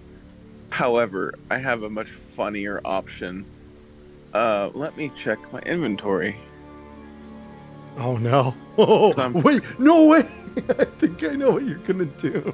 I'm pretty sure I have a sedative. I think you may have used that on surgery, but I could be wrong about that. Let me check. Clothing.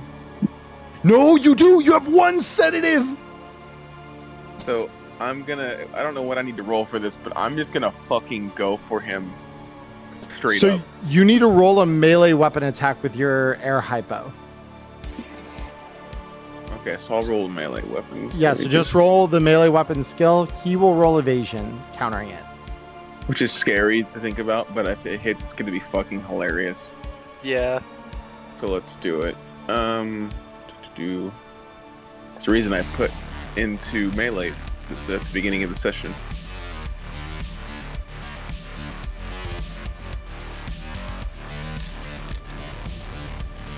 Yeah, sadly, he sees where that's coming and he just ducks away from it. That's fine. I'm going to fuck off in the direction of these two other people here, so... That's only one attack. I just realized. Never mind. Yeah, you technically do have 2 rate of fire. Yeah. It's not over. Now I get to kill this one with my sword instead. Alright. Let's see.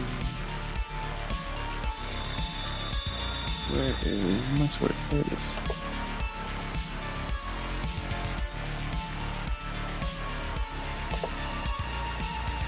All right, that's a 17. They will try to evade. And they will not. Oh my god. Yeah, go ahead. Roll me damage. So this person either dies now or doesn't die and dies from fire if they don't put themselves out, so... Yeah, no, that's enough. Or no, that's not enough. That's just barely not enough. But yeah, they're hurting pretty bad. I'll say, you know what that means, right? That means they don't get to attack me, so... Yeah, fair enough. Electo, we're on to you. I have drone rail equipped, and I'm now going to steal Way's kill. So I'm going to shoot this guy with an EMP. Oh my. Oh no.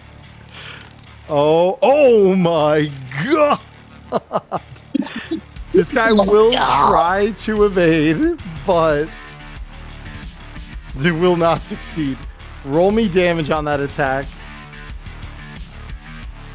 Oh, get fucked. All right. So this guy, that will not be enough to get into doing him any damage, because I do need it to like pass his armor jack, because that does insulate him from the worst of that. However, he still needs to make a cyber tech check. I think the way we rolled it is it doesn't even deal. That's specifically just damage to electronic components. Oh, you're right. I never assumed that would deal damage to people, anyways. You're just gonna shut him down even further. Okay. Very cool. That's all very I cool. want to do. I don't want to kill him. I want Way to kill him. No, that I appreciate that. So, DV15 cyber tech check misses it. So now we get to roll 1d6 for what's left. So d6. So that's, the first is a 4, the second is a 5. So we got 1, 2, 3, 4 is his Neuralink and 5 is his Sandevistan. So they both just shut down. So yeah, this guy just literally, you see his brain light up, and he will lose 3 of these initiative points. I was gonna say, doesn't that decrease his initiative? It does. So update combatant, this becomes 13. And now Dr. J and Electo, you are faster. I'm mad. This is petty of me, but I'm mad. He's still above me in the order. Yes, he is. So with that said, let me reopen that tracker here. So Electo, with that shot done, are you moving?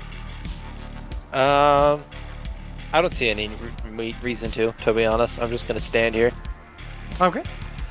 We come to this deckhand up here, who, upon seeing her friend on fire, is going to move to attack Dr. J, and will be swinging her heavy melee weapon at you. So Dr. J, please go ahead and roll me evasion. I'm guessing they're going to take fire damage as well. They will after this attack, yep. Cool. I'm down with that. Come on, evasion. Ooh, crit miss. Okay, so All good. Rolling damage. That'll be 12 to Dr. J. So that'll be that, and then they will swing again. this time an 18.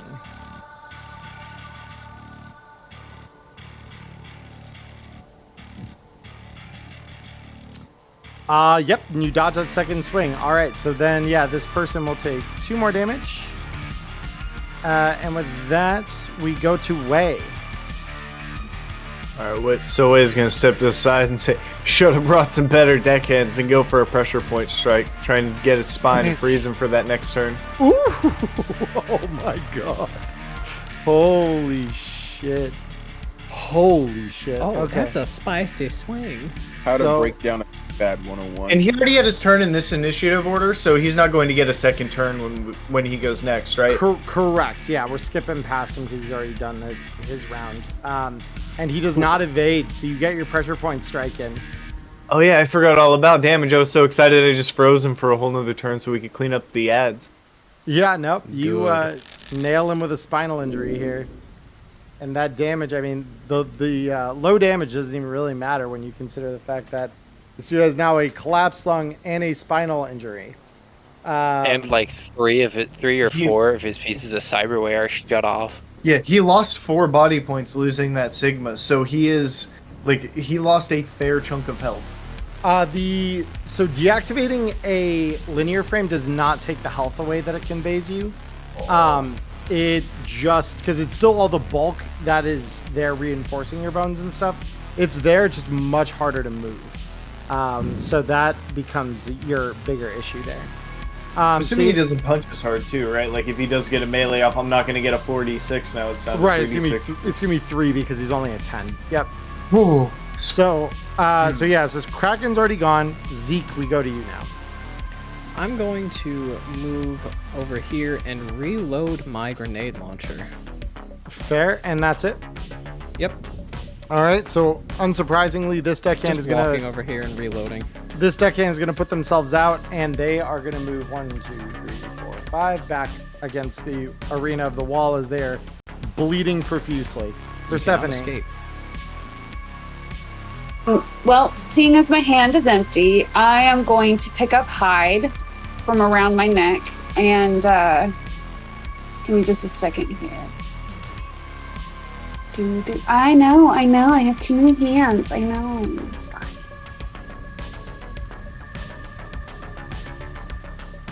And then, can you help me calculate how far it is from me to her? Yeah, so as the crowd above you sees, so it is a DV16 for you to hit her. You're 10 meters out. Okay, and dude here. And she is also the same, 16. Okay. And above, as they kind of see you grab your gun, you just hear them chanting, "Kill the bitch! Kill the bitch!" Okay. What would it be from like here? 15 for each.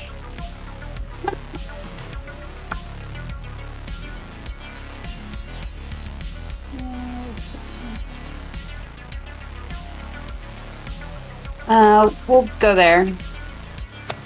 Okay. So that's a 16 there. You need to be back here for the 15. Oh, okay. Sorry. Yep. I was like... No, you're totally good. Yeah, I knew that was your intent. Oh, yeah, so go ahead and roll me the shot.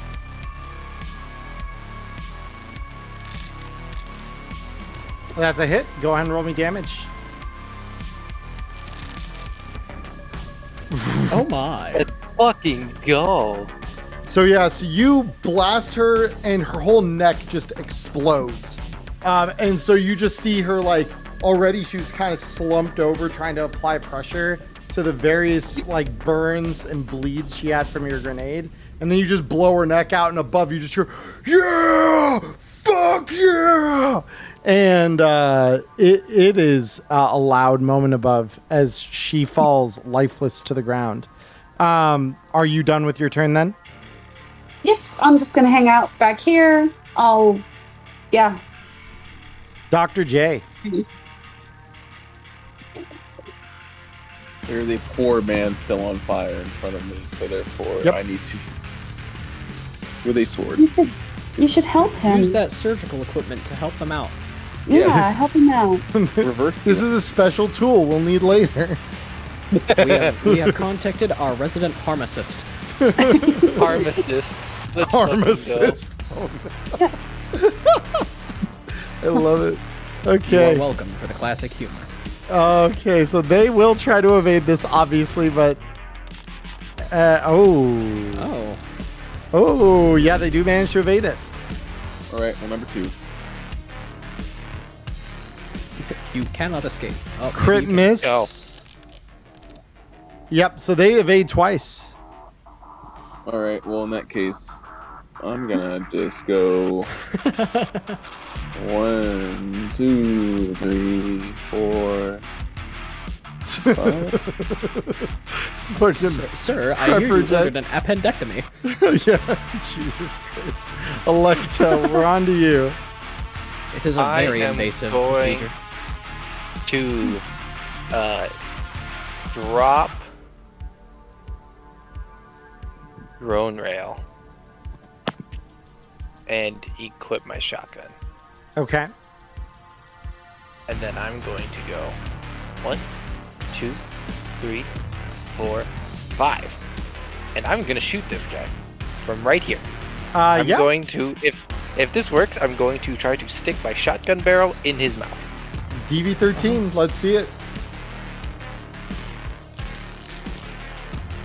Easy pass. Yeah, go ahead and roll me that damage. Holy shit. All right. That is enough. So yeah, you stick your shotgun barrel in the mouth of this deckhand, pull the trigger, and you see the dragon's breath round just erupt out the backside of their head. And they are no more. Good night. I'm All right. literally bouncing in my chair. I'm so happy that worked. Way, we're on to you. Alright, since I've already done my special ability attack, I think it's time to hit him with the unsheathing attack with the Mono 3. Oh, Let me baby. Let me re-equip it, because I was cleaning up the sheet. Yes, I know.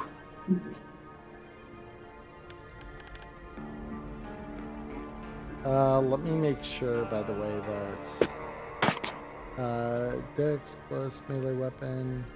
Okay, good. I just wanted to make sure that there was no minus from your crushed fingers or anything. So that Yep. is all good. Yeah. So this guy's gonna try to evade. Will evade.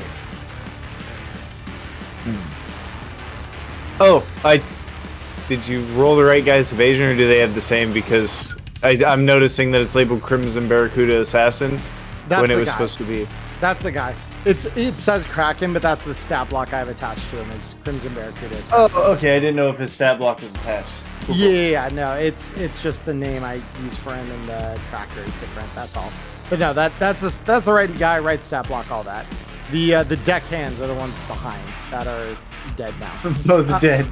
Yeah. So with that, so it's now Kraken's turn, and he can't take any actions other than to walk.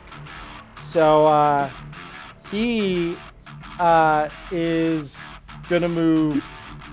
Trying to think. Would he even want to move? Yes, he would. He'll move 1, 2, 3, 4, and he'll move there.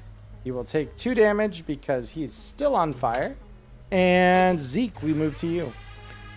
1, 2, 3, 4, 5, and I'm going to try and brain the poor bastard. Are you making an aim shot? Yes. Oh my god. He is going to try to evade this. So his evasion. Fine. And that will be a miss on your part. And that is Damn. 1 rate of fire, so that'll be it for your turn. I am going nowhere. Persephone. Cool. He's right in front of me. He is. I'm gonna drop hide and pull out my mono wakazashi from my bag. Oh, let's see it. Give me just a sec.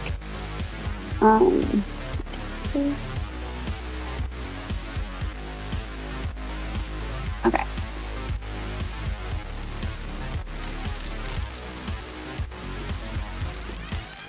Oh, that's the biggest fucking miss on his part. Holy shit. Yeah, that mono is going to hit. Go ahead and roll me damage. Oh, good stuff. I love that. Okay. So it does This work. dude really hyped himself up to just get turned into a fucking ground beef patty. Jesus Christ. I mean, if you were like away, wouldn't you? Dr. J, we go back to you. Do I get a second shot, or is that only Oh, one? I'm so on that? sorry. No. Yeah, that is 2 rate of fire. I apologize. I'm used to No, ways it's where okay. it's I 1. wasn't sure because haven't used this before. No, you're good. And then this guy will try to evade again. Now critically wounded. And he will evade that second shot. So yeah, that will. Now we move to Dr. J. I guess. So I'm actually going to move away from here, though. Oh, okay. Well, I don't like being that close to shitbags. It smells. Fair enough. Since we're in an enclosed arena, I will move back a little bit. I'm just gonna drop the sword at my feet, throw the bow back up, and we're gonna just fucking fire at this guy who's pinned up against the goddamn wall right now. You got it. Just gotta He switch will to try my to weapon. evade you.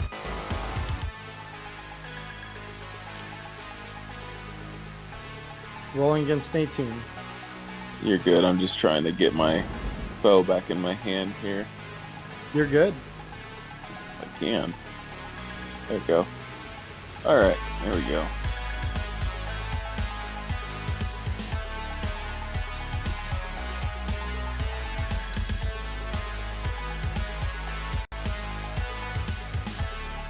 And it's a hit.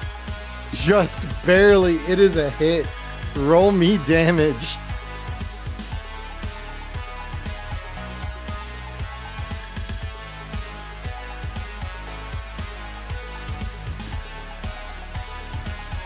Oh my god, it's a critical hit. Holy shit. Go. Holy fuck. Here we go. Yeah, let's go. This guy now has 3 critical injuries. I just want to make everyone aware. You break his leg. Holy shit. This dude was all speed before. He has now gone from 8 move to 2.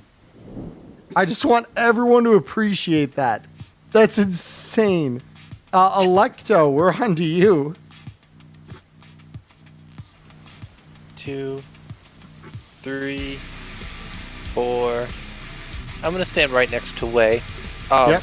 And I'm gonna look at him and be like, do you want to finish him?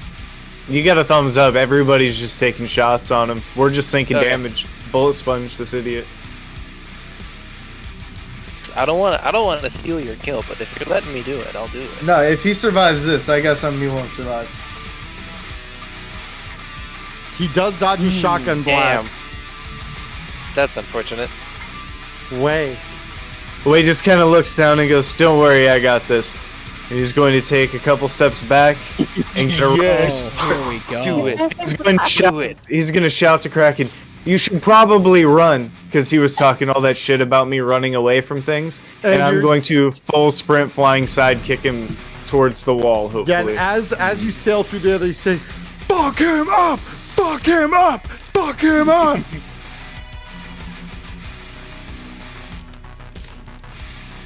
Oh, it That's- hits. Oh. Yeah, that'll do it. Let's see some damage. Oh, and another crit. Yeah, no, that's pretty Damn. Yes. This guy has 4 critical injuries. Is he somehow still alive? I don't think his Sigma frame is No, going to be he's- usable after this. He's dead, but I need to see what it is. It's foreign object. So My you, Dodged his boot stuck in in his the back. chest. yeah. So you literally. So this is what happens. You leap up in the air after taking those couple steps back, and you slam him so hard into the shutter door that you entered the arena through that part of the door just buckles and forces metal through his back, impaling him, and he just stands there. Oh God, you really are fucking good at this, piece of shit! And he just fucking dies, bleeding Bro out. kicked him so hard he was Not impaled by the necessarily coup de damn grace while doorknob. he's still hanging there. I mean, you could, yeah. Go ahead. What are you doing? I just want to draw attack, decapitate him, tell him to shut the fuck up. Oh, Let's go. oh my god! So Bro you just managed to drop stab kick him? with a fucking doorknob. No, and knock his head off. draw attack, like because I have my mono 3. Oh like putting him yeah! into my side and then up from like my hip across his throat and decapitating him.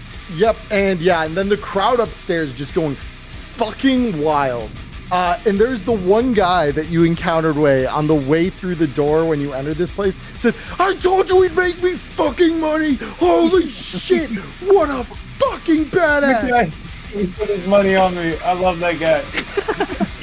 That guy's a real one. So, with that, Everybody that, that the- money, let's just have the money fucking quintupled. yeah. So the arena door on this side of the arena opens up. I will move us to Splash here as we exit the combat officially. So now for payouts, because on the other side of this door, there is a Ripper Doc waiting there for you all to tend to whatever wounds you may have incurred. And he looks alarmed a little bit that, like, these guys are also fucked up and none of you are. All of you are just standing there like, yeah, we kind of just took it on the nose for 1 or 2 hits. And otherwise, we were chilling big. And before we continue, I do want to make mention, the Dirty Rollers RPG. Thank you for the follow. Really appreciate it. Yeah, so this Ripper Doc just kind of gives you a once-over and stabilizes your injuries and says, all right, so Chooms, this guy's going to pay you your money. You're going to leave through that door. And he points out at one that specifically says exit. It's going to lead you through some tunnels. You're going to exit out of a sewer. You do not want to go upstairs with the kind of money you're going to be carrying. I've seen your bets. Jesus Christ. And so with that, the payouts are as follows. So for Electo, you are paid out 22,250 eddies. 22,250. Yeah, and I do, yeah, and so you're 0, yeah, so I remind you, any bets you made would have been deducted from your sheet, so you may now add that back, so that's for you, Electo. For Zeke, you get paid out a flat 6,000 eddies. For Persephone, you get paid out 25,000 eddies. For Wei, you get paid out 25,000 eddies. Is that total or in addition to, do we also get back our initial bet? That is including your initial bet. Okay. Yep. I was about to have the exact same thing. Yep, and then Dr. J, you also get 25,000 eddies. So, holy fuck, guys. Good job. Very nice. We love that. That's insane. So, you all leave the slammer. Eddie's, oh, by the way, all these payouts come to you not in the form of cold hard cash.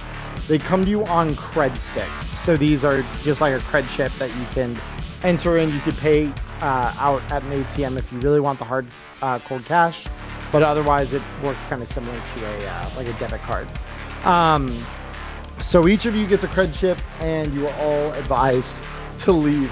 And so, as you guys exit through the sewers, Wei, you do notice. Do I have to roll against addiction, don't I? You will now, yes. So resist drugs, torture, please, Electo. I'm not counting on making this.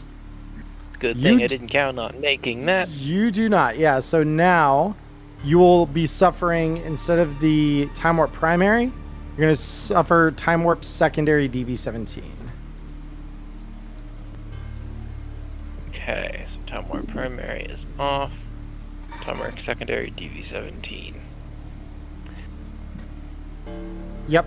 So you lose an initiative mod until you get treatment for that. Or take more Time Warp. Yeah, or take more Time Warp. So with that, as you kind of all walk down this long tunnel toward one of the sewer drainage pipes on the edge of the district, actually everyone, I would love for you all to roll me a perception check. Again, just as a note, Wei is really happy and kind of cheerily skating down the sewer tunnel. Oh, I've no As doubt. you fucking should. Yeah, that was incredible. I already know he ain't gonna see nothing, but he's just, maybe. Is this the one time Wei sees something? Oh, It's the one He's time so Wei happy sees he something. learns to see something. Oh my! Everyone's And it's rolling the best one out of all of us. really good. Wei wins the perception roll. Today Zeke, really I is his still plot need- day. I still need Zeke's, but yeah, for right- perception. perception. Yep. Well. Yeah, just Wei gonna officially kinda has pop the that high out there. score. Wei has the high score. With an intelligence Wei. of this many, you end up with the winner. I have two. Many intelligence. With the intelligence of this many and a perception to match, he ends up with a 23. So I sunk no extra points into perception, and I never spec my solo skill to perception because it's worthless. I literally have 2 points. So with that perception roll, so Wei and Dr. J, only you two hear or see any of this. So as you walk out, you hear the soft footfalls of something in front of you, and Wei, you immediately recognize through the emergency lighting of this tunnel the figure of Yuria waiting for you in the tunnel ahead. Wei is gonna hold out his arm and try and get the group to stop back as he kind of goes ahead. Yep. Ezekiel probably stop after bumping into his arm, not realizing. Yeah, it's a pretty low lighting situation, so that would make sense. Yep, and then Oh wait, it's low light? Yeah. I have low light vision on my smart glasses. Yeah. But that's okay. It doesn't matter. I was say I also have low light vision now, so I'd be able to see what's going on. Yeah. No, you roll the high enough perception for this, because even if you have the ability to see in the dark, this is kind of a difficult thing to see. So you see the outline of a thin woman ahead of you for you, Dr. J, but Wei, you recognize it as Yuria. And in front of Yuria appear to be some very small blood stains that kind of trail down into the murky sewer water just on the other side of the path. And that is what you see as you kind of notice her. I'm gonna walk up and kind of smile away. Hey, did you catch somebody else waiting on us? She kind of grins, says, "No, I just didn't really see the point in letting those guys get a hold of your friends. So and she kind of glances at the water. It seemed like the better way to go." It's done and over with now. So what are you doing here? I saw your fights. Good wins. Figured if you had my ticket, you'd probably come in after me, and I'm glad to see that I was right, because, well, fuck Kraken. I don't think anybody's gonna have to worry about him anymore. And she says, judging by the fact that you're here and he's not, I'd say you're right. Well, his head is somewhere still in the ring getting blasted by hydro jets. I doubt anybody wanted to pick that up. Some of his head might still be in your boot.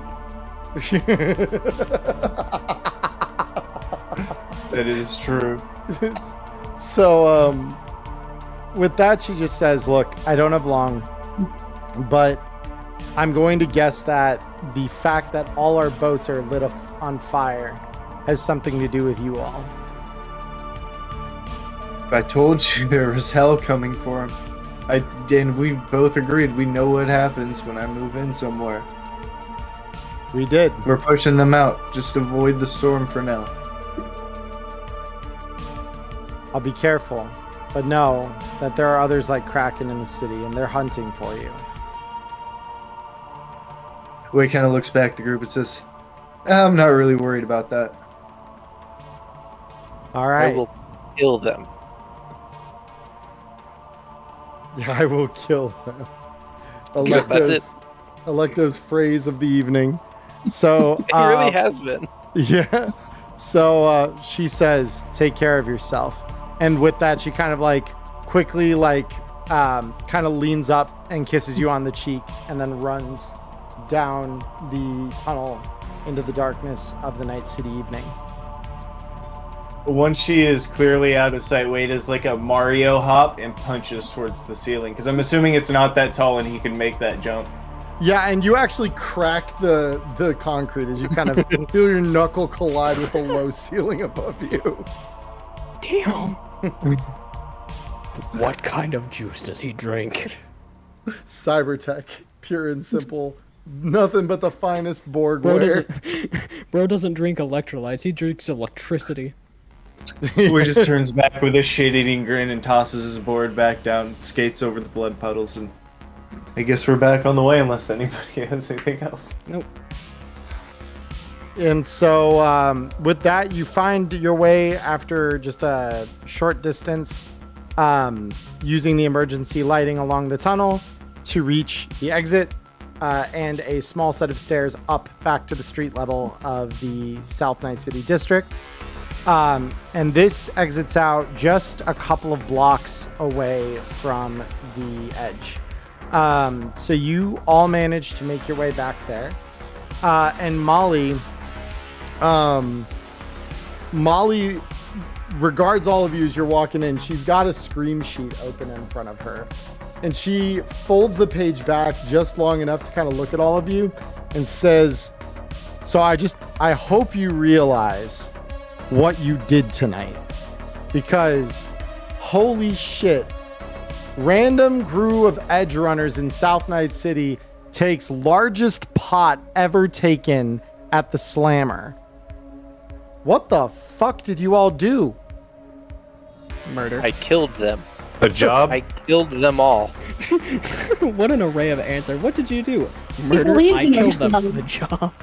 So I'm gonna look at Molly, and I'm not gonna say what we did, but I will hand her 5,000 eddies and just say, "We did this, and you get to be a part of it because you helped out."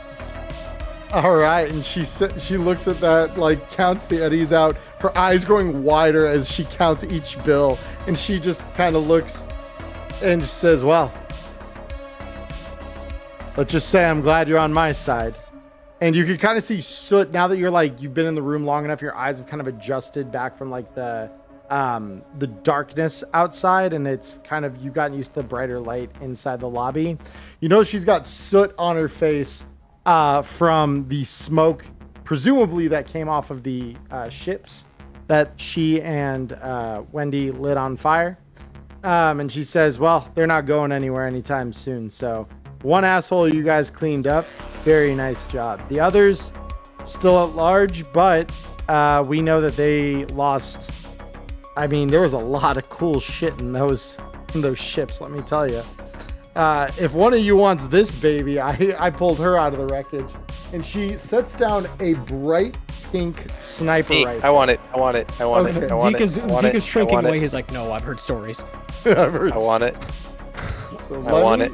Yeah, so she slides the gun over to you. And I need to check if I've got this in my... I don't yet have this in my collection, I don't think. I will program this because we're wrapping up, so I can program this in before next time. But yeah, bottom line, yeah, you have a One True Love sniper rifle. And as you put your hands on the gun, you recognize it does have an agent hard connected to the one side of the gun. Hell yeah. Yep. As she hands it to me, I'd be like, "How did you know I always wanted one of these?" Says, "I don't know. One of those assholes had it in his room. It was kind of creepy. Posters all over the place of the fucking cartoon characters.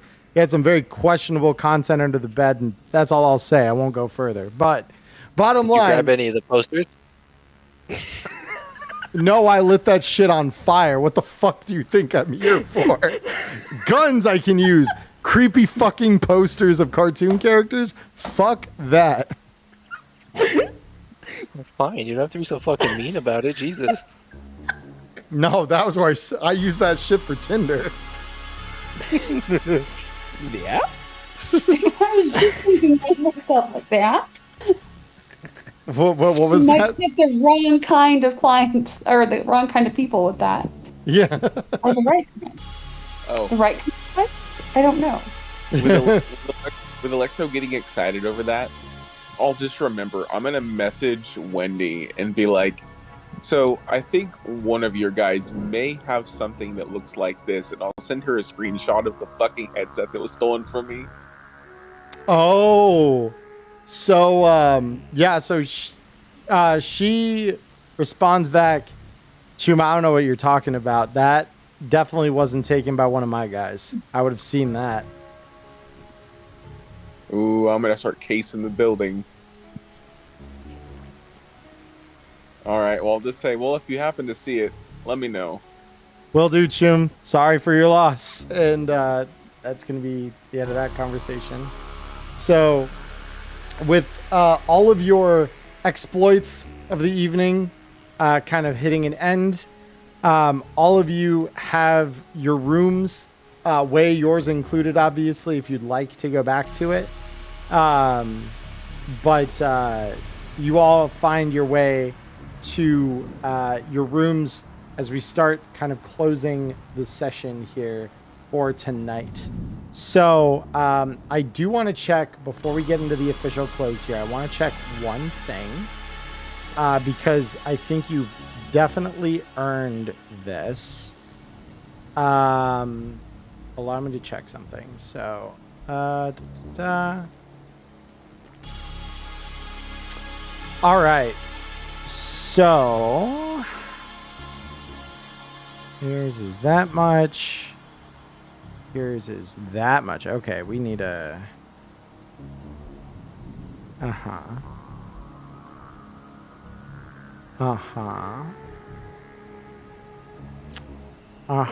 Okay.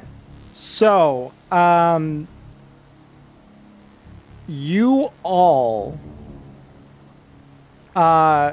go immediately to... So if you were not at Rep 4 before tonight, you are now Rep 4, because stories are all over South Night City about your success tonight at the Slammer. So any of you who are not Rep 4 previously, you are now Rep 4. Any of we all you... Rep 4? I was not. Yeah, several of you were not. Oh. Persephone I also was not. I was a puny Rep 1. Yeah, the others of you who were already Rep 4, you do go up to Rep 5 if you were not Rep 5 previously. So I believe... I am Rep 5. You are Rep 5. Yeah, you're the only one in the party, though. I think Wei would be considered Rep 5 now, as will Dr. J. And Wei so much lower than everyone else's. I have no idea. Because I don't know if you just didn't modify it. That could be because I've only missed one session, so I don't know how everyone else has gotten a higher rep. Yeah, than so mine. Erica, take yours level 5 as well. That is perfectly fine. I can work with that. And Wei, just because you specifically downed this borged out motherfucker in such a fucking violent fashion, your rep and yours alone goes up to 6. Hell yeah. So Prepperjack did bring up a good point that Persephone changed her identity, so her rep would drop to 0. So she's that explains that it. one. That explains it. But Persephone has done enough to earn Rep 4 even as her new identity. So that is something that, like, she would have gone up to Rep 4 again since that has all happened, I think. So I'm good with that. But yeah, so just to contextualize what this means for all of you. So a reputation level of 4 is stories are all over the local area. Reputation 5 is others beyond your local area recognize your name. And reputation level 6 is others beyond your local area know you on sight.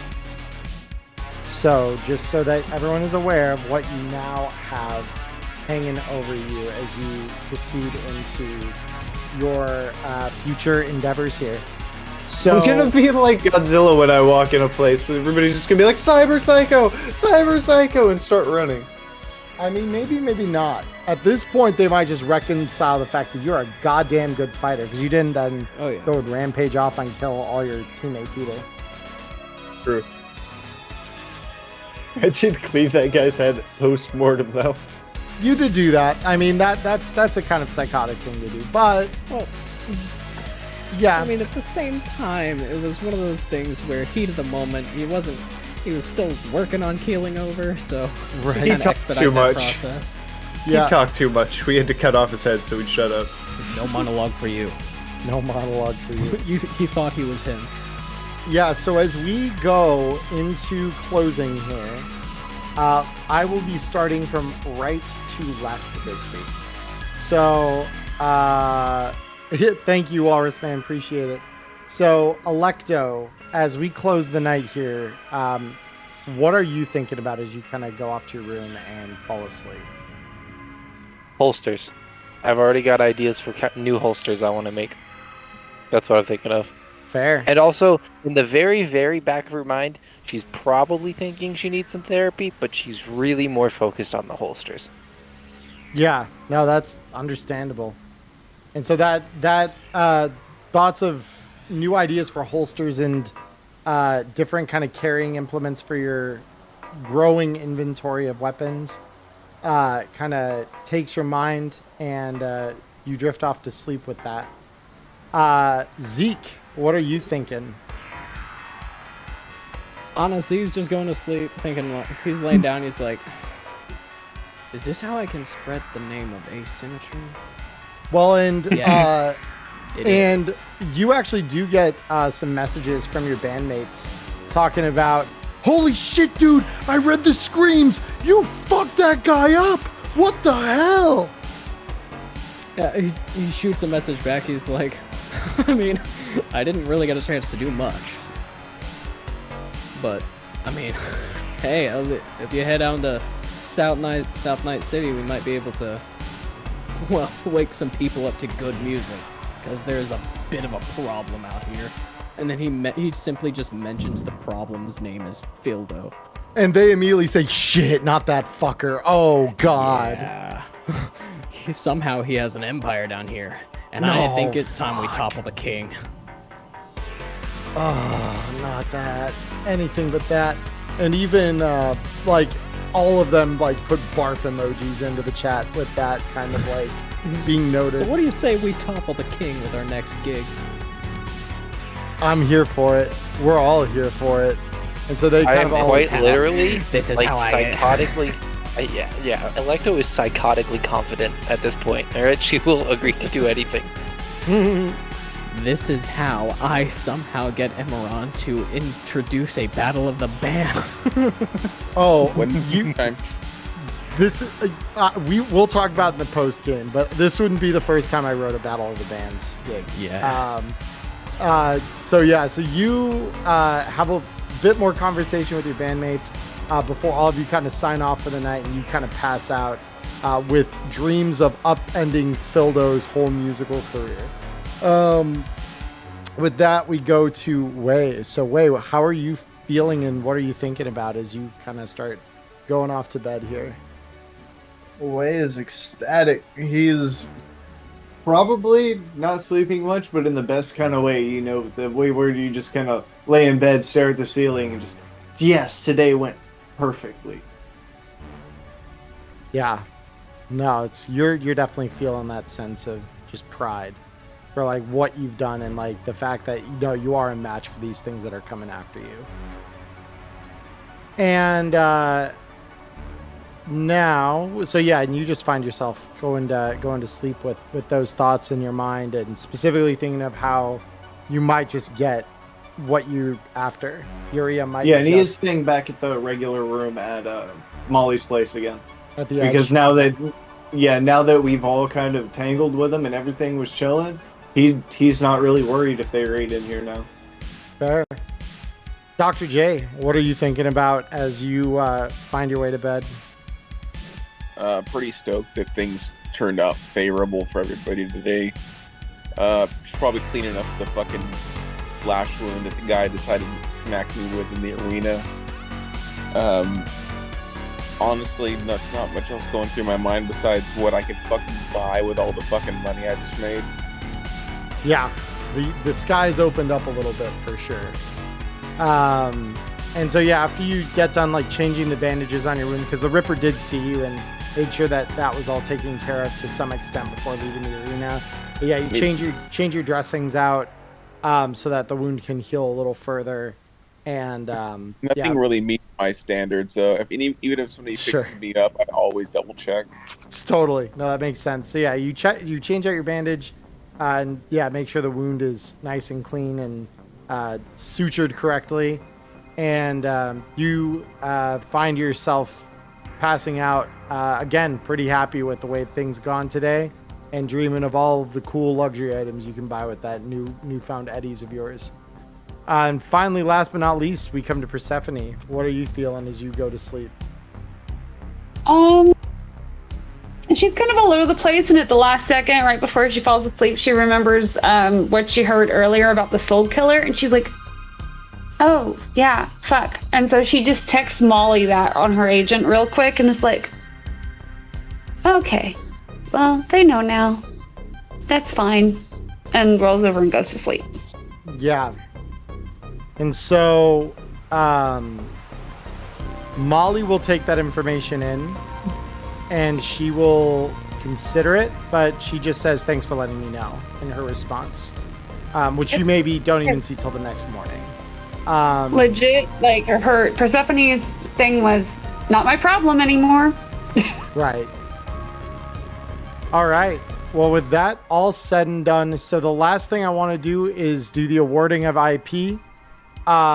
The lion's share this week of personal IP definitely absolutely goes to Wei. As it should. Wei, agree. 30 personal IP go to you because goddamn, you rolled with the punches very clean. I would also like to award 20 IP each to Zeke and Persephone for having some crazy good social backups earlier on in the session. Namely negotiating the turning of 6th Street. I think that was awesome shit. And to Electo and Dr. J, I would like to award each of you a bonus 10 for Electo for definitely catching the quick repair on everyone's gear right before the arena. Dr. J for, as always, being ready with speed heals when everyone took quite a beating at Davies. So good job. The med tech every week.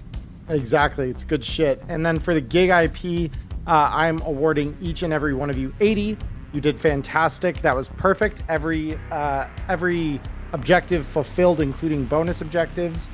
You managed to do a thing that I did not plan for, which was getting both Sven and Davey in the same room and talking through them both to basically achieve like a hyper optimal attack on the boats. That was incredibly good. But yeah, ultimately, good job, everyone. Tonight was awesome. I hope you all had fun. To those of you who are here with us on Twitch, we will be coming back, those of us who can stay, in just a moment to talk with all of you and have a little chat for a while. But for those of you who are on YouTube, we hope we will see you here live at some point in the future. Again, we are live every Monday, Arizona time, 7 p.m. So come on by, join the chat, join the fun, all of the craziness here.